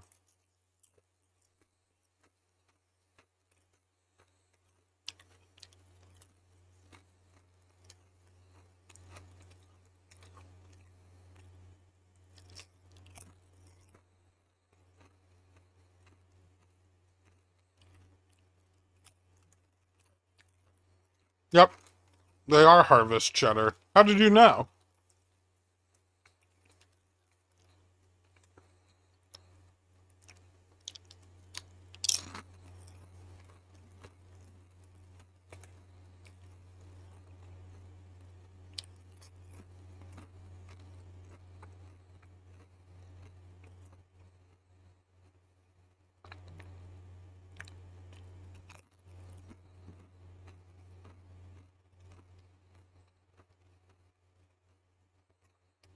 French onion used to be good, but now they have too much onion and not enough French.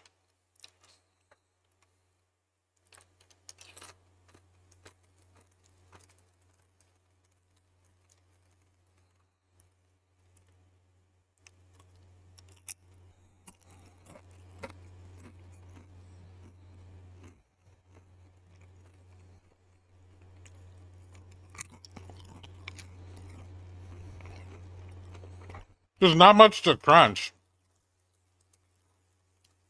Hold on, I might need to layer them. Create like a crunchable layer. Give me a second.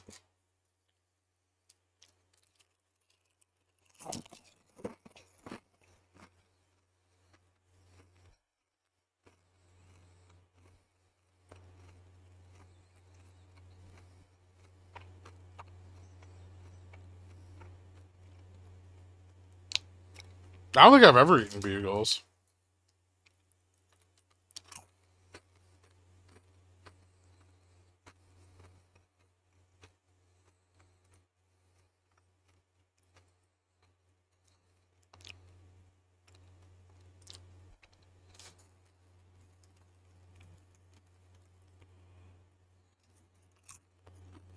I hear you.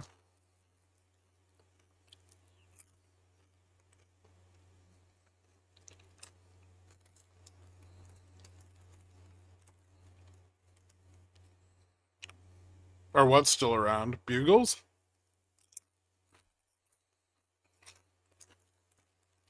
I don't have any Funyuns.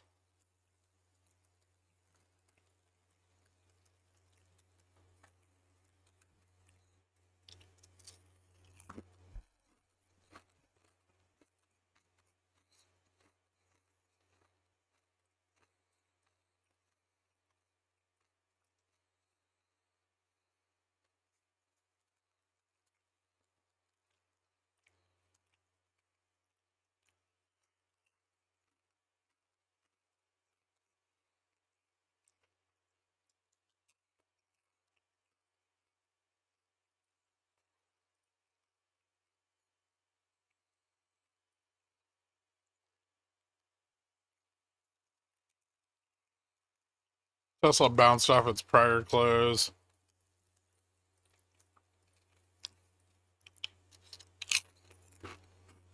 There's some bot calls at 62.20 supporting spot. But the 25 calls closed out. And some puts came in at 62.30 and 35 in the money.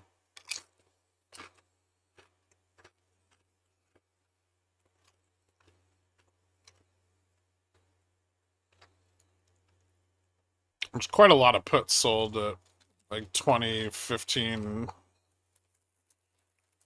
and 25 here.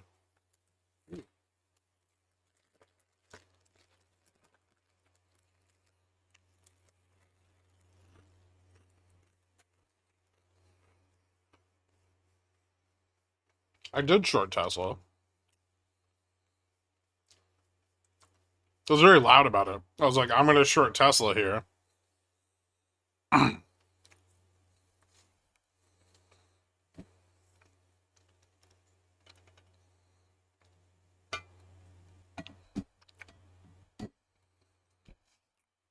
No problem. What's up? See? What's up was listening. No. Why would I change my mind? When have I ever changed my mind about shorting Tesla?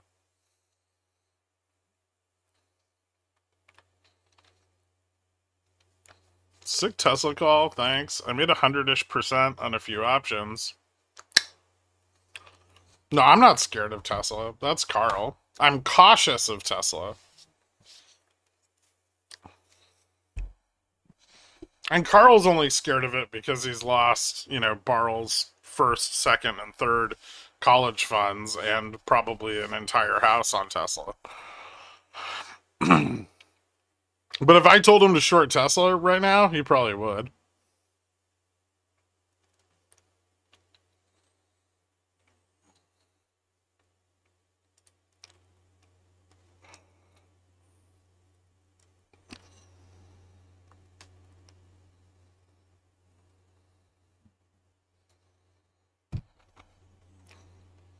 Earlier today, you got me out of a put right on time as you announced it. Thanks. That was when we got that weird bounce.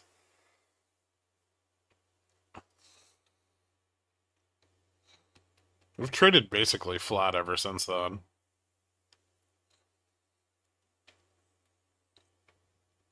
Yeah, that's when they sold all the 20 fucking puts. Do it? Go tell him right now. It'll be hilarious. He has a child now, trash.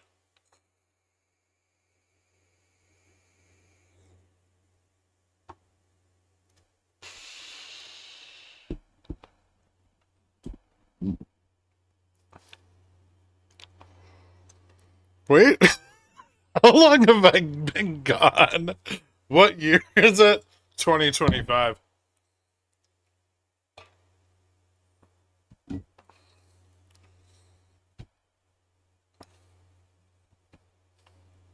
His child's almost 1 year old, and he already has 1 full year of HR experience.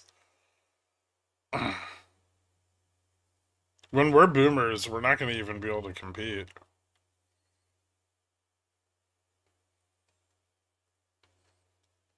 Brawl's going to show up to his first job interview out of college and be like, yeah, I've got 24 years of experience already.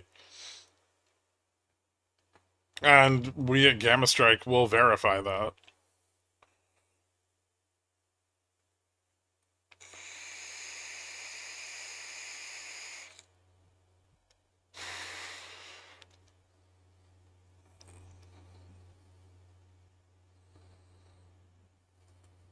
I like the stream. Oh, you're trying to get GS back?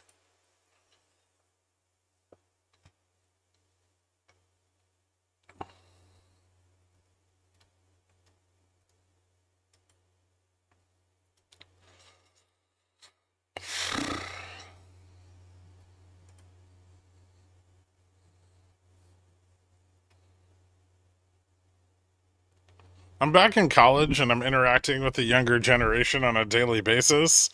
Believe me, baby, we're gonna be just fine. I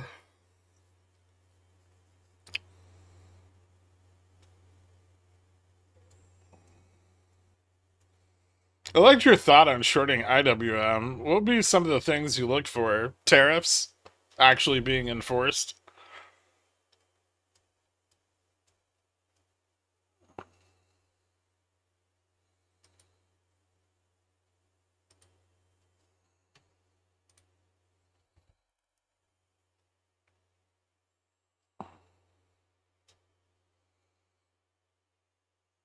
Just under 300 end of day is still a short. Yeah, it is.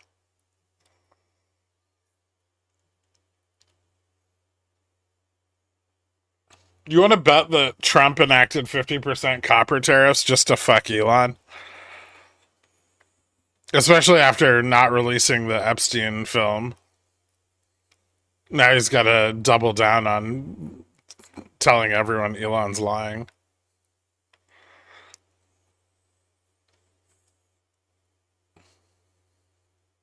I'm not taking that bet. Could SPX fly to 52.27 before close? It could, yeah.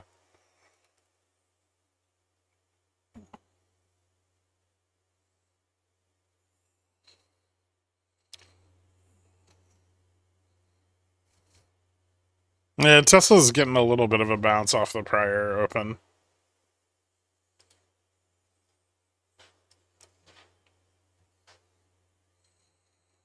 Or prior close. Yesterday's close. Well, yeah. Yes, just about yesterday's close.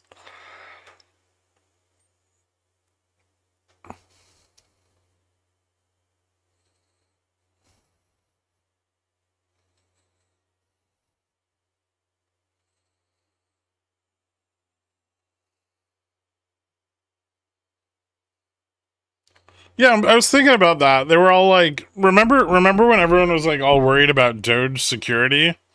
And they were like, oh, don't worry. You know, all those systems are air gapped. You can't get data in or out of the building.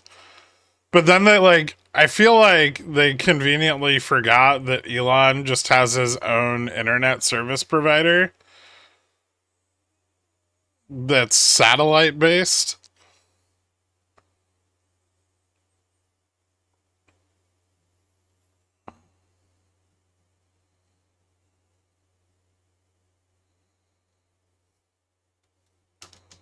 Doesn't air gap mean they're just not connected to a network?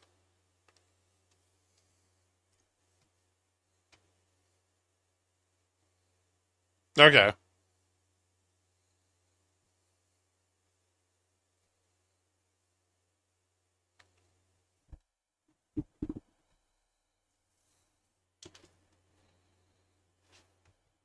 Let's just stop someone with a flash drive, though. Rubber duck.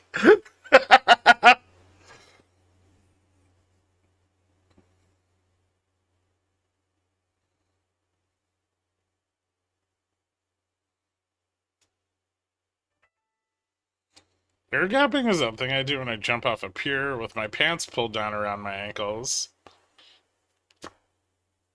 Hmm.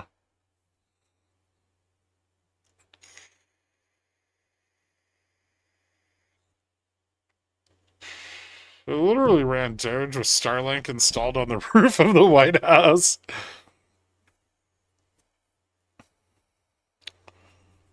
If I were Elon, what I would have done is I would have downloaded dirt on every single congressperson, senator, and member of the judiciary.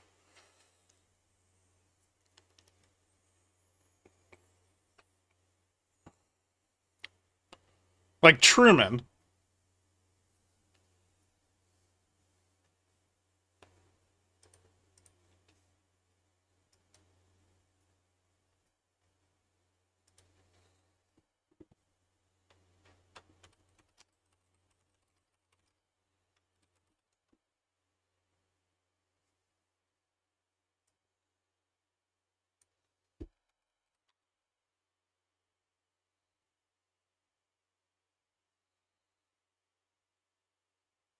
And then blackmail everybody into making me president. Like Truman.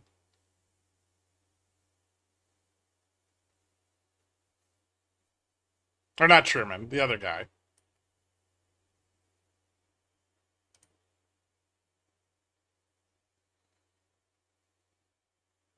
Hoover, yeah. Was it Hoover?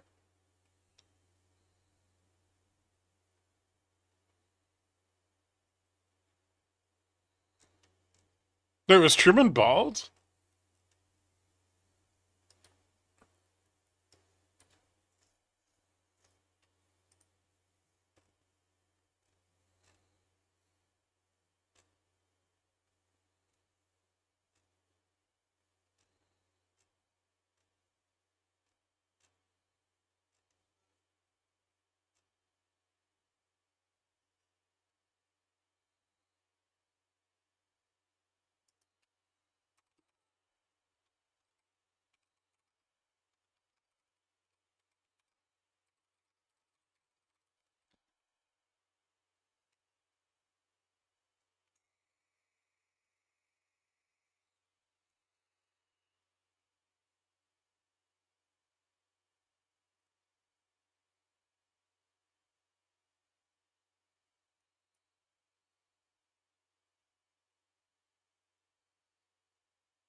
I bet you anything that's what Big Donger Kid on the Doge team was doing 24/7. Probably.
You'll watch too many hacking movies. It's not hacking when you're given an admin account.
Hmm.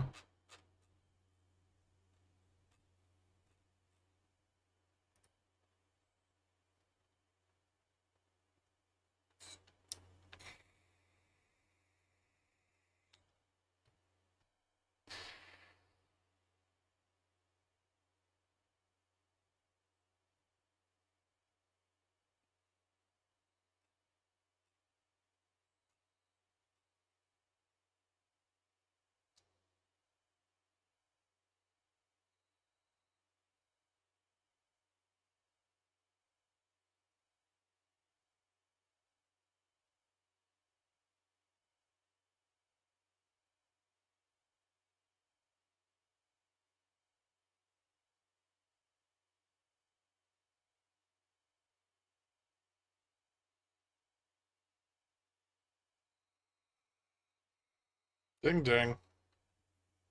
Wow, I'm glad that's fucking over.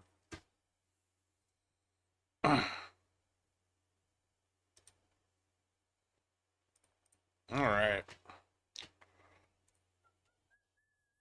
So, flat as fuck. Nothing going on. FOMC minutes tomorrow.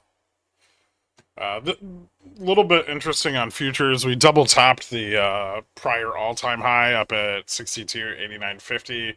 Got rejected both times. The second time with a deeper rejection, which does open up a retest down at like 62.52 or maybe the trend down here like 62.45-ish. That would also be a retest of the longer term trend from the bounce back in April. So, worth noting. Oh, that's back adjusted. There we go. Okay. Dixie up slightly. Well, just flat. Yeah, flat. Flat on the day, but yields at the top end of the curve continue to move up, with the largest moves in the 5 and 10 year. 10 year now back at 4.4. The 20 year getting close to 5. Correlation came down on the 1 month, still elevated on the 3, but mostly flat throughout the day. So some of the worries from yesterday definitely turning around with dispersion levering up, but only in the short term. Commodities up. Huge move in copper today with the 50% tariff announcement, up 9% here, end of day. I think it hit like 10 or 11% earlier. And oil moving up slightly as discussions with Iran over the nuclear deal start to pick up between the EU and the US. Otherwise, precious metals down, agriculture and materials kind of mixed. That continued elevation in correlation on the 3 month is not seeing a follow up in bond volatility just yet, but the leverage on the carry trade continued to climb, now up at 8.6x, and the forward yield on volatility falling a bit below yesterday's close, but still elevated over the last like month or so, like back to like end of June.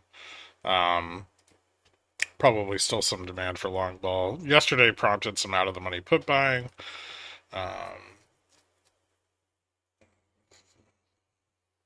Breadth is still really narrow, but a decent chunk of the S&P falling back below its 20-day moving average, and some of the 50 and 200-day moving averages also broken back to the downside.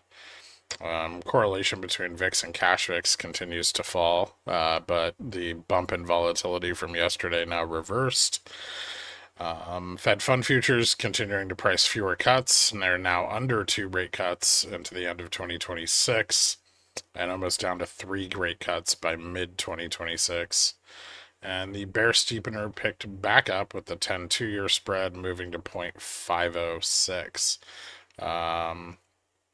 So possibly some of the tariff stuff reigniting those recessionary fears a little bit. I would say we've got apparently several more tariff letters that we're going to be seeing. Obviously, we don't know which countries are going to be receiving them, but expect more poorly worded literature from our president in the near future.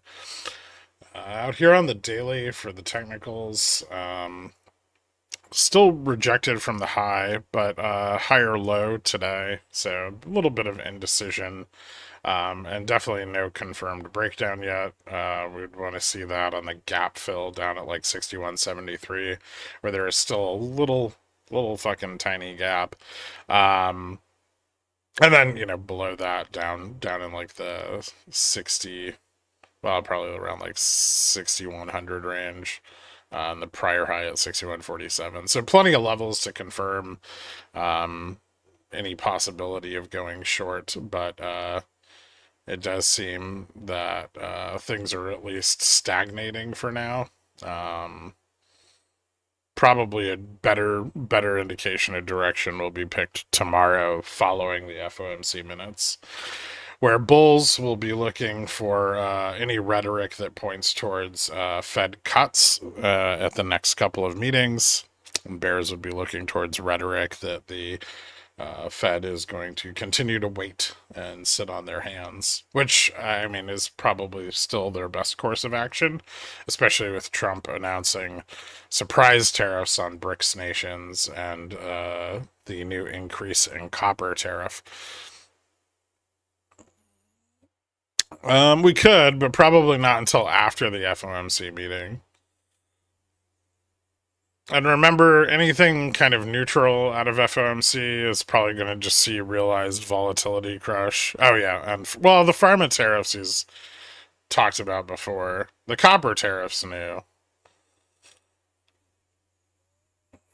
Anyway, I think that's about it. I wish the end of day was a bit more interesting, but we fucking traded in like a $20 range all day. So kind of just not much to say. But we'll see how things stack up for tomorrow, and I'll post some stuff in Pickles Picks tonight as ranges become more clear after we get the options updates. So thanks for tuning in. I will see you guys bright and early tomorrow. Later.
Kenny's Mayonnaise is a proud sponsor of Pickle Financial, so when you get a hankering for some creamy, delicious mayo after a long night of snorting, sweating, and pacing, grab some Kenny's.